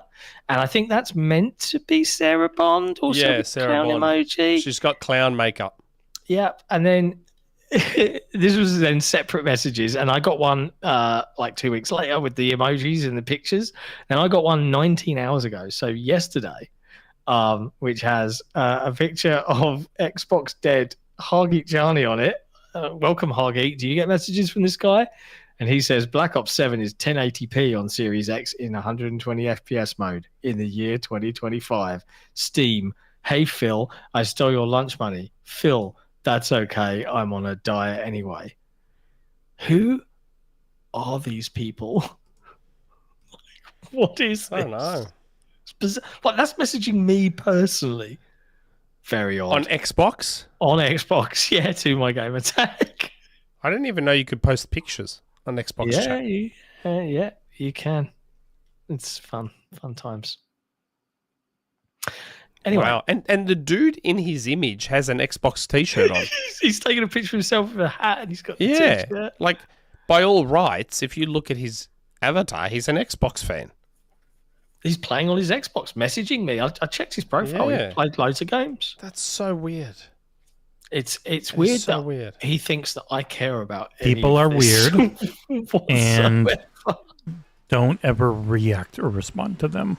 And even highlighting them can be dangerous, I would just say. Dun, dun, dun. You get Top Gunners is going to gun for me. I mean, if you find out I get attacked, that's Top Gunners. You'd want to hope he's not in the UK. Yeah, right? Like, if he's going to come and get a flight over. But yeah, there you go. Interesting. Fun times. That's this episode of Don't Read the Comments, a 2-week special building up with loads of hate and vitriol. Yep. It's now that part in the show where we like to thank the very people that make it all possible, our wonderful patrons. We'd like to take a moment and just celebrate them and all of their support, from their fundraising efforts to their monthly contributions to keep XboxEra's lights on and our bellies full. We couldn't do it without you. And one of the perks of being an incredible Patreon member is the ability to ask us questions every week as part of this show, which we're going to go and dive into right now. Yep. We are going to go to the form first, correct? The form. Yep. Okay. First question on the form. Jay Foley, big supporter of ours. Hey guys, welcome back. Hope you're all well rested and ready for this week's podcast. My question for you all is, with GTA 6 being delayed, what is a 2026 Xbox game that you would love to see release in May? Fable, Forza, Gears, Halo? Let me know your thoughts. Even if we know what will probably be in May, I want to know what you want individually in that May 2026 slot. Also, incredible work you guys and the staff have done this year. Glad to be in this awesome community. Thanks, Joe. Forza's May, and already was. Shh. That's the rumor. Like 95 freaking people have said it's the rumor. Forza was already set for but like he May. specifically said, even if we already know what will probably be in May. Forza. I want to play the shit out of that. I thought the rumor was that Forza was April. No, May 2026. Which was funny when the GTA got delayed there. I mean, I would most like to play Fable first. But I mean, May wouldn't be first. No, you got the whole freaking year. There might be something before May. I want to play Halo in May. Maylo, we'll call it. Yeah. That'd be nice. The thing is, I want to play, and that's a really nice position to be in, is I want to play every single one of those games. I'm not overly interested in Fable. Wow. Really? I don't play big third-person open-world adventure RPGs. Yeah, that's fair. Just because it's an Xbox One, that doesn't change. Just because it's made by Xbox. If it was made by Nintendo, you'd want to play it. If Well, they've Tears of the Kingdom, fucking You spent $1,000 on that one. for me. Fucking Tears of the Kingdom. Anyway, $1,000 on a game you didn't like. wow. yeah, I didn't like hate it already. Well, no, it wasn't different enough. If you played through Breath of the Wild anytime recently, I don't think Tears of the Kingdom sold me as much.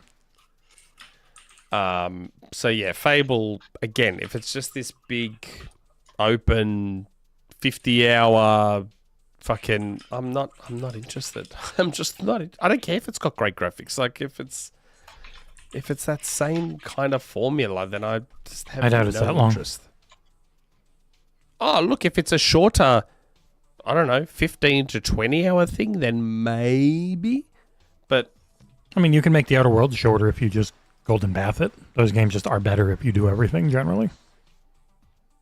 Of those four, Halo is definitely like the one that I'm like, yep, I'll replay that campaign again. Fuck yeah. I'm very With those excited to graphics. see everything that they've done. And with, For sure. with that My- gameplay and sprint and My real answer on what I want the most is Clockwork Revolution. Yeah. But that's very much not a Nick game. no. Now, that is a full-on proper RPG like Outer Worlds 2. Okay. Next question. Omen. If the Steam machine is successful, do you think Microsoft will bring Game Pass to the SteamOS, whether it be in the Steam Store or a separate Linux app? No. I wouldn't have thought so. I also don't think it would be even remotely successful enough to garner Microsoft even thinking about that. You If they did, it would come in the form of just Microsoft's first-party games. that are on yeah. Steam. Yeah. Yeah, That are like you on Steam. can't do Microsoft Store games on SteamOS. Doesn't work. Like the Microsoft launcher is the one launcher that does not work on Steam Deck. You have to boot into Windows for it. Oddly enough, for the company that owns Windows. Yeah. So I do not think it would happen because it's also just a successful PC, of which there are hundreds of millions already that can run Steam. Yeah. Ooh, that was my LG putting wallpaper on. Tiberius Monk. Hello, XboxEra. Hope you are all doing well as we get closer to episode 300. Woohoo, let's go! I'm sure everyone in the XboxEra community has experienced the moment in a game where right then and there we realized we're playing something truly special. My question is, what are three moments from three different games in any generation that left you with this feeling? Keep up the great content. I'm really excited for the upcoming Steam machine. If they nail the price, that's an instant purchase for me. Take care, keep gaming, and ciao. I'm going to jump in on this one because it was playing Elden Ring for review. One of my first real... I spent 80 hours and 5 days playing it. And as I got to the first final boss, and I'd played all their games before then, and it was just such a huge step up in everything for them. Dark Souls 3 had been one of my favorite games ever. And as I hit like that first area and I saw the open world and I started fighting the first main boss, and I was like, this is 5 times better than anything they've ever done before. And then as I was, 40 hours in, a couple days later, and the map had at least septupled in size. It was and like from what you see at the beginning versus what you get to by the end, that map has 10 times more on the surface and then another 2 or 3 times more, or even more than that underground. Like, it is just such a big game, but every area is good. That fell off a little bit in the DLC, but for that main game, it was just nonstop moments of, I've never played something like this. This Nice. Constantly good. I can do all 3 easily right now, and it would be, I could pick more than 3, but like the first 3 that come to mind is, and I think this would resonate with any fan, that moment of, all right, touchdown, hit it, Marines, and you storm out the Silent Photographer.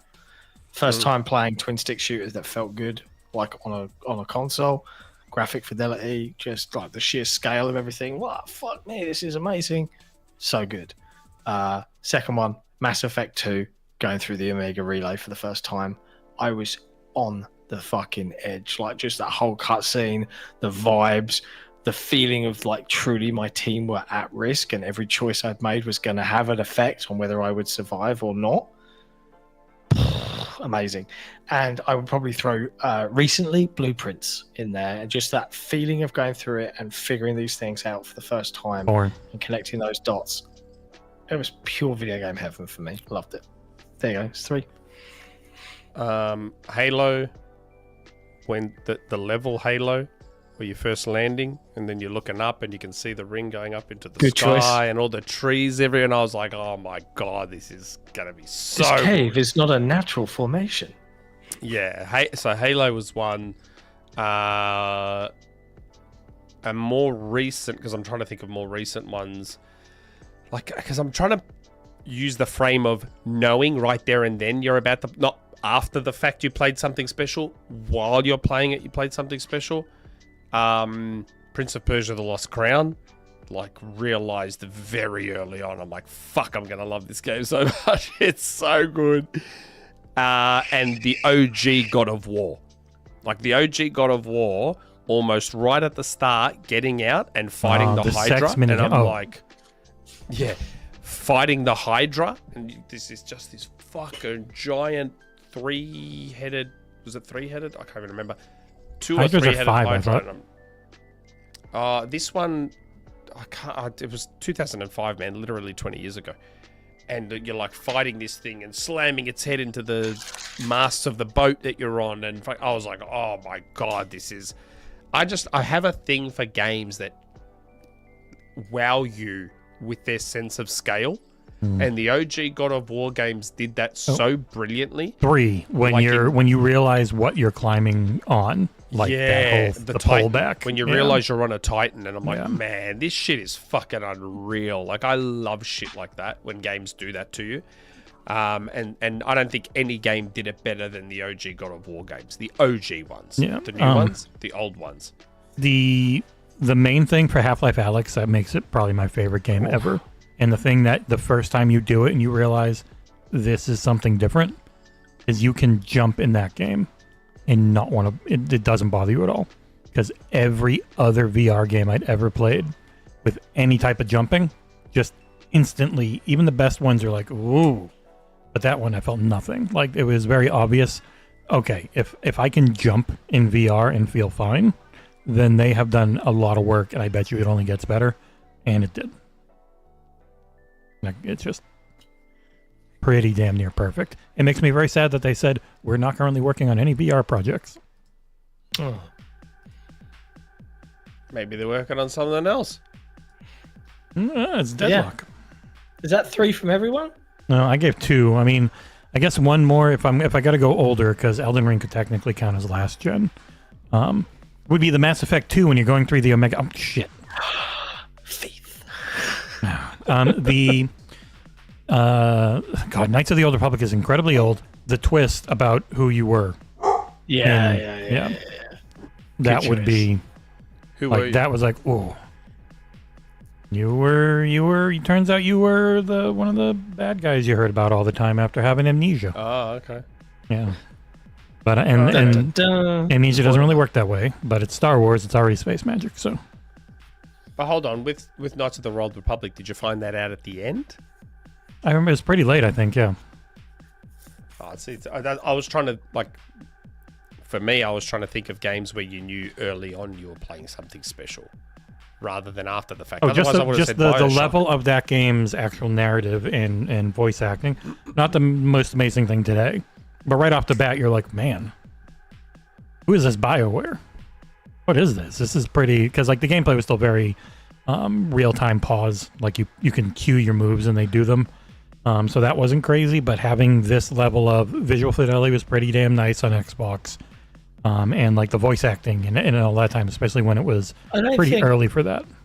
If it makes you feel any better, the question never said early on. Yeah, it no. just said a moment you experienced where you were like, this is special, this is amazing. Yeah, I guess so. Before you came back to it again. Yeah. Because Or looking back at it, Bioshock, yeah. Bioshock and fucking Would You Kindly. Oh my god. Oh, good choice. Like, seriously, Bioshock and Would You Kindly, and it just completely changes your brain about how you played that game. And you're like, oh, They just might have been negative weird. logic against me. I never It's just trusted like- Atlas at all. I never trusted him, so it didn't shock me. But it was cool as hell. But I was expecting something bad from him. But bonus point, brothers, Tale of Two Sons. yeah. Yeah. It was You know, good you can game. keep him alive. Oh, really? No. Oh. But I know this is- Would this You is- Kindly just broke my brain. This is also going to go Broken. like people will be like, "Nah, John, you're wrong." I saw people already arguing about this on our Discord. But the last section of Split Fiction, where they just go fucking nuts and they just throw every possible fucking insane gameplay idea they've ever had at you, and do it in a crazy, unique way. Like the whole way through, you're like, "This is polished as fuck and really fun," and then that happens, and you're like, "Oh my god, this is incredible." That whole section was jaw-droppingly good. I haven't played that game yet. Man, you really should. That whole last section, your mind will be blown. It You is should so smart. Stream it with It is so smart. stream it with him, John, because it has to be co-op. Stream the whole Hmm. thing. You just both take a day off of work and just play for 10 hours. Yeah, I mean, Nick, smash that. Easy.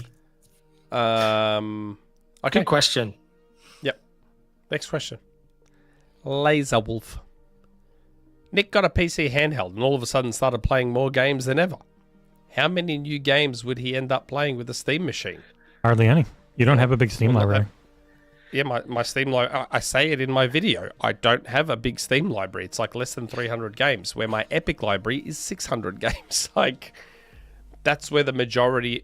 And there's so many double, triple, and quadruple ups. Because I just went through my Amazon game library as well, and that's not that big, but those Amazon games, I didn't realize that Twitch Prime has given away like almost the entire Neo Geo library. Like, it's all in my Amazon game library. Super Sidekicks, Art of Fighting, King of Fighters, like all of them are in there. I'm like, holy shit, I've got the whole Neo Geo here. It's so cool. I have a bunch of adult games in my GOG collection because they gave them away after they had to be delisted. I was like, okay, I'm not going to play these, but why not? My GOG library is about 300 or 400, Yeah. I think. That's the irony of it. Of the major storefronts, Steam is actually my smallest library out of all of them. That's There you probably go. another reason I don't see any value in the Steam machine. And on Rockstar, I only got one game. Because, I mean, they only have like 3. I have Grand Theft Auto 3 times. Grand Theft Auto 5. I got it on PlayStation 5 because it was on sale for $15 as a launch special thing. I've got it on Epic and I don't know how. Oh, they gave it I away. don't know how I got it. They gave it away. Did they? Yep. Ah. So that's how I got it on Epic. Mhm. And where else do I have it? Did I end up getting it on Xbox? It's I'd on have to check. Xbox. I can't think remember. it's not Play Anywhere, but I think it's on Xbox PC now. And on I Xbox. can't remember if I if I got it on Xbox or not, but I have no intention of playing Grand Theft Auto, but I own it at least twice. But the cool thing about having the ROG and Steam is, like, I saw there's a lot of indies that show off their games on Twitter, and I see a lot of their games and they're quite cool. So there was one indie who's got like this Star Fox clone, and it looks great, and it's launching on Steam. So I'm like, oh, that's a game I can play now. I have not been able to play all these years on Mac. Okay, John's going to be so tired tomorrow. I'm sorry, John. next question. Deadly Headley, who I actually forgot was a patron. The UX/UI on the Steam machine will be practically identical to the Steam Deck. Yeah, so utter shit. Which, based on reports, still seems to be more user-friendly versus the current ROG Ally X's default OS. Now, you guys have had some time with the new Xbox handhelds. What do you think it could learn from the current Steam Deck experience, if you've used one? And what do you want Xbox to focus on when it considers the UX/UI for its living room hybrid machine? Steam Deck's just big picture mode. Nick and John, I'm sure, no big picture mode. It's fine. It's not great. I don't think it's a great user experience. The Xbox just needs to hide Windows as much as possible. Just get Windows away Keep building on what you have and get it more Xbox-like. I think that's Yes. all. Not Steam-like. I don't want it. I don't like Steam's user Steam is experience shit. very well. Steam as a UI and an OS are objectively terrible. You know what it is, Nick? That's fine if you like it. Well, People are used to it. They're used to the idiosyncrasies of how it works. That's all it is. That's all it is. It's because that's where their library is. Torn Raptor, and CEO in the chat says long show. Yes, sir. Long show, very. His name is Torn Raptor CEO. The problem is, and this is my issue with social media and the hardcore sphere, most people just don't want to admit that something they love sucks. Like, Steam is terrible. Everything about it is terrible. The Steam OS, the Steam UI are fucking shocking.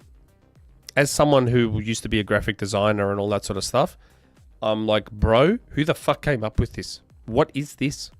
Like, you know, the Nintendo OS, for example, everyone bags it, including me, underrated as a UI. It's very not basic amazing. and just does what it's supposed to. Clean, minimal. Anyone could fumble their way through the Nintendo UI and figure everything out. You want to redeem a code? Yep, go to the shop, menu's right there. Redeeming a code on Steam is such a fucking ordeal. I'm like, why? Why is it so difficult to just redeem a code on this OS? Why? Why is it so fucking terrible? It's shit. Like, it's just... And it's a result of having no competition. They rested on their laurels for such a long time because no one has threatened their monopoly in the PC space, so they haven't bothered investing in UI, in anything. And it is just garbage. If you like it, great. I have no problem with you loving it. But it is just... I can't get over it. You know what it's similar to? It's similar to people that are into Apple and like, Apple just works. And it's like, well, no, Apple breaks all the time. You just know how to fix it. Oh, Apple's right now is the worst it's ever been. Also, it never always just worked. It was always, it only works this way, and I know that way, so it just works. Whereas Android and Windows are like, you can do the same thing 100 ways. So it feels confusing. Oh, no. There was a time where everything Apple worked. One way. You never had problems with Apple stuff not working. Where now, Apple is still only one way to do things, but it's not reliable anymore. Apple's software quality has gone down significantly, and I say that as someone who is fucking knee-deep in their ecosystem. John and I have a statement we want to give for anyone that's watching this VOD. The thoughts and opinions of Special Nick do not represent XboxEra and its employees.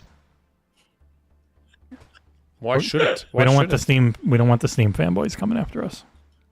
Even if I agree with you, man. but don't tell them that. biggest hypocrites in the fucking gaming industry. Steam fanboys. PC's the best. It's an open platform where you can do whatever the fuck you want. What? This is on Epic. I don't want fucking Epic. So what, you just want to close the ecosystem where you only use Steam? Fucking hypocrites. Piss off. Oh, fucking... Oh, man. I know PlayStation fanboys are the worst, but Steam fanboys are another fucking level, man. Just admit, you want a closed ecosystem that allows mods. So you can have all your G-strings on your Resident Evil characters and all your fucking whatevers. Just admit it. That's all you want. You want the closed ecosystem that allows mods. Do me a favour, Fucking Jesse. hell. Could you just put the sleepy hat on me for a minute? Mm-hmm. Just get it on there, please. Just gonna... PC's the best because it's open. Oh, did you see this Steam console that's only got Steam on it? It's the best. Well, it's not open anymore, is it? It's a closed ecosystem now. Well, it doesn't You mix fucking that. drongo. That's why it's like that. Here's John's. Perfect. I'll keep still. biggest- You just keep it there. There you go. Double standard, hypocrite fucking people in the industry, man. Seriously. Oh, PC's so open. Don't make me install Epic. Fuck that. Fucking dickheads. Last question on the form. itzFinn. Comes in with an essay, doesn't he? Son of a Yep. bitch. Good evening / afternoon / morning, XboxEra crew. Definitely Hope your morning. week is well. Yeah. Hope your week is well. It's now afternoon for me. Been a while, so life has me busy, so I apologize if I couldn't send Patreon questions. That's okay, mate. To Tav, I think he meant Trav. if you're going to mock me, mate, then maybe challenge me and write a long post if you can. Because I can do this all day or night if I can. Please accept it. Anywho, seeing Valve unveil new products is cool and all, but I'm thankful I don't get that angle of negativity and SEO grind. Never mind the fact people are still stuck in 2008 to 12 era of console war-y LMAO. Do wonder how long it will be these numbskulls realise what Xbox is really doing to future-proof themselves, while the rest of us know how it'll go. And funny how people think the Steam machine will be console priced when even Valve said themselves, we are focused on the Steam audience. So I expect this little machine to be expensive, despite whatever Digital Foundry predict. Tariffs ring a bell, anyone? And dare I say, that Steam Frame could be the way for me to start playing VR games, which is something I'm looking forward to. That controller, however, is ugly. Question. Oh my god, all of that. Now we've got the question. With Valve launching the Steam machine into early 2026 barring price, could this in theory help out the next generation Xbox to become the true differentiator of playing all games that own across different storefronts? It's an easy answer, but I'm thinking with less AI bloat and Windows software, but tailored to gaming. Cheers and good weekend to all. Sure, but I don't think the Steam machine does anything for changing their plans because it's just another PC. Yep, it's just a PC. I still think the next Xbox will be a far superior product because it'll play my entire library, like the actual entire library, no fiddling required, like the Steam machine will require. And if it has a browser, if they bring PlayStation streaming to PC with an app, you could even then get your PlayStation games. They do. They've got remote play on PC. Well, I meant the full cloud thing. Oh, okay. Well, that would be probably part of their launcher. You would think. Because they had it. I'm pretty sure they had a PC PlayStation Now app, I thought. Not that I'm aware of, but unless it's in the US, because PlayStation Now is not in Australia, so I wouldn't know. Now to the forum. For another long-ass question. Yep. From...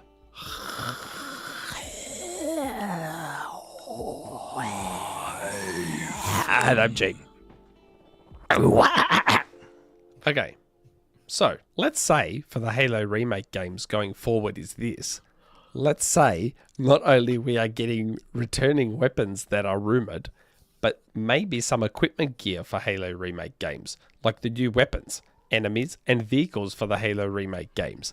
Like, let's say a non-pump action shotgun, anti-tank rifle, the bolt-action sniper rifle, DMR sniper rifle, the grapple hook, and other military equipment from Halo Infinite, a belt-fed backpack light machine gun, and general-purpose machine gun, a sword, hammer, and other melee weapons for the UNSC, and the enemies that are on the leaks for Infinite, and also the vehicles in Degree from Halo Wars, and new vehicles for Halo Remake games moving forward, and also forgot to mention weapons with upgrade default, like with underbarrel grenade launchers and shotguns, grips, bayonets, and whatever I can list, and so forth. But your gents' take on Halo Remake moving forward?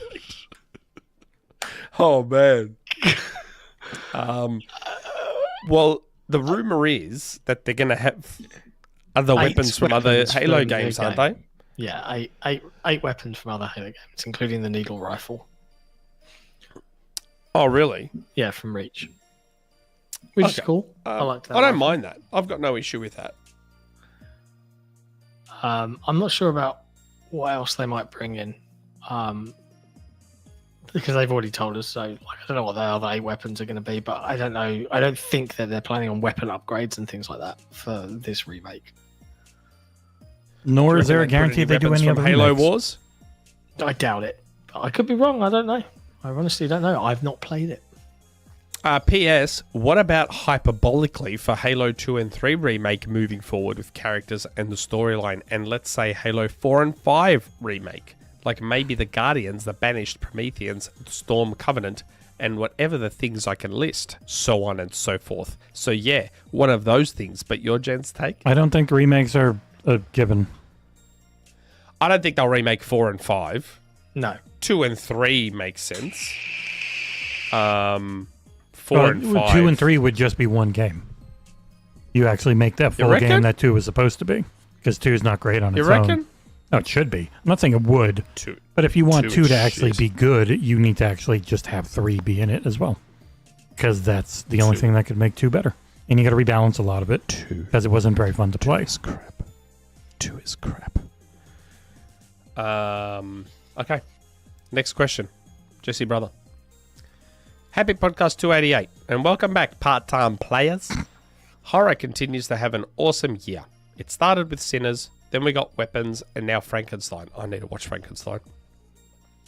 Which was fucking fabulous. I honestly can't remember the last time I was so glued to my screen. Speaking of monsters, Jess, I feel like one lately for my inability to enjoy The Outer Worlds 2. I was so amped for that one, but I'm just stuck. It's not too difficult or anything, just that it feels directionless. Like it literally doesn't indicate where to go, or how to advance the story along. I knew it was not gonna be like Borderlands 4, and literally tell me exactly where to go and what I will need, but I would like a tad more direction from it before I uninstalled. Yep, I did. Because your brother's a bitch-ass little bitch. Anyway, back to Frankenstein. Have you blokes seen it? And if so, what did you think? No way Nick or John could possibly have an awful opinion on a movie, right? Right? I happen to have watched Frankenstein. I need yesterday. to. I might tonight. It was... drum roll, please. Okay. It looks good to me. Yeah, it was fun. I had fun. A little bit long in the tooth, but pretty cool. 2.5 hours, yeah? 2.5 hours, yeah. Yep. You know what I watched? Good Fortune. I've not seen it yet. That's the one with Seth Rogen, Keanu Reeves, and Aziz Ansari. Yeah, he's a bumbling angel. Surprisingly good. Like when I first saw the trailer, I'm like, oh, this is going to be a take on Dogma, like a modern version of Dogma. And then I watched it and it was not. It's actually an anti-capitalist movie, a very anti-capitalist movie. That's what it is. But it's actually Woke. quite... I'm sorry. Yeah, it's actually Woke. quite funny. I actually enjoyed it. I thought it was going to be like quite bad. But I did not mind it at all. And Keanu Reeves is quite funny as a really clueless, bumbling, ambitious angel. Like he wants to be a top tier angel. He's like a bottom tier angel. And his job, like angels have assigned jobs. Don't tell me the movie. I will watch it. But No, also, it's fine. It's like, I'm not telling you a major thing. Angels have assigned jobs in this world. And Keanu Reeves' job is to look after people who are texting and driving to make sure that they're concentrating on the road. Wow. That's his job. It's actually really good. Like I actually quite enjoyed Good Fortune. I thought it was good. And I would say, as far as the Outer Worlds 2 goes, you need to go to the quest log and choose a quest, and it tells you exactly where to go. It literally gives you a waypoint on every mission. I don't know. Yeah. This is something you probably could have done in a phone call since it's your brother. Don't you and your brother like call each other or text each other? Yeah. I literally told him there's Okay. waypoints on everything before anyways. Like, you know, my brother rang me and he's like, oh, did you see the Get Steam into machine? crypto. Like, I'm like, yeah. I'm like, yeah. So? He's like, I'm getting one straight away. I'm like, all right. He's going to sell a next Bitcoin question. for it. Next question. Direct 3. Hi, gents. Missed the show last week. It's good to be back. My question this week is very simple. If the Gabecube is a PC and it's entering the console wars, why with the next-gen Xbox it's the opposite? Because it's Xbox. P.S. Are you guys watching Pluribus? Oh, I've got to start watching that too. Holy shit. Yeah, got to watch that too. Amazing Man. show. I'm not an Apple person, but their shows are bangers. Oh, we've been telling you guys about Apple TV shows for years. They're the fucking best. Pluribus, I've watched the first 2 episodes, and I'm Yeah, just my brother like- saw it too. He loved it. I'm just like, it's such a unique premise, but more, I'm like, Yeah. how the fuck is this going to be a show? Like, I don't want to spoil it. Go in blind. Don't watch a trailer. My Just brother Poke your told eyes me out. Go in as all blind as about you it. can. He told me all about it and how you pass on the thing and blah, blah, blah, blah. No, he's told me all about it. Don't tell anyone else all Because he about knows it. I don't care about spoilers. Yeah, well, He knows I don't people care about might. spoilers. So, I honestly, folks, watch it. It's really good. From the creator of Breaking Bad, Vince Gilligan. Yes. So It sounds interesting. I would like to it's start it. super interesting as a premise. I was just Yeah. like, Yeah, it's one of those premises, and it's good they didn't give away in the trailers. Yeah, I love it. That's why I was watching these trailers, like, what is this show about? Yeah. As far as your question, mate, you know the answer to that question because it's Xbox. Like like let's be real. You know the answer to that question. It's Xbox. Look at the media. Steam Machine gets revealed. Oh, fucking Xbox is dead. What a console. Oh my god, Xbox is dead. Look how cool the Steam console is. Steam. So this is our PC. Oh man, look at this Steam console. It's gonna kill Xbox. ROG Ally Xbox. Hey, the ROG Ally, it's an Xbox. Haha. Media. Oh, fuck you, Xbox, with your false advertising. It's not an Xbox, it's a PC, you fucking dickheads. Yep. I mean, do you need any more proof than that? Like, come on. Anyone who sits there and says, oh, no, it's just you guys just have a bias. Open your fucking eyes. They're either both consoles or they're both PCs. Decide. I know they're both PCs. But if you're going to pick a lane for one of them, you have to drive in the same lane for the other. Sorry. It's called consistency. Fucking dickheads. 99 Rukin. Hey everyone. What do you think will happen to Ubisoft in the coming weeks? I had a theory. What if Microsoft buys Vantage Studio with Tencent being the middleman? Hear me out. There were rumors of EA and Microsoft looking to acquire their IP, but Microsoft can't buy Ubisoft because CMA and EA getting bought out by the Saudis. So what if this was the plan from the get-go? Get rid of the fat you don't want, keep the stuff you do want. Mind you, I wish Prince of Persia was with this new studio if this is true. Thoughts? No, I don't think Microsoft will buy it. It's essentially Ubisoft who are pretty rough shape, spinning things off to get a cash injection from Tencent. Yeah. But also, like, Ubisoft has like over 18,000 employees. Microsoft only has like 21 or 22 or something in the Microsoft Gaming. They're too big. Long before the ABK was purchased, Microsoft was looking at Ubisoft. I think it's been long enough now where I can reveal that. Everyone looks at everything. Ubisoft. Yeah, Microsoft was definitely looking at Ubisoft at one point, and probably closer than most people realize. And for various reasons, that never went ahead, which I'm not privy to explain why. Ubisoft's financials are smoke and mirrors and a joke, and have fallen apart over the last. Like, their valuation has dipped many billions of dollars. I'm sure Microsoft saw things like that. Various reasons, Microsoft never went ahead with it.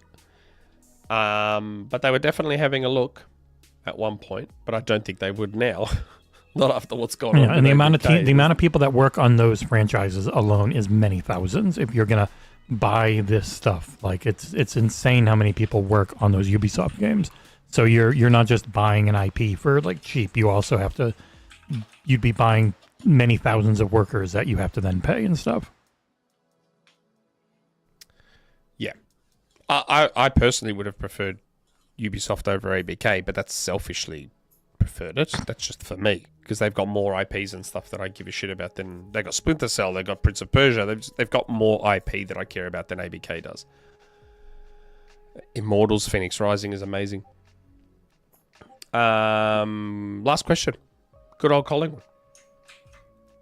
So, earlier this week, the BBC news site reported on a Hungarian who broke the world record for playing Dance Dance Revolution, doing the happy feat for a total of 144 hours. So my question is, did you trip the light fantastic on DDR machines or console back in the day? No. I did not play DDR once. I used to have a girlfriend whose brothers were obsessed with it, and they were like... It was huge. At one point, it was massive. Good at it. But yeah, I was just like... I used to just watch and be like, okay, guys. I played the shit out of Dance Central. Dance Central, I was like all about it. And Dance Central, the one on Xbox One, Spotlight. Yeah, Dance Central I was huge on. God, that was a good... that was just such a fantastic game. The VR one's just not the same. The one on Meta. It's not the same. Like, that was like... the way people bought Guitar Hero for the guitar, like, to me, Dance Central was worth the price of admission. Like, the Kinect was worth it just for Dance Central. And Dance Central alone. Forget the fact that tons of other games were made for Kinect. Just Dance Central was worth it. Had the Kinect camera just been a Dance Central peripheral, totally worth it. Totally worth it. If you didn't play Dance Central during that era, that 360 era, you fucking missed out. You really missed out. It was genuinely fantastic. You play Just Dance where you're holding your phone? No. They now have it, I think. The phone camera reads you like Kinect, I think. It's pretty impressive. I mean, that tech's everywhere now. That tech that can read around in 3D space and shit. Again, Microsoft ahead of the game. People hate. Once again. Don't read the comments and community questions. Lost 130 people. Yeah, well, it's also 4 hours long. Like, Iron Lords go 9 hours. If we had ended the show, then we'd have 0 viewers anyway. That's true. That's why you got to be multi-platform, be everywhere. Good question. That was the last question. That's it. We're done. That's the end of the show. Wow, nearly a half-hour whopper. Welcome back. Well, we did a 0 hour show last week, so just think of it as two and a bit hour shows. Yeah, that's nice. I really need to pee, so I'm going to make that we recorded back to back. Thanks everybody for tuning in and hanging out with us today. Some good conversation, and as always, our chat and our community continue to be the best one on the fucking internet. So appreciate all of you. Thanks, everyone. We will be back on Tuesday for headlines, but you can keep an eye on XboxEra.com tomorrow, where we will have what's coming on to XboxEra.com this week. Be posting once again. It's a regular thing now, so keep an eye out for that. Don't forget to take part in our new polls. We do one on a Saturday in terms of what you're playing this weekend, and one on a Monday where we check in and ask an interesting question. I think this week's Monday question might be about generative AI and video games. Sure to whip up a storm. But other than that, we'll see you next time. Ciao for now.